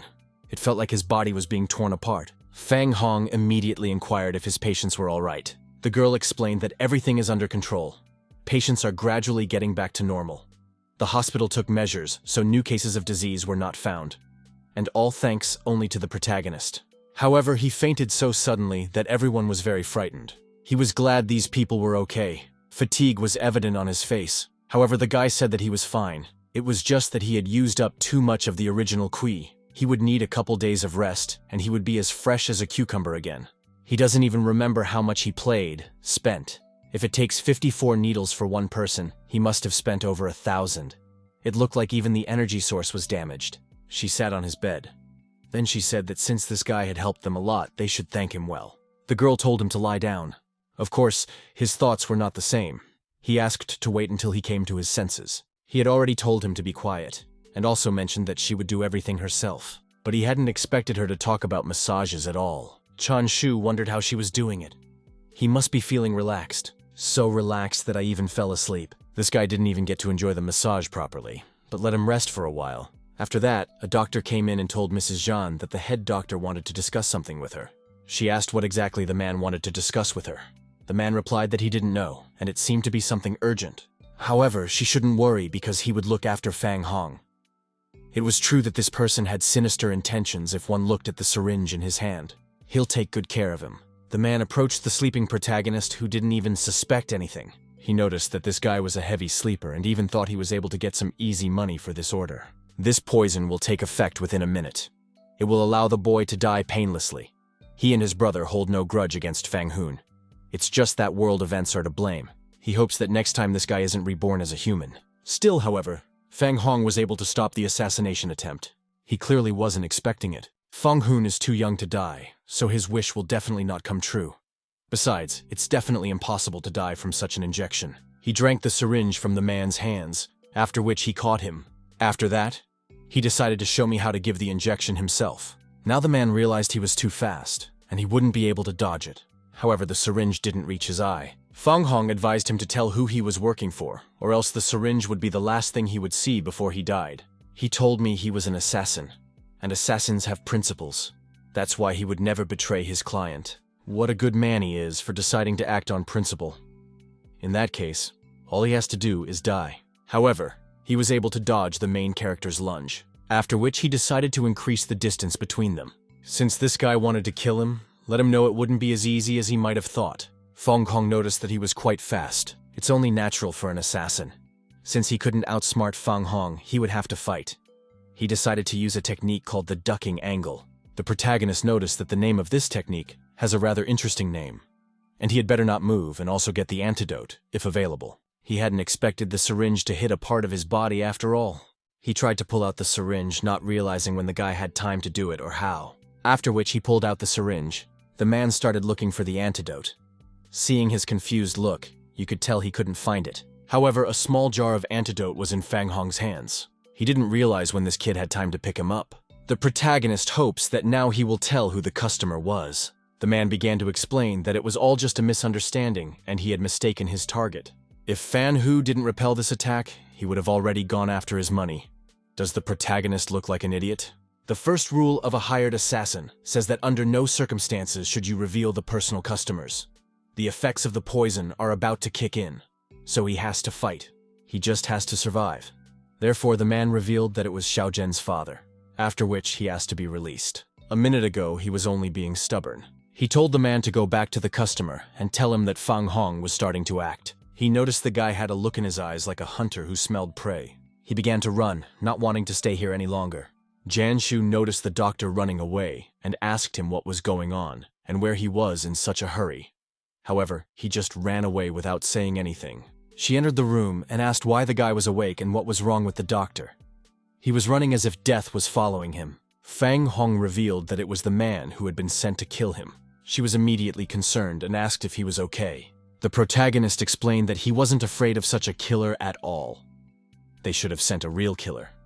They only hunt to slaughter chickens. The protagonist felt that this Xiao Zhen was completely underestimating him. Now she too has admitted that the Seva family is disgusting. They are intolerant and always resort to sneaky tricks to mess with them. Janshu won't let it go. She asked Feng Hun to wait until then to take revenge on those people. Afterward, the guy took her hand. The main character wanted to do all the dirty work himself. He's good at it after all. She was surprised that he himself wanted to repay the Jiao family. The guy thought that just him alone would be enough for that. Doesn't she believe him? The girl replied that of course she did. She just had her own thoughts about it. After that, he decided to leave, and Janshu wondered where he was going. He decided to go home to rest for this day. He is too tired, so he needs a good rest. Today, the Xiao family will realize that it's best to stay away from the tiger. After that, her cell phone started ringing. It was her father. He informed her that he would be in the hospital soon. After that, he said to go out with Fang Hun, after which they would go out to have a nice celebration. He knew this guy wouldn't disappoint him. However, she reported that Fang Hong had already left. John Muji asked where he had gone. She revealed that the Xiao family had started to act. Their target is Fang Hong. He told Xiao Chu to cancel today's meeting. The girl wondered if something was wrong. If there was anything she could do, the principal should just say so. There's really no escaping her eyes. But this is a problem she can't handle. However, you should not put it all on your shoulders. After which, the girl asked him to smile. He has a very dejected look. She offered to come over to her place in the evening to relax. This girl's name is Chuju Hong. She is the secretary of John Moji. She is graceful, young, and beautiful. Not only has the girl never dated other men, but she has never let anyone know about their relationship. She always appears when John Muji needs her. She will be the doll that belongs only to him, only she's too perfect. Next to her, he always has a feeling that can't be described in words. He agreed to go to her tonight. Afterward, Fang Hong called back to him.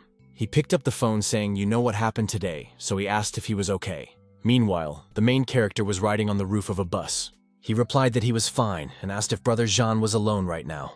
The man replied that he was alone, so he could talk. Fang Hong wondered who else knew that he was in the hospital. Perhaps there was a spy of the Zhao family among those experts. He did not answer this question, after which he got out of the car. The man thought it was impossible since he had known them all for a long time. No one could be related to the Xiao family. There is someone, however, namely his secretary. Fang Hong wondered if the man would trust her. Suddenly, Zhao Chu came up to him and brought him a jacket, for it was cold outside. The protagonist has a plan. However, he's not willing to put Shu's life on the line. To get something, you have to sacrifice something. A man should know better than Fang Hong, and this time they must attack. The Xiao family won't get off easy. Chu's house. The man was sitting on the couch. A girl came out of the shower in one towel. She sat down to him and asked him why he was so unhappy. Afterward, Xiao Chu inquired what she could do for him. The man replied that he was too tired about something. So he asked Xiao Chu to cancel all the upcoming events. On weekends, he would go somewhere with Shu to relax. So he asked me to suggest a place to go. Since Director Zhan wants to rest, she will find a good place. Afterward, the man wanted to take a shower. Xiao Chu asked if he needed help. As soon as the man said yes, her towel dropped and she went to him. It was night outside. Once the girl made sure that Principal Zhan was asleep, she decided to text someone. She reported that Zhan Muji will be at Xishan Park this Saturday at 10 o'clock in the morning.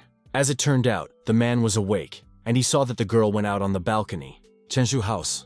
Zhan Muji came to his daughter with his secretary and asked if she was ready. The girl replied that she had been waiting for this day for a long time. Today, Muji will spend time with her. Shu also mentioned that he wouldn't leave halfway today, if she didn't like this relationship between them. Shu noticed that they'll be driving her car today, and that's quite unusual. Muji said that there's no need to shout about it. Since they are going on vacation, they should feel comfortable and at ease. He then advised them to buckle up, because he drives very fast. They drove forward, however. For some reason, they braked abruptly. Shu asked why he had slowed down so abruptly. The man thought he heard crackling sounds and thought the engines were about to explode. And he was talking about the car he bought her. Shu told him not to continue, whereupon the man fell silent. After which they drove off. They were followed by a blue car. The man with white hair informed the boss that they were on their way. Shu asked why didn't Daddy call Fang Hong along with them. He revealed that the guy was tired, so now he needed a good rest. Afterwards, the man asked if anyone needed to use the restroom. He asked Xiao Chu to take over driving so that the man could rest. The girl noticed that the two hadn't uttered a word the entire trip. She noticed they were blocking their way, so she had to slow down. Xiao Chu apologized to the principal, saying that she was forced. If the principal does as they ask, they won't hurt them. She got out of the car and raised her hands, talking about bringing these people to them. They've been waiting for this girl for a long time. Now Mrs. Chu must leave the rest to them. However, this pacifier doesn't understand something. The girl inquired all he meant. He thought it was pretty clear, after which he told his men to open fire. Meanwhile, they were being watched by Fang Hong, who relayed to Brother John that it was definitely a trap. The secretary had betrayed him. Shu asked her dad what they were doing here, and Muji asked who she was working for. However, that would have to be asked of her. The man ordered the car to be checked, after which they moved towards the car. The girl screamed that they were just a bunch of pathetic people. He remarked that Mrs. Shou was very lucky, for it was not clear how she was still alive. She replied that even in death she would not leave them alone. It's a shame only dead people can keep their mouths shut. However, he was informed by his subordinates that there was no one in the car. Now he realized that the wench had led them on. But the places were just paper men. He took her by the hair and started threatening her with a gun, asking about where these people went. Xiao Chu said to just kill him. He wouldn't say anything, would he? However, Fang Hong appeared behind them, giving away his presence. The man inquired who he was. The protagonist replied that he had come here to discuss terms with them. This guy is clearly brave, so this time too, the man inquired as to who he was. Fang Hong introduced himself as a humble servant. So this is the guy. He didn't even think he'd be so lucky today. The very person the boss has a grudge against is even here. They don't even have anything to discuss. His life is worth a lot of money. He ordered his guys to kill this guy, and then they could get the reward. However, he told them to stop. They were puzzled and asked what was wrong. The protagonist said he came to discuss terms. If these guys tell him who hired them, he'll consider whether or not to save their miserable lives. They could only laugh at those words. It seemed to be the best joke they had ever heard. This guy doesn't seem to realize that he's in no position to set his own terms right now. He's gonna be the one dictating the rules here, and for that he will take his miserable life. He ordered this guy killed. However, they didn't even expect the main character to be fast. They have to be careful because this guy's got a lot of tricks up his sleeve. Suddenly it seemed to the man that someone ran behind him. This guy's pretty fast. After which he ran behind them. The two didn't realize what was going on at all. At the same time, Fang Hong was sitting in a tree and only 6 laughing. He was running a scarecrow to distract these guys. After which he decided to leave those guys like here to have fun while he finds their boss. Xiao Chu talked about how she wouldn't let go of him even after her death. He's heard that phrase 100 times. The debtor has to pay, and he's just here to collect. Suddenly, he heard a question about whether he smoked often. The man answered that he did not particularly, and also mentioned that he wanted to quit. It was only then that he realized that it was Fang Hong who had asked this question. He immediately pulled out a gun and pointed it at Fang Hong. He didn't understand at all how he was able to come back here unharmed. I shouldn't be surprised here, as his guys are pretty weak. He admitted that Fang Hong is quite challenging. He was inattentive. The protagonist noticed that he didn't look well. He then asked if he'd had any breathing problems or bloody coughs lately. The man didn't understand how he knew that at all. Fang Hong is a doctor. It's natural for him to know everything about a patient. The guy said he had a cure, so he offered a deal. Looks like he's being played for a fool here. After which he started shooting. Suddenly the guy jumped off the car. He then swung his foot to strike the man, and just moments later, he was already lying unconscious on the grounds. Since he didn't take the deal, it's gonna be a bad deal. Fang Hong then walked over to the secretary. Xiao Chu said to kill her because she didn't have long to live anyway. Thanks to his technique, he was able to stop the bleeding. In this condition, she will definitely be able to get to the hospital. The girl didn't understand why the guy had helped her. It is all because he is a doctor. If she really wanted to kill John Muji, she would have long ago seized the opportunity instead of waiting until today. Therefore, he was curious as to what had happened. She was able to get up. However, the girl put a gun to her head, saying that she could not say anything. She wondered why the shot didn't ring out when she pulled the trigger. Fang Hong took the gun away from her, talking about how does she really want to quit her life right in front of his nose? Does she really underestimate him that much? She won't say anything anyway. It's strange that that man wanted to kill her, but she still protects him. I wonder if he's so tough that she'd give her life for him. Or maybe she just has a problem with her head. He can't cure that. She explained that her life belonged to him and he could take it back whenever he wanted. At that moment, the main character realized that Xiao Yikai had saved her life. She didn't realize it herself when she admitted it. Fang Hong knew it was his doing. She better know that that person was just using her. He pulled her out of one abyss and threw her into another. And when he doesn't need this girl, he'll just dump her without a second thought. Fang Hong will make him experience what it's like to be in a real abyss. Hotel hedging. So Zhan Moji just got cheated. He inquired as to what the boy would do now. Of course he would go to visit that person. So Fang Hong asked for his address. However, Xiao Chu wanted to go with him. I guess she finally figured it out. The girl wants him to realize that she's not some useless pawn now. However, there's no need to worry about that. If they don't go to the hospital immediately, even the Celestials won't be able to help her. Crystal Palace. A car pulled up there. Fang Hong came out of it wearing a suit. However, he was stopped by security. The man asked where he was going. Fang Hong said that he came to see Director Xiao because he has a deal to discuss with him. After which, he decided to see this guest off himself. They walked to the elevator.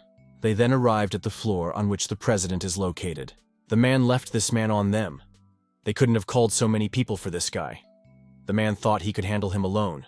Meanwhile, they were being watched. However, he noticed that one of the cameras had stopped showing an image. He contacted people to ask what happened. However, no one responded. Meanwhile, the protagonist arrived and thanked these people for accompanying him. Xiao Zhen ordered the materials for the meeting to be prepared. They called him back, after which the man picked up the phone and asked what had happened. He was told that a guy had gotten in and beaten up their people. In his contacts, he found a rabid dog. Once the man called back to him, he didn't even pick up the phone. There were a bunch of guys lying there. They were all defeated by just one person, who thought they were just a bunch of losers. He finally heard someone calling him. He picked up the phone and heard that he would be given 5 million for killing one man alone. He replied to Director Xiao that there was one condition. If this guy doesn't last even 10 seconds, the price goes up tenfold. He doesn't want to waste his precious time on some brat. But after he heard that money was not an issue, he agreed to take the case. Meanwhile, the main character was beating up other guards. And that's how he was able to find Director Xiao. The man told the director to leave while he apprehended the rascal. However, that need not be the case anymore, for this man would soon be here. Fang Hong wondered if they had found a good fighter. Shojin admitted that he had underestimated this guy. This was the first person who had reached his office completely unharmed. The protagonist thanked for this praise. However, there are only weaklings here. The man inquired as to why he had come all the way here. Toth talked about how debts need to be paid back, and that would be the topic of their discussion. Xiaozhen inquired about the debts in question. Fang Hong kindly said that it was by his decree that Zhan Muji was attacked. The man confirmed these words. He was still alive, and as long as that was the case, Xiaozhen would not be calm for a moment. Sooner or later, he would get to him. Fang Hong won't let that happen. Suddenly a man approached them and said he had come just in time. He inquired as to the whereabouts of the one he needed to deal with. The man reported that the man was in the vicinity of him. He looked at Fang Hong and thought that Principal Xiao was just playing a joke on him. Does he really need to fight with this kid? He even asked if Fang Hong had done his homework or not. He doesn't belong here. However, before she could finish another sentence of hers, Fang Hong attacked him. This guy's too hot-tempered. But even so, he's slow. Fang Hong explained that he was the one with the rather quick reaction. Big brother will show you what a real punch is. He punched the guy right in the stomach, which even caused the protagonist to fly off the creature. Mad Dog thought it was a waste of time. He also asked the director if he needed to repeat his conditions again. How many of his mercenaries couldn't handle him? And this man took him down so quickly. But that's to be expected of a professional assassin. He really is a deadly fighter. He demanded his money. Fang Hong recognized that this man really wasn't a slip of the tongue. He clearly didn't expect to still be alive after such a blow. However, this man disappointed him a bit. The rabid dog felt as if the little one had even more rage than himself. He also noticed that this guy took a direct hit and could still stand. However, one punch from him is capable of putting down even a bull. So he recognized that this kid is tough. He's the first person who's been able to get up after being hit like that. Fang Hong explained that it was just that this man had only seen few opponents. However, these words made him even more angry, so he decided to show his full strength. The truth was, he hadn't expected the guy to be able to dodge all of his punches at all. Suddenly a call came to him. Bai Bing asked Fang Hong where he was. The Mad Dog couldn't stand to be underestimated by anyone, so he moved to strike again. The main character asked the girl why she suddenly decided to call, if something had happened. Bai Bin asked if it was only business to call him. The guy replied that he didn't mean that. He ducked down from a lunge with a leg kick. Bai Bin wondered why it was so noisy around him.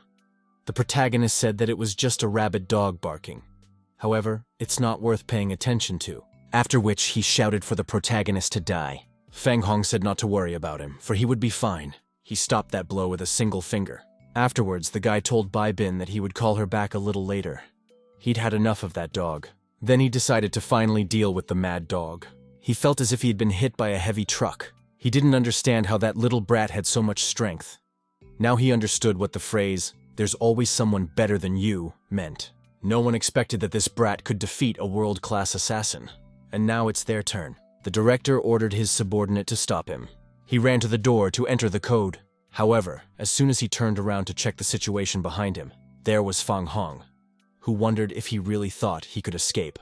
Xiaozhen mentioned that there was no hatred in any birth between them. Therefore, the man didn't understand at all why Fang Hong was attacking him. It just so happens that his favorite son hired an assassin for Fan Hoon. Or is that really a sign of friendship now? He'd give him anything a guy could want. As long as he doesn't touch his son, he is John Muji's bodyguard after all. If the guy tells him what conditions he's working under, he'll offer 10 times as much. It's pretty simple. He wants their worthless lives. So he's gonna start with this man. Luckily, the door opened and he ran in there. The man then pressed a button to close the door. However, Fang Hong was able to lift it with only one strength. I mean, he said he couldn't avoid it. Xiaozhen didn't even think about the fact that this guy was definitely human anymore. Fang Hong inquired as to what his last words would be. He didn't even think he'd die at the hands of some bodyguard.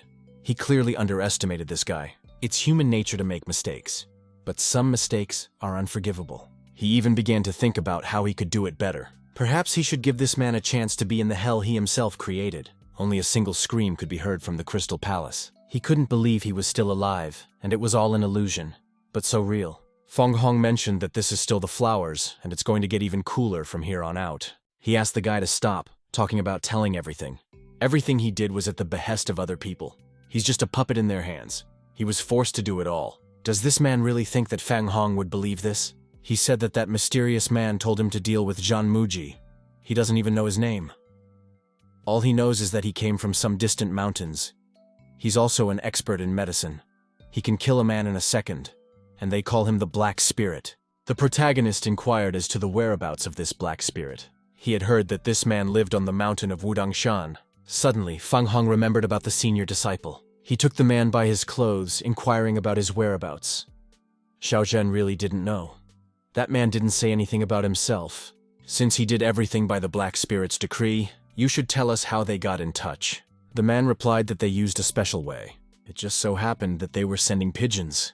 My brother was in the mountains, so he decided to use this method. However, this method is in his spirit, after which he was called back to him. It just so happens that a new assignment from that man has arrived. They sent him a package. and there was a roast pigeon in it. Fang Hong was puzzled that this was the way they were sending pigeons. Xiao Zhen replied that it was not called keeping up with the times. He cut into the meat and pulled out a new task from there. There was a note telling him that there would be an auction of precious items at the Fudu estate tonight at 8 o'clock. A man must bring a coptis flower. The time and place of the meeting would be announced later by the Black Spirit. The protagonist knew that it was a very rare and precious herb. However, he did not understand why the Black Spirit needed this herb. The man himself doesn't know that. Fang Hong will go along with him. Xiao Zhen knew that this guy was certainly strong, but was an ordinary person. Therefore, she didn't know if the protagonist could overpower him. Fang Hong said that it was no longer his concern. Auction. They got out of the car, and the guy asked why no one was here. The man replied that the event did not seem to be publicized. They were stopped by security, who told them to present the letter of invitation. Xiao Zhen wondered if this person even knew who he was. Of course he recognized Mr. Xiao. However, no one should be allowed in without a letter of invitation. That's the rule. Since the price of the letter is 100,000, they need 2 letters. Fang Hong found him to be quite generous. There is no problem in the world that cannot be solved with money. However, as it turns out, the invitation letter is not for sale. Even if the man offered 500,000, they were still told to get out of here. After which Fang Hong said to go along with him. Xiao Zhen wondered if he was going to climb over the wall. Since they can't get in the front door, they'll just go in the back. As they say, there's no such thing as a hopeless situation. The wall is very high, so the man thinks they won't climb over. However, the protagonist always has his own way. He wondered what method he was talking about. Fang Hong knows the location of several points on the human body. These points can unleash a person's maximum strength. Therefore, climbing over this wall is not a question. Xiao Zhen wondered if it was true. That's what they're about to find out. And they'll test it on Xiao Zhen's body, of course. He felt such a good feeling. His body began to overflow with energy. The man had never experienced such a feeling. He felt the strength overwhelming his body. Now he thinks they can jump over the wall too. He jumped on the wall. However, the man was caught in the net. There were 3 men there. They need to be careful, and you can't let anyone sneak in. Not even a fly should get through. Xiao Zhen thought that this was simply outrageous. What kind of magical antics was this in the first place? Now he'll call whoever he needs to call, and they'll handle it. However, he'd better give up. 3 men appeared, claiming that the powerful people there were definitely beyond their strength. They probably know what's coming up in this auction. Fang Hong wondered what would be there. He was told that there would be the most first-class goods, the best medicines that ordinary people couldn't get because they couldn't afford them. So it's a secret event. Suddenly, the guy wondered what they were doing in these woods. As it turns out, they are masters of preparing medicines. They originally wanted to acquire some rare ingredients to cure patients with special diseases.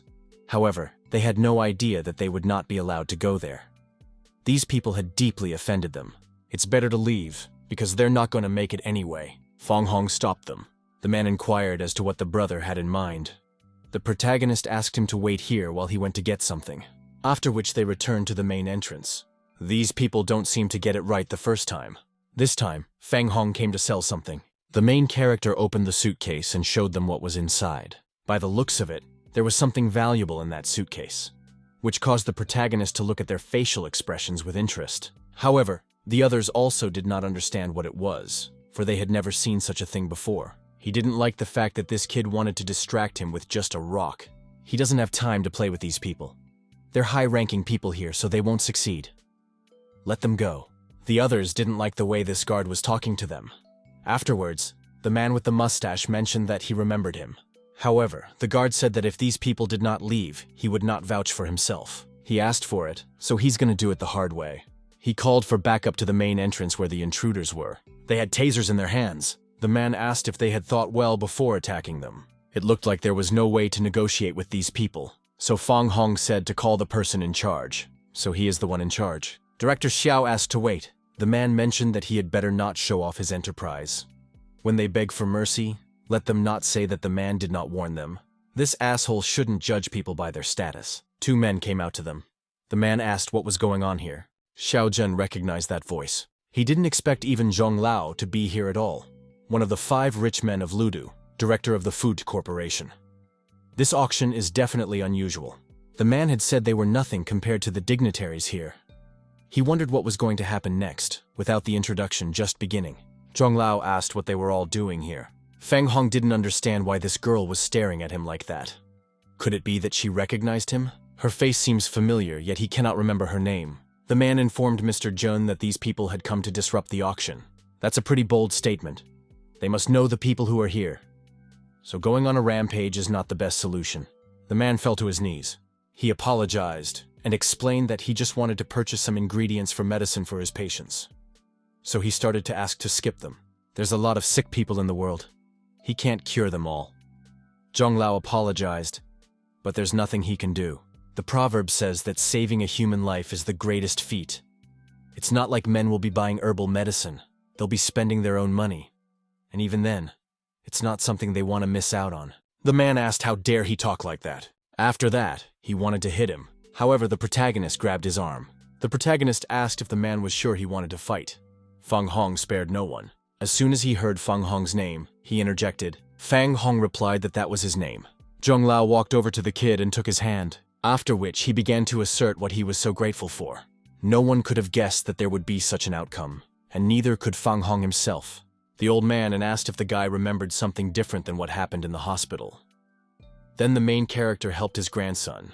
It seems like he's talking about the hospital that John Muji owns. It was nothing to him. This guy has saved so many people. He is really different from other people, and the fact that he has a very kind heart that others don't have. The man has always wanted to find Fang Hong to visit him. However, it's a pity that Muji puts everything off, because he's afraid that the man will capture the protagonist. Whereupon the old man inquired if they had any problems. This kid is related to Zhong Lao, and it would be a nuisance if he got them in trouble. He decided to break into their conversation by talking about how they don't have an invitation, and Mr. Zheng should know the rules. After which, he told Zhengzhu to deal with it. Before he could say anything, he was immediately hit, and they hit him more than once, causing the man's face to be scarred. He thought the woman was too cruel. The girl asked if Mr. Fan was now satisfied. The protagonist replied that he was more than satisfied. Now he began to realize that he had seen this woman somewhere before. After that, the old man wanted to personally conduct it. They entered the auction. Zhong Lao will take care of other things, and if there's anything Fang Hong needs, let him call any time. The protagonist apologized for bothering him. However, as soon as they wanted to pass, the man told them to step aside and stay out of the way. Xiaozhen found out that it was Lu Bufang, who is the eldest son in the Lu family. He is usually very arrogant, so it is better to focus on his goals. In that case, the protagonist decided to jump him by stepping on the guy's face. He couldn't understand at all what was in this Fang Hong's mind. Bufang told him to stop. There was a footprint on his face. Fang Hong inquired as to what he wanted. The guy mentioned that he dared him to step on his face. Apparently, he has no idea who Bu Fan is at all. Fang Hong apologized, however, he was not interested. After which, he ordered his guards to kill the bastard. He realized that this kid was a pro at causing trouble. It's true that newborn calves are not afraid of the tiger. These people provoked him. Since this guy dared to step on his face, Bu Feng wanted one of his legs. Fang Hong mentioned that there's a whole line behind his feet here. Therefore, he would have to wait. He ordered his men to capture him. Xiao Zhen told the guy not to forget why they came here in the first place. As soon as he heard Fang Hong's name, he realized that this was the same person who was known as a humanoid. Therefore, he wondered if he could take back his words. He stopped in his men. He then walked over to the guy and took him by the arm. Bu Fang called Fang Hong a brother, saying he was joking. Who hasn't heard of him? Also, if he wants to step on his face again, he better let him do it. This is the first time they've ever seen a master be so humble. The guy asked the fan's brother why he had come here. He told him that he wanted to buy one thing. Afterward, the guy mentioned that he could help his other brother and asked what he wanted. The protagonist replied that he wanted to buy a Coptic. However, it won't be easy. After all, Coptis is a popular herb and has been booked up for a long time. Perhaps Bufan can help him with something else. The truth is they only came for that weed. Bufang asked Xiao Zheng who he was. Therefore, the man had to introduce himself. Of course, he knew Mr. Xiao of Huangpu Industrial. The kid asked if his business was doing well lately. The man replied that he was doing well so far. He also thanked me for my concern. Fang Hong noticed that this boy could bend even Xiao Cheng under him, so he was definitely not a weakling. And this he can use for his own purposes. It was announced that the auction was about to begin. Before he starts, he will briefly explain the rules. If they want to get something, they have to pay the same price they named. This is an unchangeable rule. Every person here is an expert, so they don't even need to talk about the price of the product anymore. This time, their game will be even more interesting. He wondered what kind of interesting game we were talking about. Bu Fan asked Fan's brother if this was the first time he was participating in this auction. Fang Hong asked him what he knew about the auction. The latter replied that he knew only a little. This event is actually designed to be fun.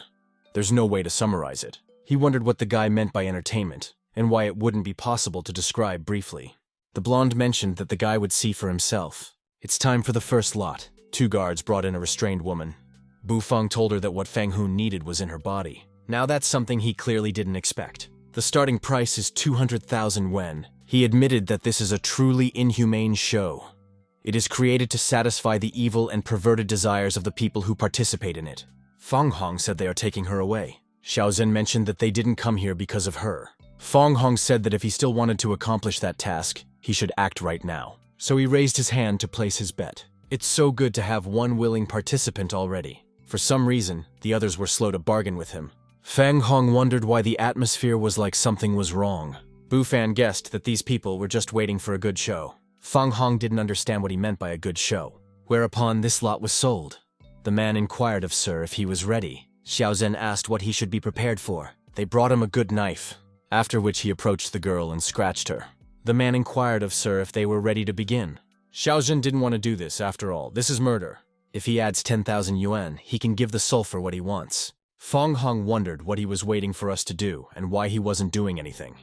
Isn't this man usually ruthless? This is no joke, as this case involves human life. Bu Fan told the two that they were agreeing to this willingly, even if they had to give their lives. And for that, they receive a generous reward.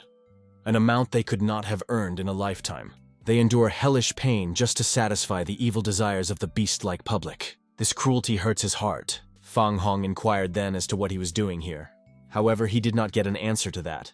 After which, the protagonist decided to take action himself. Since the guy was on the same team with him, there were no problems. He noticed that this knife was really good. The man in the red suit asked if he needed a clue. Fang Hong replied that he did not need a hint. However, these people needed stimulation. He indicated that he wanted to play a little bit. This young man seems to be pretty good. The protagonist noticed the girl's empty eyes, which made it possible to conclude that she was under anesthesia. The man said he had 20 seconds. When the time runs out, the auction will be cancelled, and the money will not be refunded. Fang Hong told him to just shut up. He decided to feel the girl's entire body. And now, he's discovered something. He lifted it up into his t-shirt and saw that there weren't even any stitches. It looked like the work had been done by a good craftsman. The audience wanted him to finally start. They also thought the kid was just kidding around. He only had 10 seconds left. He knew this kid had good skills in medicine, so everything should be fine. Fang Hong was disgusted by such a bunch of scum who didn't even think about the fact that it was too much for entertainment. A needle appeared behind his back, and he drove that needle right into the man. Others didn't understand what was wrong with the auction host. He immediately pounced on the onlookers. He then bit one of the participants. Everyone started running while simultaneously screaming that this guy wasn't just crazy. Bu Fan wondered what had happened. However, he was snapped out of his thoughts by Fang Hong, but speaking of stopping daydreaming and leaving. Bu Fang didn't understand why that man suddenly started biting people. Xiao Zhen suggested that it must be because of Fang Hong. The guy explained that it was just a little plan to temporarily make him go wild. However, this effect wouldn't last long. He recognized that it really was amazing. Fang Hong asked if he too wanted to try this effect on himself. Bu Fang decided to refuse the kind offer. After that, they wanted to leave, but there were 2 guards near the entrance. Bu Fan decides to distract those guards and leaves the rest to the kid. That wouldn't be a problem for him, so he kicked the blonde straight towards them. The man immediately turned his attention to him. Bu Fan greeted them. They mentioned that this guy shouldn't be here. He better leave here voluntarily, or they won't be polite. The guy held up his hands, talking about just wanting to use the restroom. And behind them, Fang Hong was already behind them. And just moments later, the 2 fell. He also inquired if there were people further away. He was told that there were. He opened the door with his foot. There was a man there who mentioned it was pretty rude. Couldn't he have just knocked on the door? They saw that the jars contained human organs. This gruesome sight shook the blonde to the core. He stood over the girl's body, talking about how it was simply superb. It's the most perfect work of art in the world. Fang Hong was furious and asked what he had done. The guy replied that they had come just in time. He then asked if there was anyone else here. The main character started to claim that what he is doing now has no honor. Why is he taking people's lives in the first place? He couldn't believe this guy was starting to accuse him. Fang Hong will make him pay for what he did. He only laughed it off. After which, the man mentioned that there was nothing for them to do here, so they had better hurry up and leave. Otherwise, this chance would be gone soon. The protagonist told the two men to get out and close the door. Also, they must not let anyone escape. Looks like they're in for a sleepless night. He guessed that these men had come here to thwart his plans. The protagonist replied that it was his own fault. Does he really use the same silver needle? However, this he doesn't deserve to know. As soon as the protagonist attacked him with the needle, he started spinning. However, he didn't expect the guy to move into close combat at all. The scalpel fell out of his hands. He recognized that the guy was pretty slick. But the truth is that Fang Hong doesn't have time to pose for it. This guy had a chance to go, but he chose the straight road to hell. So now he will definitely die. He will kindly grant that wish. The man will even make him go to the other world as soon as possible. He immediately pounced on the protagonist. Fang Hong punched him in the same place, after which he grabbed that scientist by the leg, and then Fang Hong threw him out of that room. Bu Fang walked up to him, talking about how it happened rather quickly. He even thought that this guy was stronger. Fang Hong mentioned that he was good with a knife, however, he acted like a chicken in battle. Now it was time to leave. Bu Fang asked what needed to be done. Meanwhile, the man was running around saying something was wrong. They're in trouble. Afterward, he saw blood. He picked up a knife, after which he carefully opened the door and peeked inside. There was a woman there to deal with the rest of the people, and that woman was Zhang Tzu. Of course, she noticed the new guest and wondered why he was so worried, if he was in trouble. He only fell to the floor in fear. However, the man was able to get up and started running, screaming that everyone was dead. The girl came out of the room and asked where he was running to. That's very disrespectful of him. She stabbed him through. It was pretty simple after all, whereupon she pulled the man after her. There was also a dead Zhong Lao. The girl graciously thanked him for his hospitality and even decided to shake his hand. She pulled his hand to scan the print, after which a passage to the treasure was opened to her. She was surprised that this was the very treasure they were fighting over. Bu Fang informed the protagonist that the other girls were locked up here. However, it was strange that for some reason no one was guarding this place.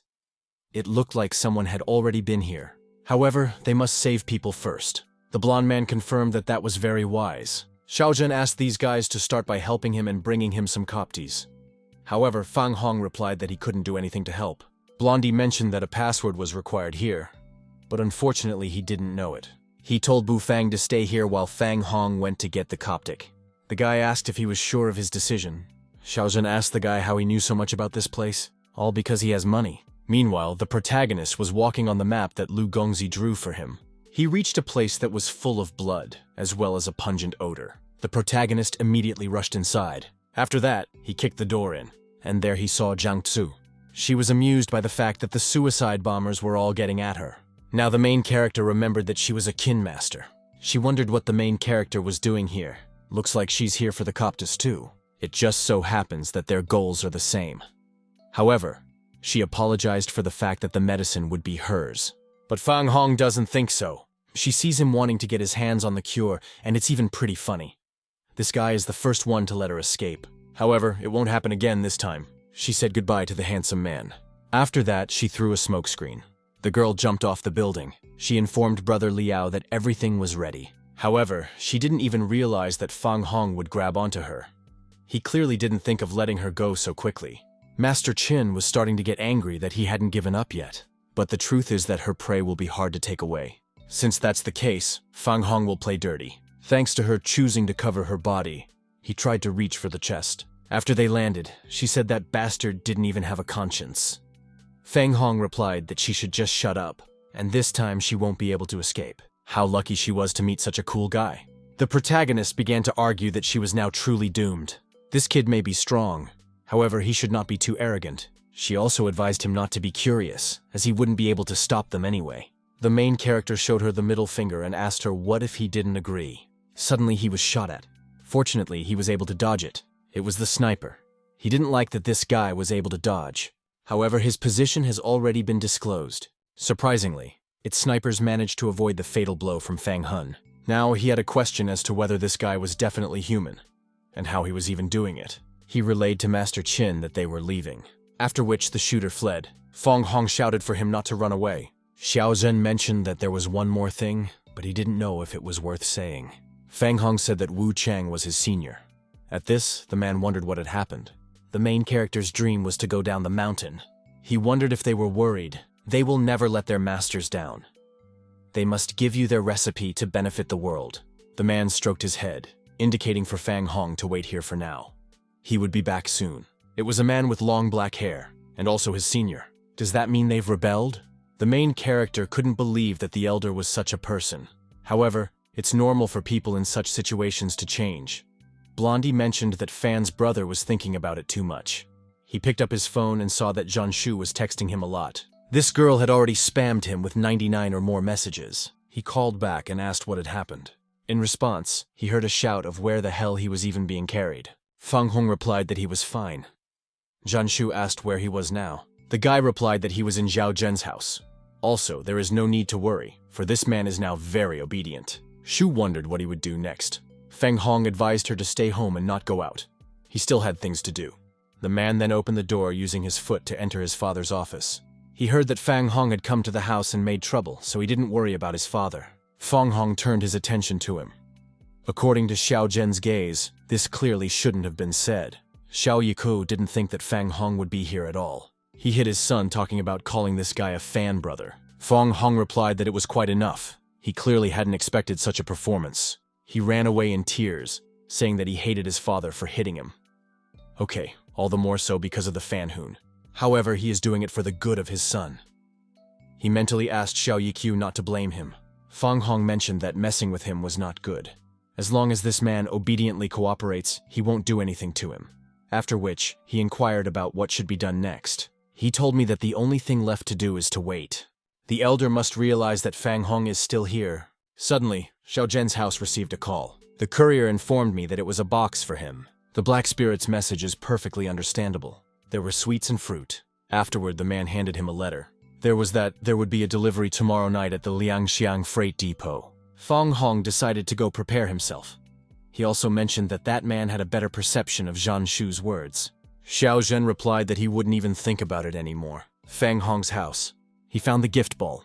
Afterward, the Goon Bureau called him back. He forgot to add that the assassins were sent by a mysterious man. However, he does not know the exact location. Fortunately, he learned that his code name was Ai Uchan. Fang Hong seemed to know this person. The man realized it too, and said that if Fang Hong had a clue, he should tell him about it. Maybe he'll know something tomorrow night.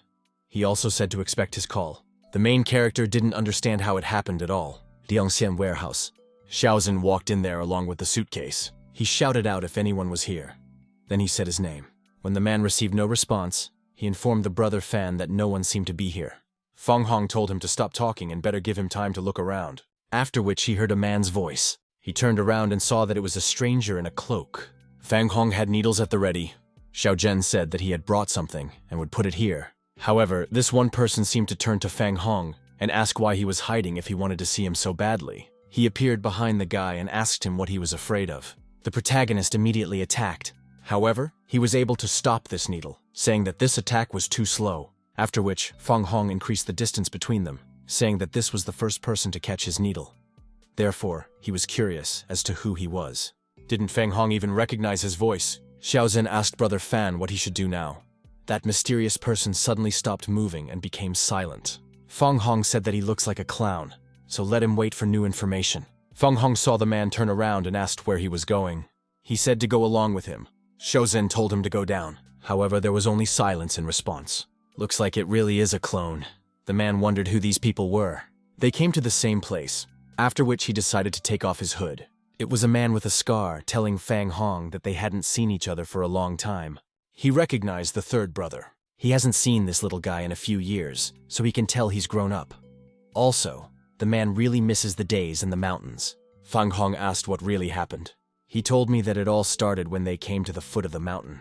They had come there at the master's instruction. It was a new and familiar world, yet alien.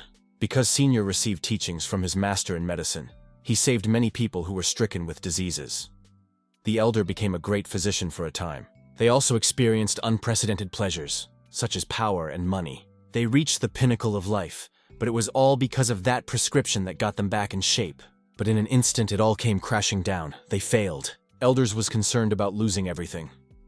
He wanted to get back everything he owned, and he didn't want to accept failure. In order to do this, the eldest didn't even spare innocent people. The third brother doesn't even know how many people died at his hands. They wanted to stop the elder brother. However, their strength was not enough to do so. In the end, he was the only one who could escape. The older brother killed everyone. The elder found out that Zhan Shu is the only survivor with the recipe. That's why he wants to get her. And at this moment, he continues to carry out his plan. He wants to use the prescription and take everything she owns. The people who abandoned Big Brother will pay the price. He wants to destroy the city of Shanghai.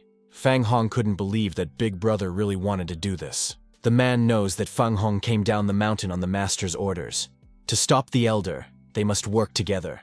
And he has a plan of his own. Chenshu House. Meanwhile, the girl was resting peacefully on her bed. However, an unknown person invaded her room.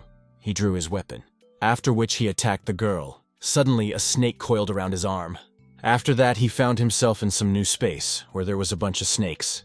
He began to scream with fear and terror reflected on his face. After which, the guy lost consciousness. A real Zhan Shu entered the room, who was curious as to how this guy got here. Fortunately, Fang Hong could predict this.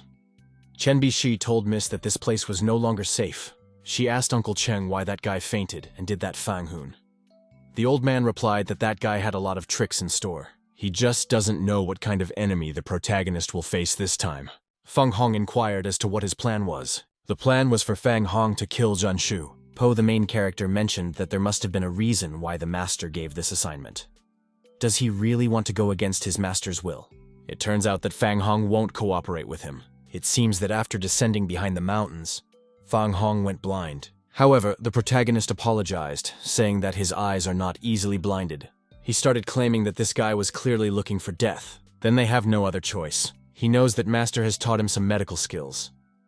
So he wondered if those medical skills could save Fang Hong's life. The main character mentioned that sometimes it's not good to be so cocky. However, he is not the one to say it. He began to claim that Fang Hong wouldn't be able to last 10 seconds. As sad as all of this is, he will remember him. After which he moved to attack. Fang Hong started to argue that they'll see who remembers who.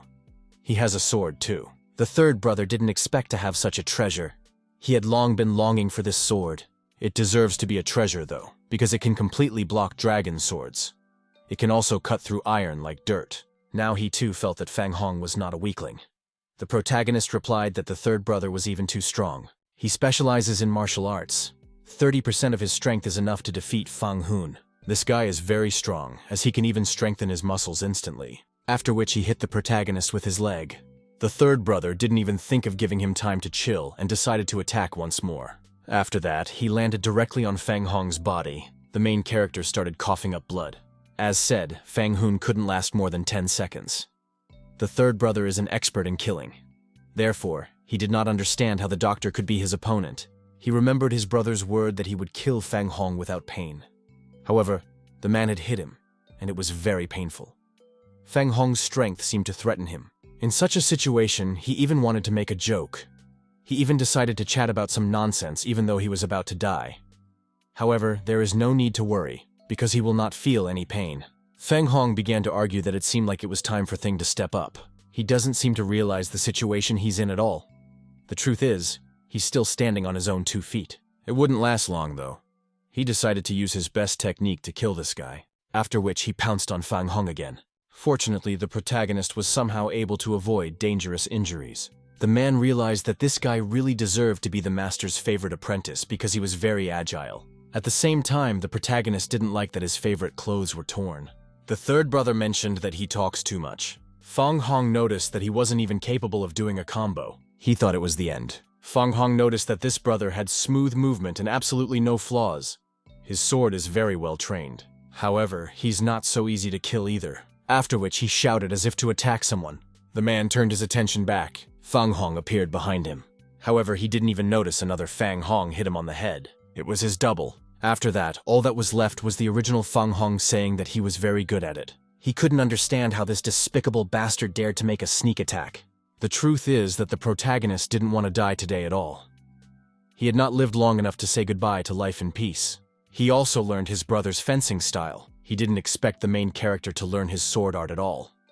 How could anyone ever learn such a thing in an instant? He might just be a martial arts genius. The man's point was that he shouldn't think he could win if he managed to mount a sneak attack. The brats looked down on their elders. Then he decided to show him all his power. he used instant muscle building. Fang Hong wanted to see if his hard muscles or fast sword would win. He began to argue that sword fighting was not his specialty. Fang Hong replied that this man can only talk. However, this is not always the case. At the same time, the protagonist decided to attack him with 3 needles that hit him in the head. Fang Hong welcomed his new guest to his own land. It really was like he was in hell. He hadn't even expected the bastard to learn how to pull off such sneaky tricks. After which, he barely avoided that blow with his large sword. A huge Fang Hong appeared in front of him, sagging without even talking about martial arts. But this time he will die, because they are not competing. He was beginning to think it was just one big hallucination, and none of this was real. Since he thinks it's a hallucination, then let him not cry when his bones break. He crushed the third brother with his huge hand.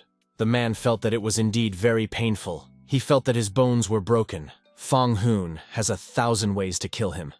Maybe even 10,000 or more. So he asked his brother if he was ready to face his death. Doesn't this guy really think he's afraid of him? There is no hurry, for his game is not over yet. He decided to turn this man into gravy by stepping on him. He kept going on and on about how it was an illusion, and the last thing he feared was pain. It's even a shame he's not more afraid, because that's even the best thing that awaits him. After which he gave himself away, for he realized that this kid was too violent. Fang Hong hadn't even used his full strength yet. Looks like we'll have to entrust Fang Hong with an important task. The protagonist wondered if he was saying that, because he had finally realized his power. As they say, the enemy of your enemy is your friend. Besides, it's a shame to kill your brother. I can't believe he really wanted to join us. He just said no. He will accept the offer, but on one condition. He wanted to get off on that condition. However, Fang Hong mentioned that it was impossible for him to refuse. I have to admit that this kid is really strong. No wonder Master liked him so much. He might even be able to help. This will be a strong alliance, so there's no way he can refuse. Since they are now officially a team, Fang Hong can call him Lu Shi-er. After which, they returned to Xiaozhen, who didn't understand why it took Fang Hong so long to answer him. He told me that the man in the robe had suddenly turned into a paper man. Things are getting more mysterious. Fang Hong told him not to be nervous. After all, this was just one of the tricks. He also introduced Xiao Zhenyu to his senior. He also informed his brother that Xiao Zhen had attacked Zhan Shu before. Shire said it's best not to stay here for too long so they can chat somewhere else. He thinks the older man should have done something by now. He wondered which older man he was talking about. Afterward, he was told that the older Fan Hong wants to stop the older brother, and so he always pretends to be Big Brother. However, why pretend to be him? The boy replied that it was to hide. The older man doesn't know yet that he is still alive. Shire knows some of his habits. He can take advantage of his men. Besides, if he dares to destroy his business, he will kill Senior. Fang Hong told him not to worry, because the elder was not so bold now. He also asked what he knew about the elder, what he would do next. Right now, he's collecting medicinal ingredients for pills, but he didn't get Coptus. Besides, Fang Hong has already been exposed, and he might be attacked next time. So these two will go to the same place with him. Maybe that'll help. Juba. Villa. Fang Hong inquired about this place. The man said to just follow him. He's got something. There was a camera there that recognized the identity. Afterward, a man wearing glasses came out to them. He reported that something had happened to Ms. Huang, so Mr. Wang can't take all the appointments for a while. The girl said that she was in a lot of pain. The man replied that she should not worry because he would definitely cure her. She didn't want to die at all. He didn't want to hear that nonsense. He even promised that she would live. The man had summoned the best doctors in town, so they would surely cure her. The butler informed Mr. Wang that all the doctors were here. Besides, Mr. Lu had arrived, who had the very same object. He doesn't have time to worry about anything else right now. His daughter must be taken care of quickly. What kind of disease is it that has brought so many doctors? You can see they're in a hurry. Surprisingly, Ms. Huang was fine yesterday, so why is she suddenly sick today? They should be careful. A man arrived and told everyone to get out of the way. There were so many doctors arriving, but really he could have handled it himself. Butler explained that all the people here are leaders of the medical professors. Therefore, he hopes that Dr. Miao can appreciate it. Now that everyone is here, they can start treating Ms. Huang. They have heard that Miao Shou Chun claims to be the god of medicine. This person is really young and promising.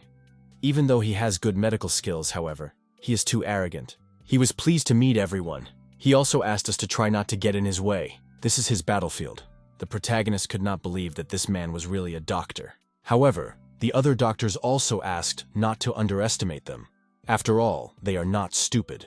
A patient was taken out to them. It's really rare to see rich people in such a state after all. This girl looks like she's been poisoned. Whereupon Mr. Wong arrived. It was the first time anyone had ever seen Mr. Wong so close in person. He clapped his hands and a lot of money was brought in, which is to be expected of Mr. Wong, for he is very generous. Mr. Wong promised to give that money to whoever cured his daughter. Others wondered what kind of disease she had that was worth so much money. Some also noticed that there were signs of poisoning. He did note that it's detoxing, which is his theme. Fang Hong inquired in Ms. Huang if she felt anything special.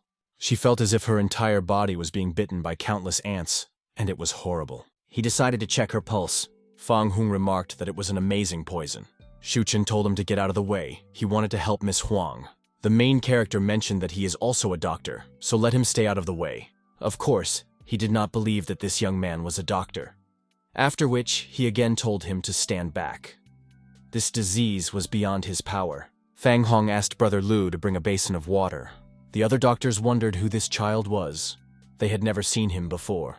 Shu Zhong didn't like being ignored. No one dares to treat him like that. He's never gonna forgive this guy. After that, he started claiming that his medical career was over. Let her better get out of the way now, and later drop to her knees and start begging him for forgiveness. However, Fang Hong just sent him far away. The man asked Mr. Wong if he would entrust his daughter to this fake doctor. He has never seen this child. Unless he is mistaken, all the people invited are the best doctors. Then who is this child? He didn't expect a fake doctor to be here at all. The fate of the one who stood in his way is but one, death. Meanwhile, he brought a basin of water. Mr. Vong asked who he was and what he was doing with his daughter. Fang Hong reassured him, saying that, "Doctor, he can cure this girl thanks to Chinese medicine." Shu Chun knows a lot of Chinese medicine doctors, so why hasn't he heard of him before? He happens to be a medical school student. He started laughing at the fact that he's just an apprentice. Does he really think he's worthy of treating Ms. Huan? Mr. Wong said to get away from his daughter before he got angry. Shy Air advised the guy, "Don't get involved in this matter. After all, there are many doctors here. If Fang Hong does something wrong, their plan for not doing it will not be fulfilled." He told him to get out of the way. However, Fang Hong didn't even think of doing what he said. The man ordered this child removed. Therefore, the protagonist had to retreat. Shou Chun's on the case. He ordered me to bring his first aid kit here. The masked man told Mr. Miao that all the ingredients and medicines were ready. The man asked Mr. what kind of medicine he needed, but he would examine the patient first. He saw the familiar symptoms, and now his hunch was confirmed by the smell. Now he knows what it is. With one shot, everything will be fine. Just as he wanted to jabber, Fang Hong stopped him. Shu Chun wondered what he was doing. Does he really want to kill this girl? Fang Hong began to claim that he would hurt her if he gave her a shot. He knows very well this poison that Ms. Huang is poisoned with, so he can't be wrong. The other doctors didn't understand what this baby was doing. Obviously, this guy wants to kill the girl, but he doesn't want to kill her quickly. He injected a thundervine poison that will cause her to die slowly. He clearly didn't expect to hear that. Fang Hong told him to get out of here. Shu Chun started to argue that it was the guy who had poisoned her, so he wanted to see if he could cure her. If he could do that, then Shu Chun would no longer be a doctor. He had better remember his words. Shu Chun already wanted to say what would happen if he couldn't cure this girl. However, the guy took the initiative to say that he would take his hand away. He realized this guy was overconfident, after which he began treatment. The main character called the show Chuna Chump, talking about how it's not an easy certainty. There was, after which Fang Hong decided to proceed to the next step as well. Sheer didn't expect this guy to master such advanced techniques at a young age. No wonder Master favored him so much. He pressed the dots on her body, after which the protagonist put her away. Fang Hong asked the older man to hold her hands. He agreed, however, it was too embarrassing. Shu Chun asked what they were doing with this girl. A needle appeared in his hand. Do these crazy people think this is the world of martial arts? Thanks to the game, he cut up her dress. Shu Chun claims that the main character is insane. However, poisoning a girl is what real insanity is all about. He jabbed needles into her back. Afterward, the guy asked that the older man put a basin of water in front of the girl. He dipped the girl's face into this basin. Others misunderstood the main character's intentions and thought that this child wanted to drown her. However, Ms. Huang started spitting out worms. Mr. Wong didn't understand what it even was. Fang Hong said that they are just ordinary worms, but after special treatment, they become poisonous. Once Fang Hong finished the procedure, then he said that he could not worry about her life. He had a prescription medicine that needed to be made urgently. Mr. Wong asked if she would be okay. Fang Hong began to claim that this medicine would cure her. Shou Chun was all about seeing for the first time for this guy. Afterwards, Mr. Wong apologized for blaming this doctor. Fang Hong replied that it was his duty, but he wondered if the man had thought of his daughter. After which, he remembered that this man had promised to leave the profession of doctor if Fang Hong cured her. He took the protagonist by his clothes and asked him what the hell he was talking about. They're actually in a serious competition. Curing diseases and saving people is not a competition, but a race against time at critical moments. If Shou Chun doesn't understand that, he certainly doesn't deserve to be a doctor. Mr. Wong didn't like the tone in which Shou Chun spoke about his daughter's treatment either. He didn't want to see this man in Shanghai anymore. He started blaming Fang Hong for everything. The man also claimed that he just wanted to take all of Mr. Wong's money. However, the man told him to just shut up and accept his fate. Because that damn bastard dared to ruin his future, he decided to kill the guy. However, he didn't even realize who he was messing with. Fang Hong didn't understand where he had gotten so noisy from. This man seems to have forgotten the primary purpose of medicine. He turned to Mr. Liu, saying that he didn't expect them to be so obsessed with Chinese Coptus. He apologized for his rudeness before doing so. The man then suggested that since these people knew what the poison was and how to treat it, they might even know who poisoned his daughter.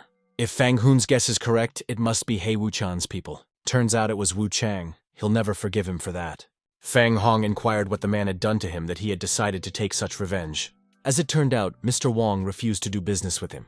In fact, they came here just on this topic. He's old and just wants to spend his last days in peace, so he's no longer in business. But that man still wants to take his life.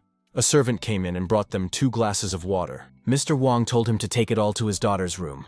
The man replied that there had been a small mistake. However, he didn't even expect Fang Hong to reveal him, saying that he could see through his intentions. Fortunately, the protagonist managed to take the grenade away from him. Now Mr. Wong saw that this guy wanted to kill them, specifically to undermine them. The man didn't understand how they could even think of such a thing. Sha'ir grabbed him by his clothes and asked him if he really thought everyone here was blind. He also asked who sent him here. The man replied that he really didn't know. He is only here to bring food and drinks. After which Mr. Wong felled this guy, saying that no one would be able to kill him so easily. And since this man came here, he must not even be afraid of death. The man shouted. Mr. Wong already wanted to introduce him to death. However, Fang Hong stopped him, for there was no point in killing this person at all. He pulled out the needle that was in his hair. Fang Hong began to claim that this guy was being controlled. He had even heard about this dark technique from a master. Their opponents could do even more damage than he first thought. Mr. Wong inquired as to what he should do now. Sha'ir replied that there was only one way for Mr. Wong to survive at the moment, and that was to join their team. Mr. Wong wasn't sure if they could defeat that man. The truth is that the protagonist himself can't say for sure if he can win either. However, how can he find out if he doesn't even try? Meanwhile, the man met with another man. He was expecting to hear good news, namely, whether Mr. Wong was dead. However, the response was negative. He couldn't even guess who dared to interrupt them, and what they should do next. The guy replied that things had not gone according to plan. However, those who would get in his way should only die. Fang Hong inquired what he wanted to do with Mr. Wong. As it turned out, he had been given a prescription in advance, and was asked to make pills according to this prescription. But he did not know what the pills were for, so he refused. Is it because of the refusal that he is now wanted to be eliminated? The thing is, he saw that recipe. Fang Hong asked if he remembered the recipe. Mr. Wong replied that there were many ingredients, and although he had been in the industry for many years, he had never met them. He only remembers the Chinese Coptic, but he can't remember anything else. Fortunately, they were able to steal the Chinese Coptic. It was only now that Fang Hong noticed Xiao Zhen was missing. The man didn't understand why he was always so unlucky. A man with long hair reported that he had the man. After that, Xiao Zhenyu began to make phone calls. The kidnapper told him to answer it. Fang Hong asked the man where he was now. Xiao Zhen replied that he was at home and offered to talk tomorrow. After which, Fang Hong said to pass the receiver to the person next to him. Afterward, the kidnapper said that all they had done was in vain. And of course, he learned that his interlocutor was Fang Hong. The protagonist called this man overconfident.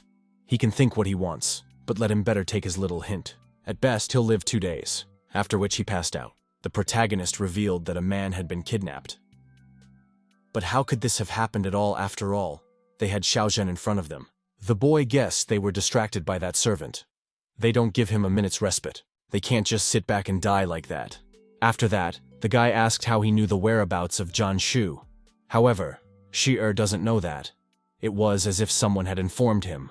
Fang Hong assumed that there were ghosts around the Jianshu. It was only then that he clarified that there was one person with a special ability, specifically super hackers. Fang Hong wondered how he got the information about Jianshu. Shi said that guy claimed that he could find out everything as long as he had a computer. He bought information about the girl from him, and it was very detailed. For example, about what she does every day, or where she goes. However, he charges a lot for this service, so he doesn't have any more money. Fang Hong replied that he still had a few million on his card, and asked if that would be enough. The man didn't understand where he got so much money. Since the money is there, the only thing left to do is contact him. Suburbia. Meanwhile, the man was watching the girl. He sat back in his chair as if expecting something interesting, after which he was called back to him. The man asked if he had found a job. He then heard that he had to continue his investigation, after which the man mentioned that the cost of this service is still high. Shi replied that he was willing to pay any money for accurate information. The hacker put the price at 1 million, but the whereabouts of this person are unknown to him, so he is not sure yet. Shire will add another 100,000. He agreed to the deal, saying the rules and location are still the same. Fang Hong replied that his brother had spent all his money and didn't even feel guilty. Shi pointed out that this was not the time to worry about money. He also told them to come one at a time. They cannot stay here any longer, so they need to find a safe place. Mr. Wong asked where they could find it. He has an idea. He asked Fang Hong to contact Jianshu. A cave in the woods. Shu asked Uncle Cheng how he thought Odin wanted Fang Hong. The old man replied that he had his own plan. Fang Hong greeted them. She was glad to see him. Fang Hong replied that he missed her too, after which he wanted to see how much she had grown. This guy doesn't change. Chen Bishi asked Fan's brother why he had called them here. The first to introduce himself was the Shi heir. Chen Bishi asked who he was. The man called himself Fang Hong's older brother, and this is the man they've seen before. However, the old man didn't remember something about him. In response, he offered to talk inside. Fang Hong didn't expect it to be such a big place. However, they had no idea that they were already being watched. The old man wondered why he didn't remember the guy. Fang Hong said it was his brother Li. He's the one who persuaded people to kill Shu. Chen Bishi did not understand what kind of person Fang Hong had brought to them here. The lad told me that his brother had to do it, for it was for his great revenge. After which he took off his sweatshirt, as Shi built up his thought muscles. The girl didn't understand where he suddenly got such strength from. After which he lifted the statue. The girl was surprised. However, the old man had stopped being surprised by such things after meeting Fang Hong. After which they entered a huge space. The man said this is where he usually hides or trains. He decided to leave Fang Hong with a promise. There's no way the guy should let her fall into the hands of a master. He's a professional, so there's no need to worry. After that, the hacker called him back. He had spent quite a bit of time and was now monitoring facial comparisons, which is how he found his target. He's also sending a photo just in case. Shi replied that they now had new information. Now the protagonist realized that this guy was really a professional. It's time to show your real skills. Shu asked the protagonist what he was going to do. Let him share his thoughts. Fang Hong revealed that he was going to destroy the sources of their problems. Chen Bishi also wanted to go with them. After all, he is quite strong. However, he told the old man to stay here and watch the Jianshu until they returned. She asked Fang Hong to be careful. The protagonist advised her not to worry so much. After which, these two still felt that they had been being followed all this time. Therefore, Fang Hong proposed to surprise this spy. They were followed by a killer Stage 3 bomber. He wondered where she was to his target. Did Jianshu really come here alone? It's time to act because time is short. After which he fled the blast. However, the killer didn't understand why his bombs didn't go off. As it turns out, they were cut in half. Fang Hong appeared behind him, noting that his tracking ability was below average. He apologized for brazenly ruining his plans, whereupon the man jumped back and asked where he had come from. This person was clearly the one who had stolen the Coptus, and even the one who had beaten Master Qin. He did not expect this Fang Hong to be so young at all. The kid replied that all his guesses were correct. The assassin wondered if this guy knew who he was. However, he didn't even notice another person behind him. But somehow he was able to dodge the blow from Li Xier, after which he jumped back. He wondered where the man's manners were. One should not interrupt when a man is speaking, and in punishment he will go to hell. As it turned out, he had explosives on his body, after which there was an explosion. He was glad he had gotten rid of one man, and now it was that boy's turn. He immediately moved to kill Fang Hong, and the protagonist decided to give the opportunity to fight since he wants it so desperately. However, a Shi heir came out from under the rocks and replied that the man had buried his wounds. He was not so easy to kill. He decided to leave that man to his older brother. And if he was going to lose, let him call Fang Hong. However, he told the main character to just shut up. The assassin noticed that the man wasn't even injured after such an explosion. However, this is just an appetizer before the main course. After which the man raised the stone, saying that if it was an appetizer, let him get the main course. After which, he threw that stone directly at his opponent. However, as soon as he waved his hand, an explosion sounded. He began to argue that this dish was not strong enough to be called a main course. The Li Shihe was close to him, preparing to strike. That was quite a blow. Fang Hong also noticed that it was very powerful, but also very slow at the same time. Shu asked Uncle Chen if he had just heard a noise. The old man thought something had exploded. He thinks it's dangerous to be here. He drew his weapon, for he wanted to go help them, talking about how he knew how to stand up for himself too. Fang Hong offered to beat that guy together. Xie replied that he hadn't put his best foot forward yet. How could he even let that ant win? His brother's menacing look silenced him. Meanwhile, he held onto 2 ropes. He recognized that Fang Hong was right. His strength is great, but his speed leaves a lot to be desired. Even though he is not a melee fighter, his bombs are not just explosives. After that, he went down and threw a couple more bombs. Xie replied as he used the same trick again. Those little fireworks won't do anything. I can see why the teacher was so complimentary about his body. No wonder his brother's body was unharmed. It was obvious that he had covered his body from the fog to withstand the explosion. After which he threw a rock. However, the smoke began to spread. Turns out it was a gas bomb, which caused his body to go numb. He hoped the man liked the smell of that gas. He also mentioned that he is an assassin. And that's just his fighting technique. And it's designed to take lives. And this time it will take the life of a shire. However, he was in no hurry to give his life. He swung his foot, telling this stubborn man that he was going to die anyway. However, that punch didn't even do anything to him. Could it be that his body was made of stone? That was pretty painful. Now apparently it's the turn for Fan Hong. With a threatening look, the protagonist wanted to play with him. He then asked if the man was ready. He felt as if his life was threatened, and he fled. However, Fang Hong did not let him escape. The protagonist asked if he was afraid. The man realized that he was strong. However, this child looked weak, so it was unclear where he got such a murderous aura from. The man swung to hit him. However, Fang Hong stopped him. He even said that the man was almost able to hit him. Fang Hong noticed that his pulse was uneven. It looked like he was sick. Well, since this man is so sincere with him, he's the one who's even willing to cure him. Let her see his secret technique now.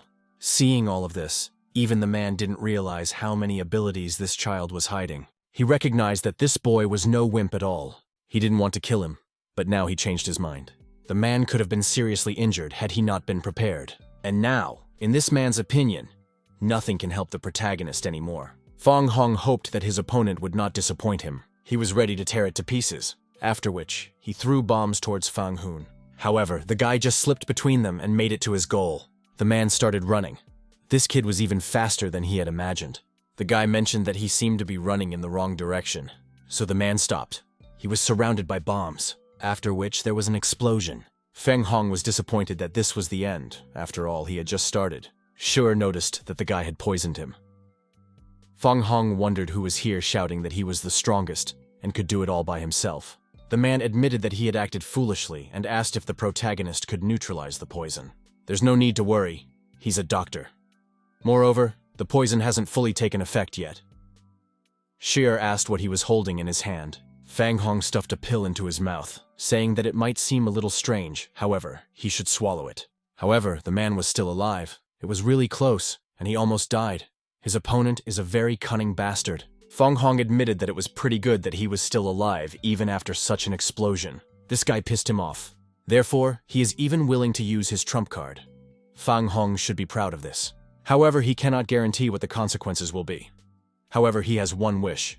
That is Fang Hong's death. The guy made a comment that even got interesting. He didn't even think he'd activate it again, his own personal reaper. A rather strange expression appeared on the man's face. Fang Hong noticed that his tongue was dry due to riboflavin deficiency. However, he didn't want to hear anything else and threw a bomb at him. It only takes him 1 minute to leave the target zone. However, Fang Hong caught this explosive object and asked where he was going. He started running after his opponent. The man yelled for him to stop and not to run after him. He should run even faster. However, this boy was too fast.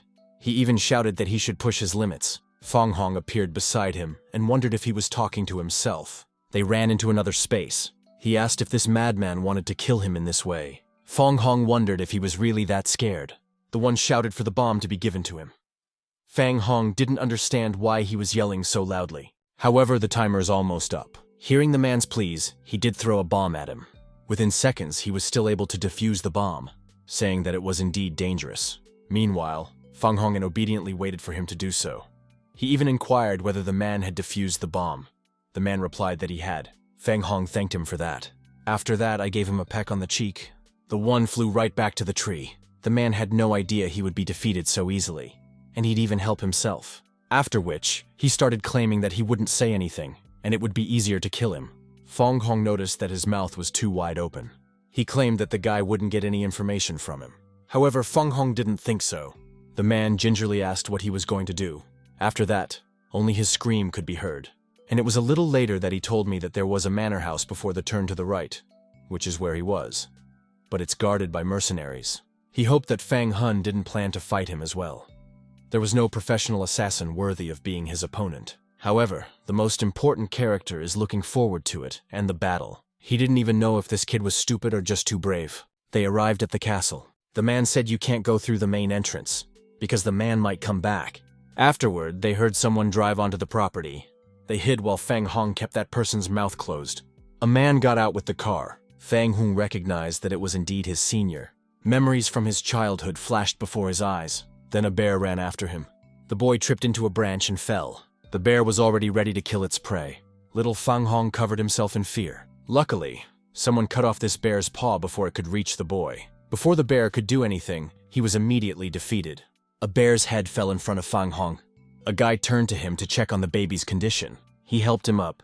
The man asked if he was okay. He also mentioned that it was very dangerous to walk alone in the woods. He asked where the child's home was so he could take him back. Fang Hong replied that he didn't have a home. His stomach rumbled with hunger too. A little while later, he was fed. The guy mentioned that he could eat slow because the food wouldn't get away from him. And no one will take that food away from him. Fang Hong asked to be his apprentice. He wants to become as strong as this brother. The boy replied that he could not become his master.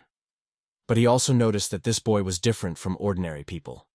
Perhaps it is his master who will accept him from the protagonist. He was overjoyed at the news.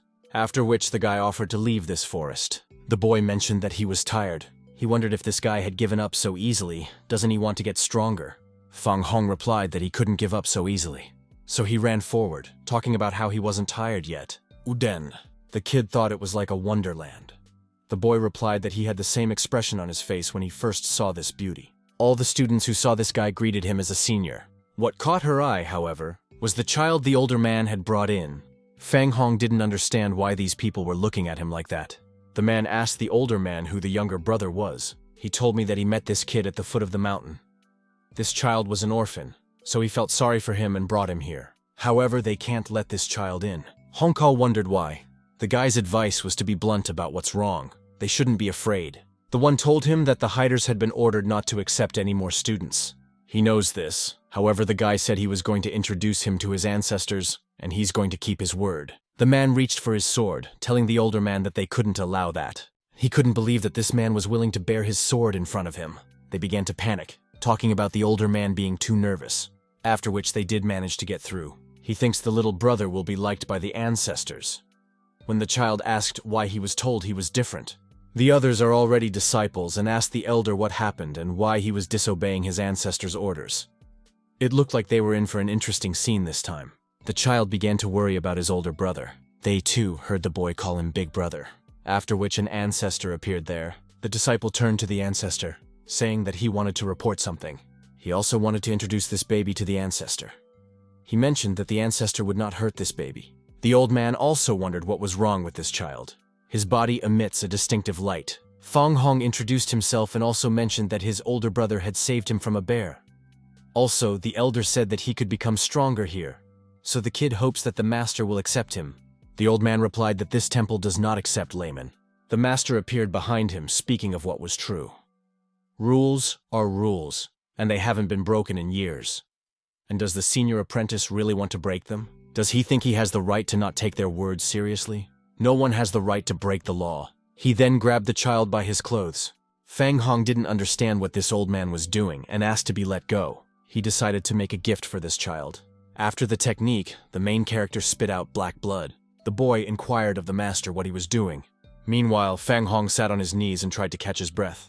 However, when the guy discerned the black blood, it was clear that this baby had been poisoned. Still, the child was lucky. A person who is affected by the blue pearl primrose will die without help. However, he has removed the poison from the baby's blood. Fang Hong thanked the master. He mentioned that this temple no longer accepts disciples, so let him come down from the mountain as soon as possible, and he will prepare food for him. However, the older one began to argue that this boy is smart and he thinks he has a lot of potential. The old man mentioned that the guy seemed to have forgotten why this rule was created. After which, he ordered him to detain the guy. 2 men began to hold him down. The old man mentioned that destiny brought this little one here, and he certainly won't resist it. This boy is still young. If he goes down the mountain recklessly, he might be attacked by beasts. So the ancestor decided to bring this boy under the wing of this brother. He couldn't understand his ancestor's thoughts. After which, he told everyone to disperse and go about their business. The other students wondered what was so special about this child. He didn't look remarkable. He knelt down and thanked the master. Meanwhile, the older man was put in chains, and Fang Hong brought him food. The elder mentioned that no one is allowed to come near him. After all, this is his punishment. Isn't he afraid of the master's punishment? The protagonist replied that he was not afraid. He really doesn't know what to say to this kid. The protagonist only laughed. He hadn't expected their reunion to be this way. He definitely needed to see what they were going to do. They talked about the time being right. He too had noticed that something big was coming up tonight. Fang Hong said to see them off. He can do that. However, the guy has to promise one thing. The protagonist inquired, and what he had to promise. As it turned out, they would keep quiet about the assassin's defeat. Fang Hong agreed. After which, the man said to follow him. They walked up to the wall. The man began to argue that there is no safety in high walls if there is a hole in them. Shi'er asked if he was sure of his decision. The man replied that he knew the place like the back of his hand. After which, Fang Hong ran down the wall. He was able to get to the top of the wall in seconds. However, they will have to break in through a small hole. The further sight confused him. There the girls in swimsuits threw a party. I can see why there's no security here. Fang Hong jumped towards them. Now the rest is up to the guy. He can let them go. Fang Hong told him to come out. However, as soon as he didn't want to, he started threatening him with a needle. He was spotted by the girls and asked Brother Jai what he was doing here, and also who the people are who are sitting here with him. He explained that they were his friends. Didn't he say they would be with him? She called Brother Ji very considerate. The girl also mentioned that they were dying of boredom. The girl noticed the beauty of her younger brother and wondered what his name was. The main character said to just call him Fan. Brother Ji said that there would be a party in the evening, so he decided to come. The girl with green hair asked if he had prepared these two for them as a gift. In response, he wondered if it wasn't supposed to be a surprise. Another man appeared there and greeted Brother Jai and asked him where he had been missing all night, and also who these people are. These two were wearing masks. The man inquired as to where they got those masks in the first place. The girl suggested going for a walk, since tonight was so boring. Tse inquired where the others were and where she wanted to go. She told me that they were having some important conversation in the house, so the way there was closed. Then she suggested that we just go for a walk in the garden. The man replied that it was bad, however he understood. He wanted to look at the 5-leaved coptis. He ordered this man to be escorted upstairs. Xiao Zhenyi was brought to them. The man inquired as to why they needed him. He offered a drink. He invited the newcomers too to go all together. However, these guys have disappeared somewhere. Tse advised to leave them alone and just go knock them out. He seemed to notice something. However, the man agreed to the plan. He just hopes the two of them will have fun there. Meanwhile, these two were hiding. There was a guard standing near the entrance, and stones flew at these men. Because of this, they were able to slip inside. Xiao Zhen felt too helpless. He recognized that this child was too strong. The boy wondered if he wasn't afraid of dying at his own hands. Such garbage cannot be his subordinate. Therefore, he decided to kill him. Xiao Zhen started to argue that he could still help him. However, those words about help from him sounded too ridiculous. Suddenly he heard a voice telling him to stop it. Fang Hong burst in there wearing a mask. Shi'er shouted at him not to be so impulsive. Up close, he realized that it was indeed the older man. The guy wondered if he knew him. And it looks like someone's coming after this old guy. Fang Hong took off his mask. This kid is too impulsive. He immediately recognized Fang Hong, talking about how he had grown up. He also remarked that he didn't choose this one as a boy for nothing then. However, Fang Hong did not allow himself to be touched. He clearly didn't expect such a gesture from Fang Hong. and it was starting to piss him off. The protagonist inquired as to why he wanted to do this. This guy is too young, however, since he's here, he'll deal with him too. Fang Hong plans to do the same. Whereupon the older man attacked him. However, the protagonist successfully dodged this lunge, but Fang Hong couldn't do anything about the senior's kick. However, he didn't let it break his spirit. Needles appeared in his hand, after which he threw them right into the elder. He was able to catch them with ease. Even though his movements are very fast, it doesn't mean anything. Does he really think he can win? Junior needs to come to his senses. With Fang Hong's abilities, he could make a good name for himself in this world. However, you shouldn't go against your elder. The protagonist recognized that he was a beautifully hangdog after all. Fang Hong shouldn't forget that if he wasn't older, he would have died then. Fang Hong wondered if he was going to beg him. He asked to leave it alone and apparently not to fight. However, he stood up, saying that he had made his decision. Looks like he really decided to choose his death this time. Fang Hong replied that it would all come later. He still had a lot of things to do, and it would be a pity to be killed by an elder. Does he really think he can fight again later? The protagonist replied that all later. He too was curious about what this guy was doing. After which he said goodbye to Senior. It seems like Fang Hong really just wants to leave. Does he really think that this is a public restroom and everyone can go in and out whenever they want? In response to this, the kid inquired, and didn't he? After which he returned. Shier asked what he was doing. However, for some reason, the main character was running away with a worried face. Fang Hong asked what he was at least dissatisfied with now. The man replied that the topic of what this guy is doing now. All of his plans are down the drain because of him. Fang Hong mentioned that his plans were always terrible. So at least now, everything should be done according to his plan. Right now, Shier is wearing a stealth talisman, so he shouldn't be detected. He decided to stay here to distract the elder. In the meantime, Shier should pick up the Coptic already. The elder admitted that he was a fast runner. However, did he really think he could run away from death? He quickly caught up to Fang Hong and sealed him right into the ground. He stood over the body of the protagonist. The man mentioned that they had not yet agreed. However, he then realized that it was a clone. There were two battered men, and the older man was looking at it all. He was late. Shi asked why he had brought the man out. The protagonist replied that Xiao Zhen could still be of use to them. They'll take him with them. The sooner these two leave, the better. The guy also said they would meet at the entrance to the cave. They are caught up to the older one, so he can handle himself here, and they have to leave. Shi mentioned that the elder had handled all of their brothers, and now Fang Hong wanted to fight him alone. Has he gone mad? The kid replied that he had a way, so let him better not waste his time and get out of here.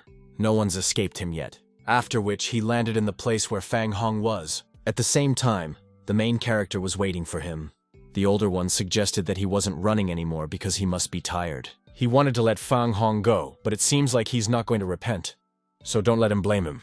Tonight, he will return it to the abyss. Fang Hong replied that it wouldn't be that easy for him. This guy still didn't seem to know how big the difference between Fang Hong's strength and his own was. After which he was immediately in front of the guy. He thought it was the end. However, Fang Hong was up a tree, surprised by his speed.